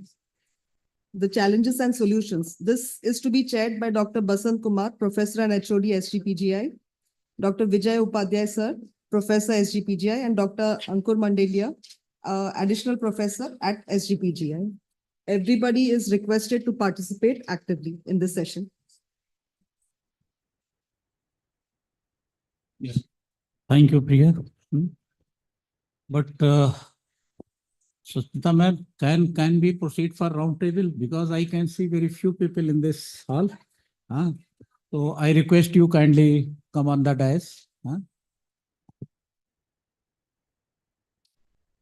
Ankur, yeah, please come on dais. As Dr. Vijay is not. Dr. Vijay, please go on dais. Today's topic is felicitating improved outcome in pediatric solid tumors across the India. What are the challenges and solutions? Actually, it is very pertinent and challenging topic, especially for Indian or other low socioeconomic status countries. Pediatric solid tumors, including neuroblastoma, Wilms tumor, rhabdomyosarcoma, all other tumors, they pose significant health challenges in India. While advancement in cancer treatment have led to improved survival rate globally, especially in developed countries, the outcome of pediatric solid tumor in India still remains suboptimal due to various systemic and socioeconomic factors. Addressing these challenges is crucial for enhancing patient outcomes and ensuring equitable access to quality care across the country.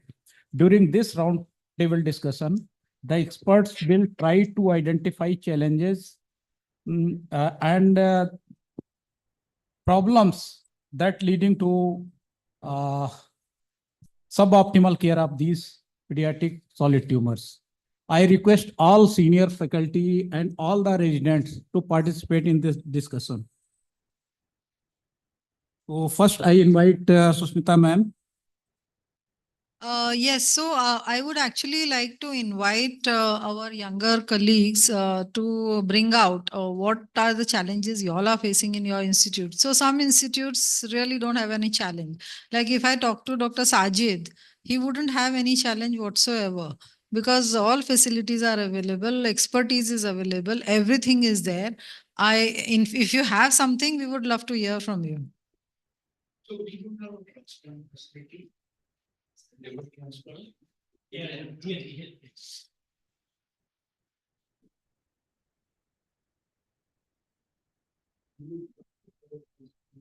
Us having a transplant surgeon at the time of your surgery gives a little boost. Suppose if we end up with a situation where the hepatic artery is being transected, and if we have a transplant surgeon, or if the in an extended resection, if the residual hepatic vein or portal vein is damaged, there is at the back of your mind, we have a transplant guy who's skilled enough to have a vascular anastomosis, or in fact even place a graft.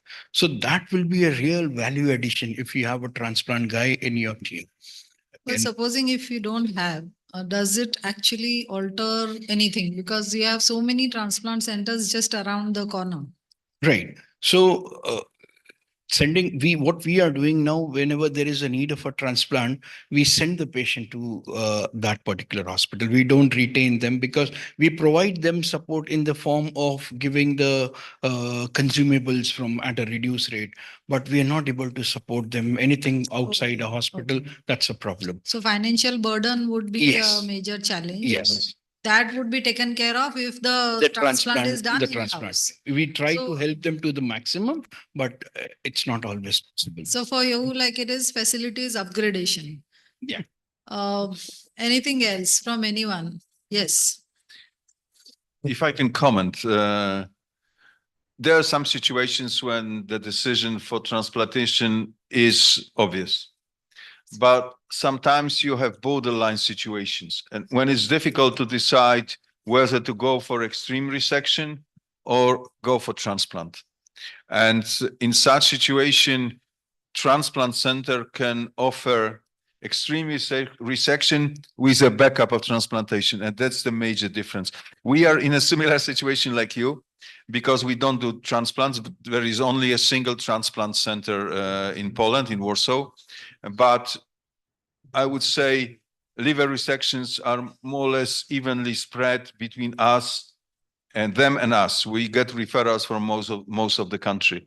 But when I think that the child would benefit from transplant or would benefit from such backup approach, I try to refer the baby to them for the sake of the child. And that's an endless discussion. What is better, extreme resection or transplantation? And they're advocates for both approaches. And it's very much center dependent, individual surgeon dependent, and of course, local possibilities. Yeah. So what we do is, fortunately, the transplant surgeon is our student only. And it just happened that whenever we have a very complicated one, we just request him, can you come along? We may require in the second half when we are at the critical save, if there is a need, can you join us? And So we are collaboration is a great exactly, thing. that's the We right need word. to do that because all institutes, all facilities cannot always have everything. Until we have everything, we need to collaborate. So that is one very important aspect which I want to highlight, that collaboration can happen not just between one institute to another in the same city. It can happen even within the same state and even within the country. So that is one point that I really, really want to emphasize. Now, talking of AIIMS New Delhi, you have facilities, extensive facilities. No, so going by the same, in the same tune, what Dr. Qureshi sir said, it's about the transplant factor, that is one for the liver. If we go to our main condition that we deal with, that is Wilms tumor, despite having all the specialities, we are overwhelmed by the numbers. So giving radiotherapy at that window, particular window, which the child should get, most often he would miss it. So that is one problems. Even having advanced histopathological techniques, the turnover time of reports still, despite having faculty to faculty interaction, Right. despite being part of the MDT, sometimes there are issues where we might not get the final report, and based on which the outcome might change a bit here and there. In addition, of course, this is what we are also lacking. So numbers, overwhelming numbers, pathology, and radiotherapy. So radiotherapy, Slots. like when Under I- GA, because most of us will get GA, I mean Yeah. radiotherapy under GA. So Yeah. getting this slot, slot available. Correct. because radiotherapy caters to adults as well as to the pediatric age group. We had to also refer patients outside. we do not have radiotherapy. Earlier, when I was in Nancy, they would not like to do radiotherapy for children because it takes longer time and anesthesia, etc. For the period when I was medical superintendent, they started giving, and the moment I got reached on or I left that post, they again stopped doing it. So nowadays, it's very clear by us. We involve candidates and we get the biopsy early, already fixed the date with the radiologist and Apollo Center, which is a private thing, charges money but can't get space. And our children do get radiotherapy for veins and other tumors, and we have to trust whatever they say they're given. We can't be going there and see what is happening, so they give me radiotherapy. So is the duration maintained, meaning the time at which the radiotherapy is to be Yeah, given? so I inform Apollo Hospital before I even operate that it's very possible the biopsy comes and it will come stage 3 or 4 where we probably want to give radiotherapy. So they book a slot for us so that we don't miss. So there's a paper we presenting tomorrow. That is why our localized tumors now, bench tumors, in spite of all the constraints that we have, even regarding surgery, inside chemo and whatnot, we give chemo, we give radiotherapy in Apollo.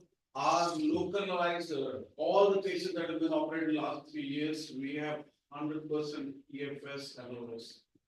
Yes. So if you would, and it took me so much time to teach the pathologists how to give, I would go and sit with them and keep talking and keep looking into the slide, which I don't know how to get up read. So NGO, utilization of the non-governmental organization like CanKids or some, there are others as well in your own place, and collaborating with them is a very important thing, which we have done in Mumbai as well, and we have been doing in other states. And CanKids is one of the organizations who is very, very helpful.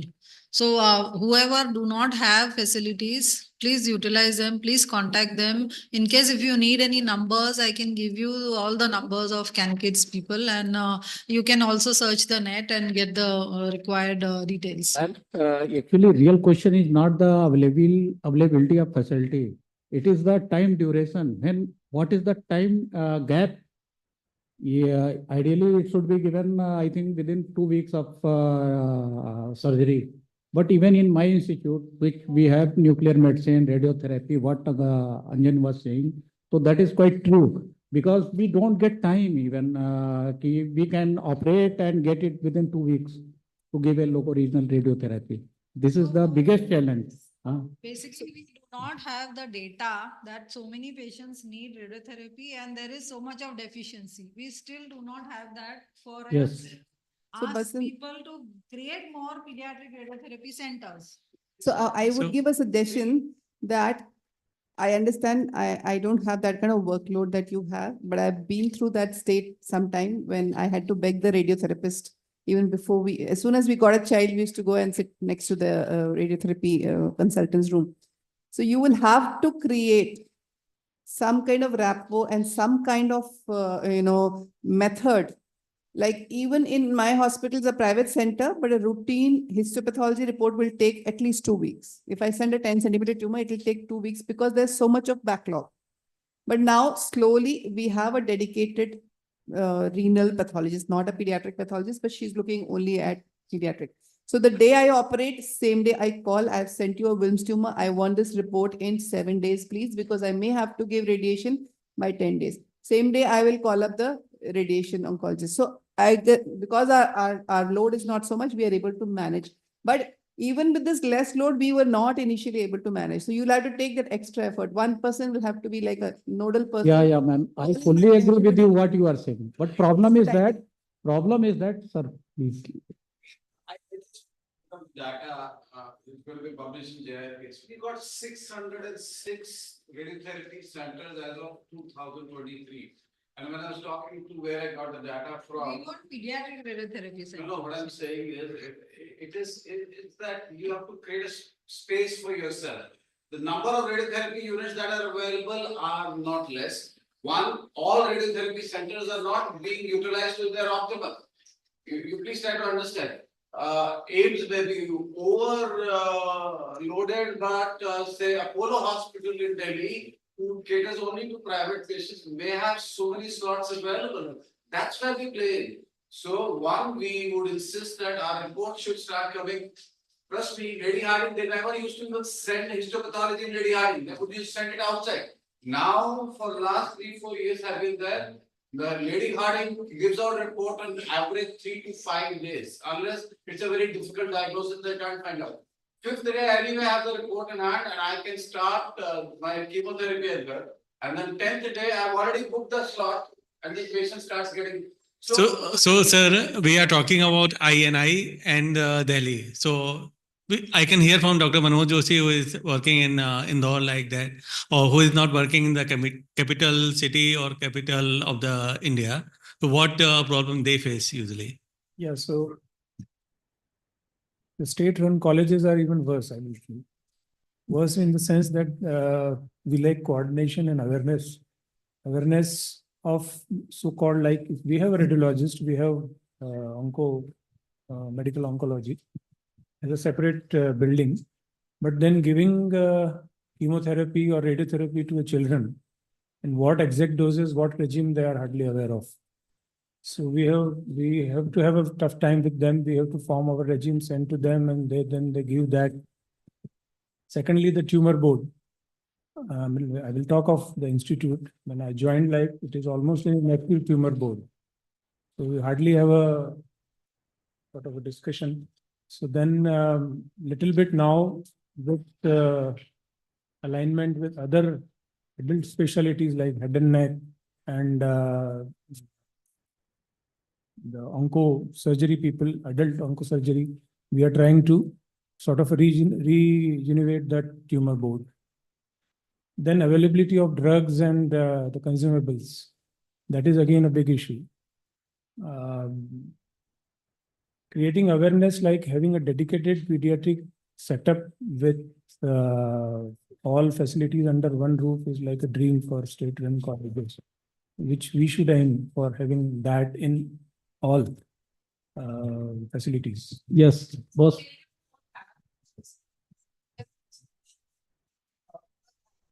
What we do is like we do case-to-case basis. Case-to-case basis. The case number is quite good enough. Being a government hospital, we get again quite advanced cases where we require like new adjuvant therapies. So we have to transfer them to them. And after that, once they go there, many of them are lost in follow. They don't come back. So then we lose patient that. That is another big problem. Yeah, so like best of centers in our country lacks one of the three things, either surgery, radiotherapy, or chemotherapy. Like even in a center like SGPGI, we don't have a pediatric oncologist. We don't have a pediatric oncologist here. So we give our chemo ourselves. We have a good RT, we operate, and we give our chemo ourselves. So I know the caseload in our country is huge. But is there a case for centralizing the care of these children to few cancer centers, maybe in a state or a city, like say Tata Center, something like that, that sort of a center in every state or every city? Delhi, there is one, but there is no referral mechanism. So that Delhi State Cancer Institute. I think it. Yeah, yeah. That is the best thing. Yeah, that's an ideal scenario. Ideal scenario. But just trust me, it's back. I visited one nursing home of one of my classmates who is a general surgeon. In a 6 feet into 4 feet room, under ketamine, a Wilms tumor was being excised. He had no idea how to treat. This is the patient that has come to him.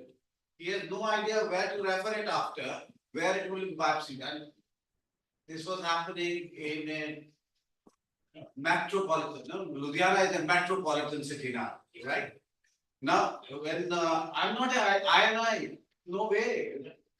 Lady Harding Medical College, I think you may record it, is worse than a civil hospital. This is your personal interest. I have got 2 pediatric oncologists. Whenever I give chemotherapy, chemotherapy is given in time. Whenever I try to involve them, chemotherapy will be delayed by weeks. So I would rather give chemotherapy myself. But there are few things which has helped me. The abandonment of therapy was big problem earlier. My follow-ups were very bad. I didn't know. I couldn't stand on the dais and say, oh, this much, I would not be able to make the Captain Meyer graphs, which I used to feel very bad. I feel jealous of Ames, New Delhi's, they will produce all those. So there are 2 points here. That's what I'm saying, sir. Yeah. Okay, rather than having those sort of scenarios where these children are But going you will to not be able to stop send- them. That is the problem. No, I'm saying, if you can replicate the model of say Sir. Europe or Singapore, where Yeah. these patients are being treated at few centers. And if these children go to a center where there is surgery, radiotherapy, chemotherapy, say like Rajiv Gandhi Cancer Center or Tata Cancer Center, but we need hundreds of those centers. Correct. So I was just coming to that point. If you are going to centralize, then the workload will be so much, like it will be like AIMS New Delhi, that so much of workload that they are just not able to give appropriate therapy to all children in spite of all facilities in-house. So centralization in India for now is, I don't think it is a workable solution. Decentralization is the only option. And with decentralization, we need to ensure that we have the services and we have the expertise. It is not only the services which will matter. Even if you have a radiotherapy department and you don't have a pediatric radiotherapist or radiation oncologist to give proper radiotherapy doses, or even as you said, chemotherapy, we need a pediatric oncologist to. We are not specialists in that. We may give it, but that's not the right thing to do. So decentralization with provision of all services is what we need to do. Now, how to do it is the challenge, is a big challenge. Any inputs from our international faculty, they also, during the development phase, they have probably come across challenges. Yes, please. I can recall very well the times when we were giving chemotherapy and surgery.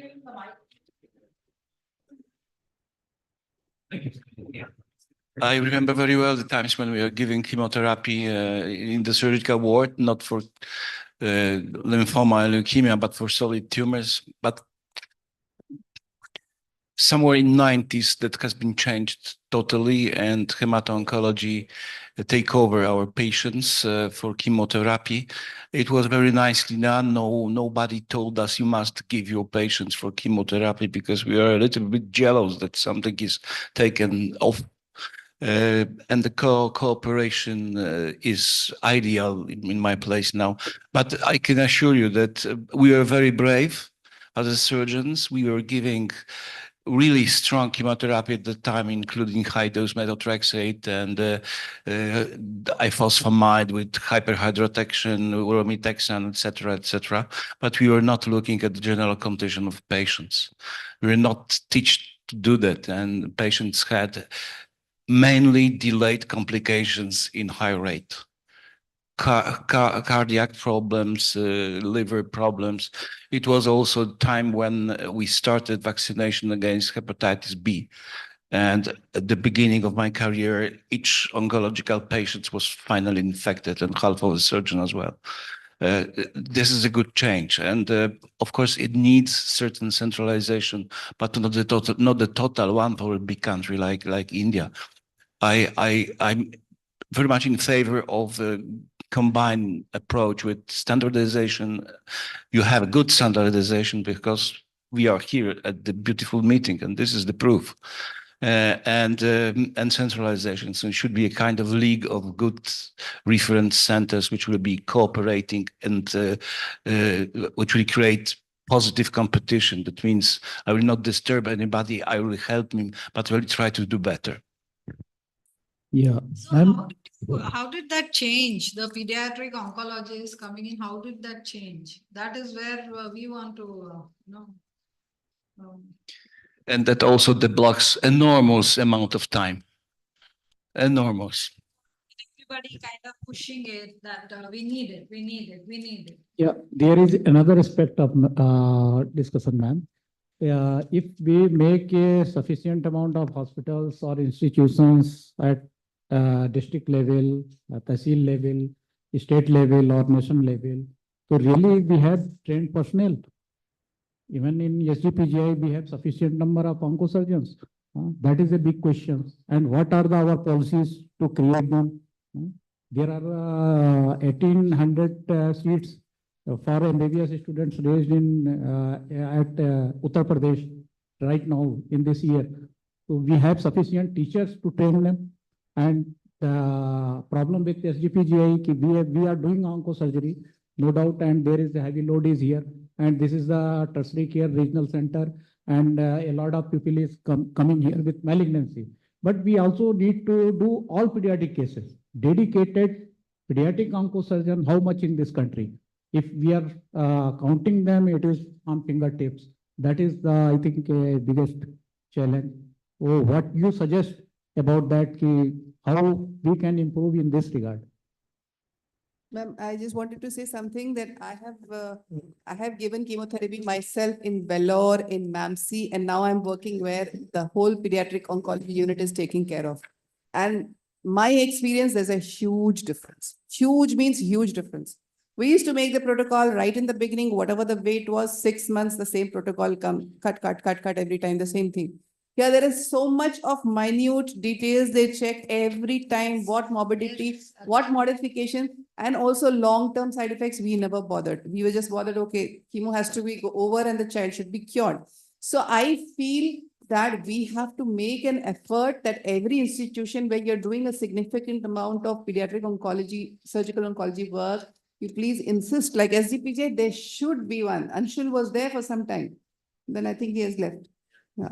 So, I mean, you should insist with your administration that we need a dedicated pediatric oncologist, even a junior person. There are so many trainings going on. DNB courses are there all over the country. There's so many trainees coming out every year. Just catch one of them and then build a rapport. We have to work together. I don't think we can win this battle alone. So we have to work together. How much of a differences may be there? Get a weekly, monthly tumor board, something, discuss all your new cases, once in 2 weeks, once in 10 days, whatever is convenient. That I think will break the ice, and that will make them realize how it will be helpful to discuss with the surgeon. And for us, definitely it will be very helpful. I completely agree with you, and that is what I was stressing on. Okay, Also- surgeons should not give chemotherapy Yeah, to the also baby. because we'd like to discuss on the medical legal aspect of we giving chemotherapy. Over Correct. time, we could have given, like when we were doing Right, right. MCH, we were giving. But then now the Now times are it's a different changing. situation So then altogether. whether we are eligible to give chemotherapy, that thing as well. Right. Prabhup. Yes, ma'am. Thank you, ma'am. Very well said. I think as of now, so far, the House has unanimously agreed that we are fighting with resources as far as the facility, the infrastructure, the manpower is concerned. I am trying to highlight here a slightly different aspect, which I think we should also be discussing, moving from resources to resourcefulness. See, the field of oncology in general and pediatric oncology included is moving very fast towards personalized medicine. So histopathology to genomics and computational biology, from conventional surgery, chemotherapy and radiotherapy towards personalized medicine. So while we are struggling to meet the requirements of our growing population, of the growing disease, at the same time, it is the need of the day that we start doing a lot of, at least some genomics. We start looking into the genetic markers of the diseases. See, what is happening is we are highly depending on the literature from the Western world. We know that the role of genetic markers has been proved, and they are being utilized not just in diagnosis, in prognostication, in as therapeutic markers, and so on. Can I just pitch in over here? Just give me 2 minutes Okay. to complete my point. Okay. So, but we are completely depending on the findings from the Western world. So two things are missing in our setup. One thing is we are not looking into the genomics of our Indian patients. India is a huge economy. India is geographically very vast. We have a lot of ethnicities. So we need to have a genomic data bank of our own. We should not be depending on those studies which are based on foreign patients. I'm not talking of genomic studies. I'm talking of the database, data bank, which HG38, that is the standard human genome we are using, but it doesn't have Indian population. And secondly, we don't have tumor biobanks. Now, suppose today some study comes from the Western world that a particular marker has a value in Wilms tumor, we have two options. Either we follow it blindly, what we have been doing so far, but then we say our results don't match with the Western world. The other option is we validate in our population. Now, I go to a statistician, I want to say that I want to validate a particular marker. He says you need 350 Wilms tumor patients, divide them into two groups. So now I need to accumulate those patients prospectively. So having tumor banks, I think there's one in Mumbai, but I think that's the only one. So we need tumor banks and we need to incorporate genomics into our routine management, partly as clinical and partly academic. Ma'am, please continue. There is some issue about So, collecting tumor banks second, for let me finish children, this pediatric topic. patients, consent issues. Because the Uh, consent will have to be retaken once they become 18 years old, because of which we have a tissue bank, but they refuse pediatric patients. So if we are talking of genomics in all patients of pediatric solid tumors, the solution I'm talking of, problem we have identified, solution is that at your center, you accept samples from all over the country, give us the genomic markers. Are you willing to do that? It's not about me willing. See, I am willing to Then do that. if It's you are about the willing, system. then you will get it done from your hospital. So first willingness has to come And with I'm you. very much willing, ma'am. I've been trying to do this for the past 2.5 years now. Okay. Trying to get things into order. That's why I Okay, spoke. so we are really looking up on this aspect that, okay, we'll send samples. Now, sending samples from one city to another might be a challenge. I'm not sure how are we, the transport of tissue. Is it allowed by the government? Is it not allowed? There are some rules about it, which I'm not aware of. But we will have to look at it. But to begin with, at least your center, has it started? No, I have an analogy for what they said. This is like children dying of malnutrition in this country and sending space shuttles, from India. It's like that. What we were trying to talk initially was how to solve our malnutrition issues. I can tell you, I just want to say, I just want to say on this point that if we stop malnutrition and then we progress, then the progress is going to be drastically slow. We will have to do all together, all in one. We'll have to have multiple approaches. So proceed, please. That's perfect, and that's why I agree with your formula of sending all the samples to him. For me, it's very easy. I'll give it to my car and deliver to Bargut. The point is this, that where I failed, I mean, I'm not here to just say negative all the time, although I'm kind of that kind of personality who always sees the black. But I could not create a tumor board in Lady Harding Medical College, which is very high in NRF rankings, despite all my efforts. The moment a list was made by none else than the director who presently is the DGHS, everybody said, "मैं भी करता हूँ, मेरे को क्यों नहीं रखा committee में?"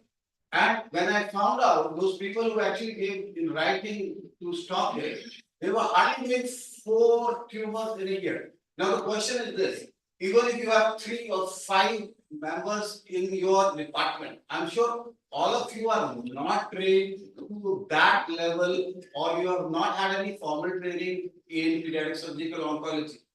Can you assure me that in the government sector, we were talking about, Shalini was talking about a private sector. Private sector money is at stake. They have to give their best. Government, it is the ego. I have a government job. I want to do a Wilms tumor. Why not? I would have to study do all Wilms tumor. And if you compare the results and give me on the face, then also nobody listens. Even the administration will not pitch in to say, oh. Solution. What is the solution? Any solution? Yeah, I have a point, madam. So I think the Western world has looked at twinning. They have looked at big hospitals like St. Jude's, who look after smaller hospitals in South America. Okay, so you have centers over here. You have Tata, you have AIMS, you have PGI, you have LHMC, and so many SGPGI. You have so many centers who are doing good work, exceptional work. And taking a cue from what Dr. Basant said, you cannot go down to the tehsil level and district level. You need to train one person who you would support. Okay, and we do that at PGI. So we support our students who go out. We support them at peripheral hospitals. Our medical oncologists support them. So they have a group, a WhatsApp group of pediatricians in districts who will give basic chemotherapy, and they're trained from PGI. So you have to look at a system of twinning. You have to look at setting out and giving your knowledge to a select group of people who are trained to a certain level.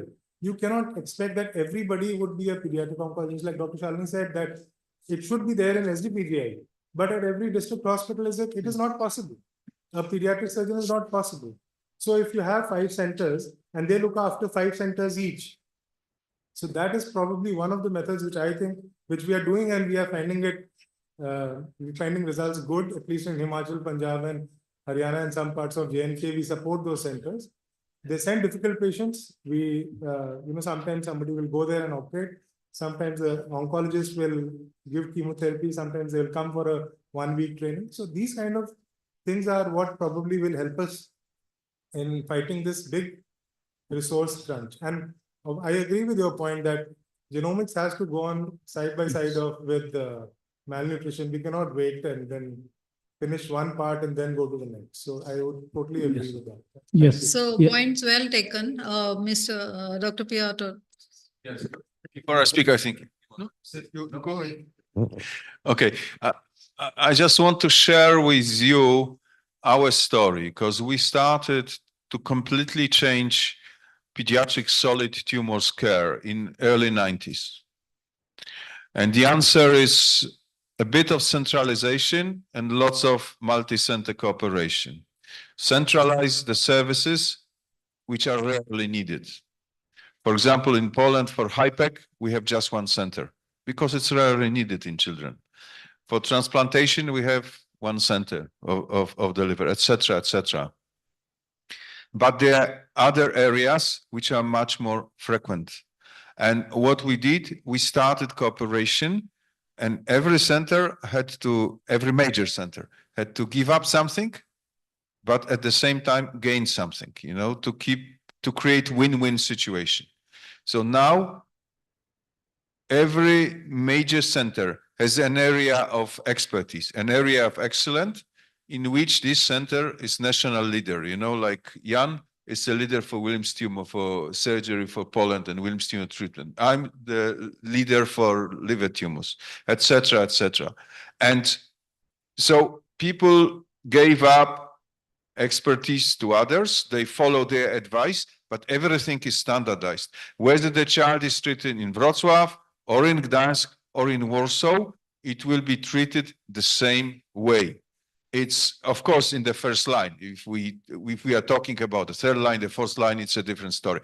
But initially, every child will be treated the same way. And with modern means of communication, here you have Zoom. We were able to show our presentations through Zoom or Teams or whatever. You can easily organize tumor boards online between centers. We have now online tumor board for soft tissue sarcomas, where lots of Polish centers participate. Jan and me are primary surgeons who take part. We have radiotherapeutists there, radiation oncologists, etc., etc. And it's difficult in a resource-challenged country, even though India is growing. But even in European countries, you cannot have everything everywhere. This is not sustainable. You cannot have radiotherapy in every comprehensive cancer center in India. Even Western world cannot afford this. So this is mostly done by adults, but the clue is cooperation and to have people who are trained in pediatric oncology who work in the adult world. Maybe in Indian setting, it's justified to have 1 or 2 pediatric radiotherapy centers. I don't know. In the Western world, it's not justified. These centers would never become sustainable. So I think this is the clue. You want to go into the field of molecular genomics? Sure, you should. But create 1 or 2 labs which will deal with all the samples from India, and others should just have tissue banks and freeze the tissue and store the tissue and find a way to ship it.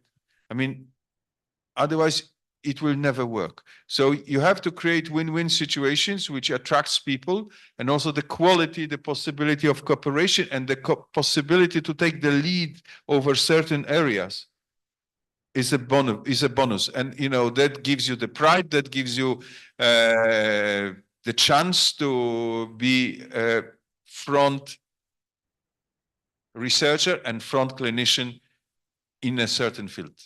And that's how it worked in Poland. And it really worked. Yes, yes. So basically, every issue we discuss, we come to the point of collaboration, cooperation, twinning. It is one and the same thing in different forms. And that is absolutely the key. As you said rightly, but I don't know why do we have so much of ego? Why can't we collaborate? Why can't we cooperate with each other? Very Why well don't said we do point, it? ma'am. I think it all boils about on ego. I'll tell you a very small example, it's not a small example, it's a big example. Dr. Ramandeep has started this virtual tumor board every Saturday, where he's picked up 3 centers where they do not have a very established pediatric oncology department. We are diverting the discussion. I think we should take this, it is 6:15 and this is the time of GB, our annual GB. And I will take the Saying word that of. pediatric surgeons don't participate in that, even if they are there from that center. Every Saturday we are meeting, but the surgeons are not there. Yeah, ma'am, please conclude. That is, the problem is this ego business. Yes, No absolutely. cooperation is the major problem. So all of us today in this room, are we willing to give up our egos, cooperate, collaborate, twin? Yes. Wow. It's Not everybody said that though. Hello, boys and girls. Yes, everyone? Yes. Great, fantastic. And we will discuss this in our next APSO EC meeting, and we'll come out with really solutions for each and every zone. Even if we are not able to do it for every state, for now, let us come out with solutions for each and every zone. We know we have identified problems, right? So we'll do that. And that's my concluding point. Thank you very much, everyone. It has been a wonderful session with all your participation and cooperation and collaboration. Thank you so much. Thank you for such an awe-inspiring discussion. I request Sajid Qureshi sir to give a token of appreciation to Dr. Vijay sir, our chairperson, and also to Sunita Singh madam, who was the chairperson for poster session.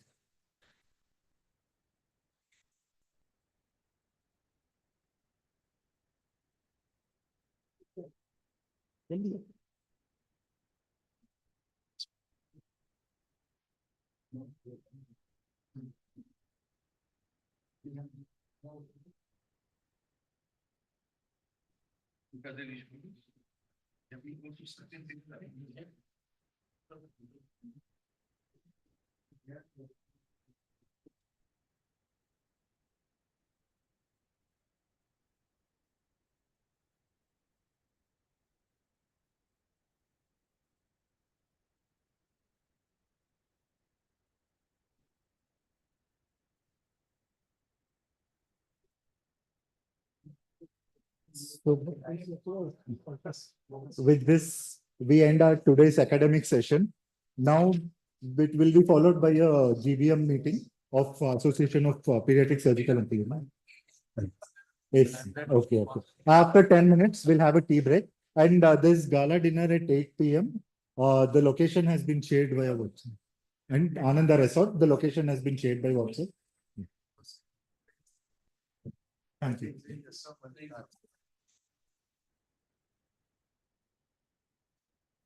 And also a gentle reminder, we have plantation for life tomorrow at 7 a.m.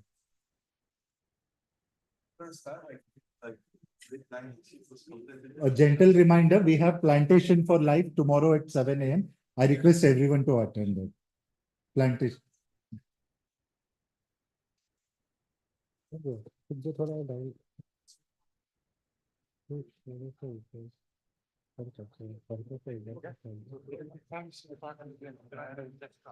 Just take that.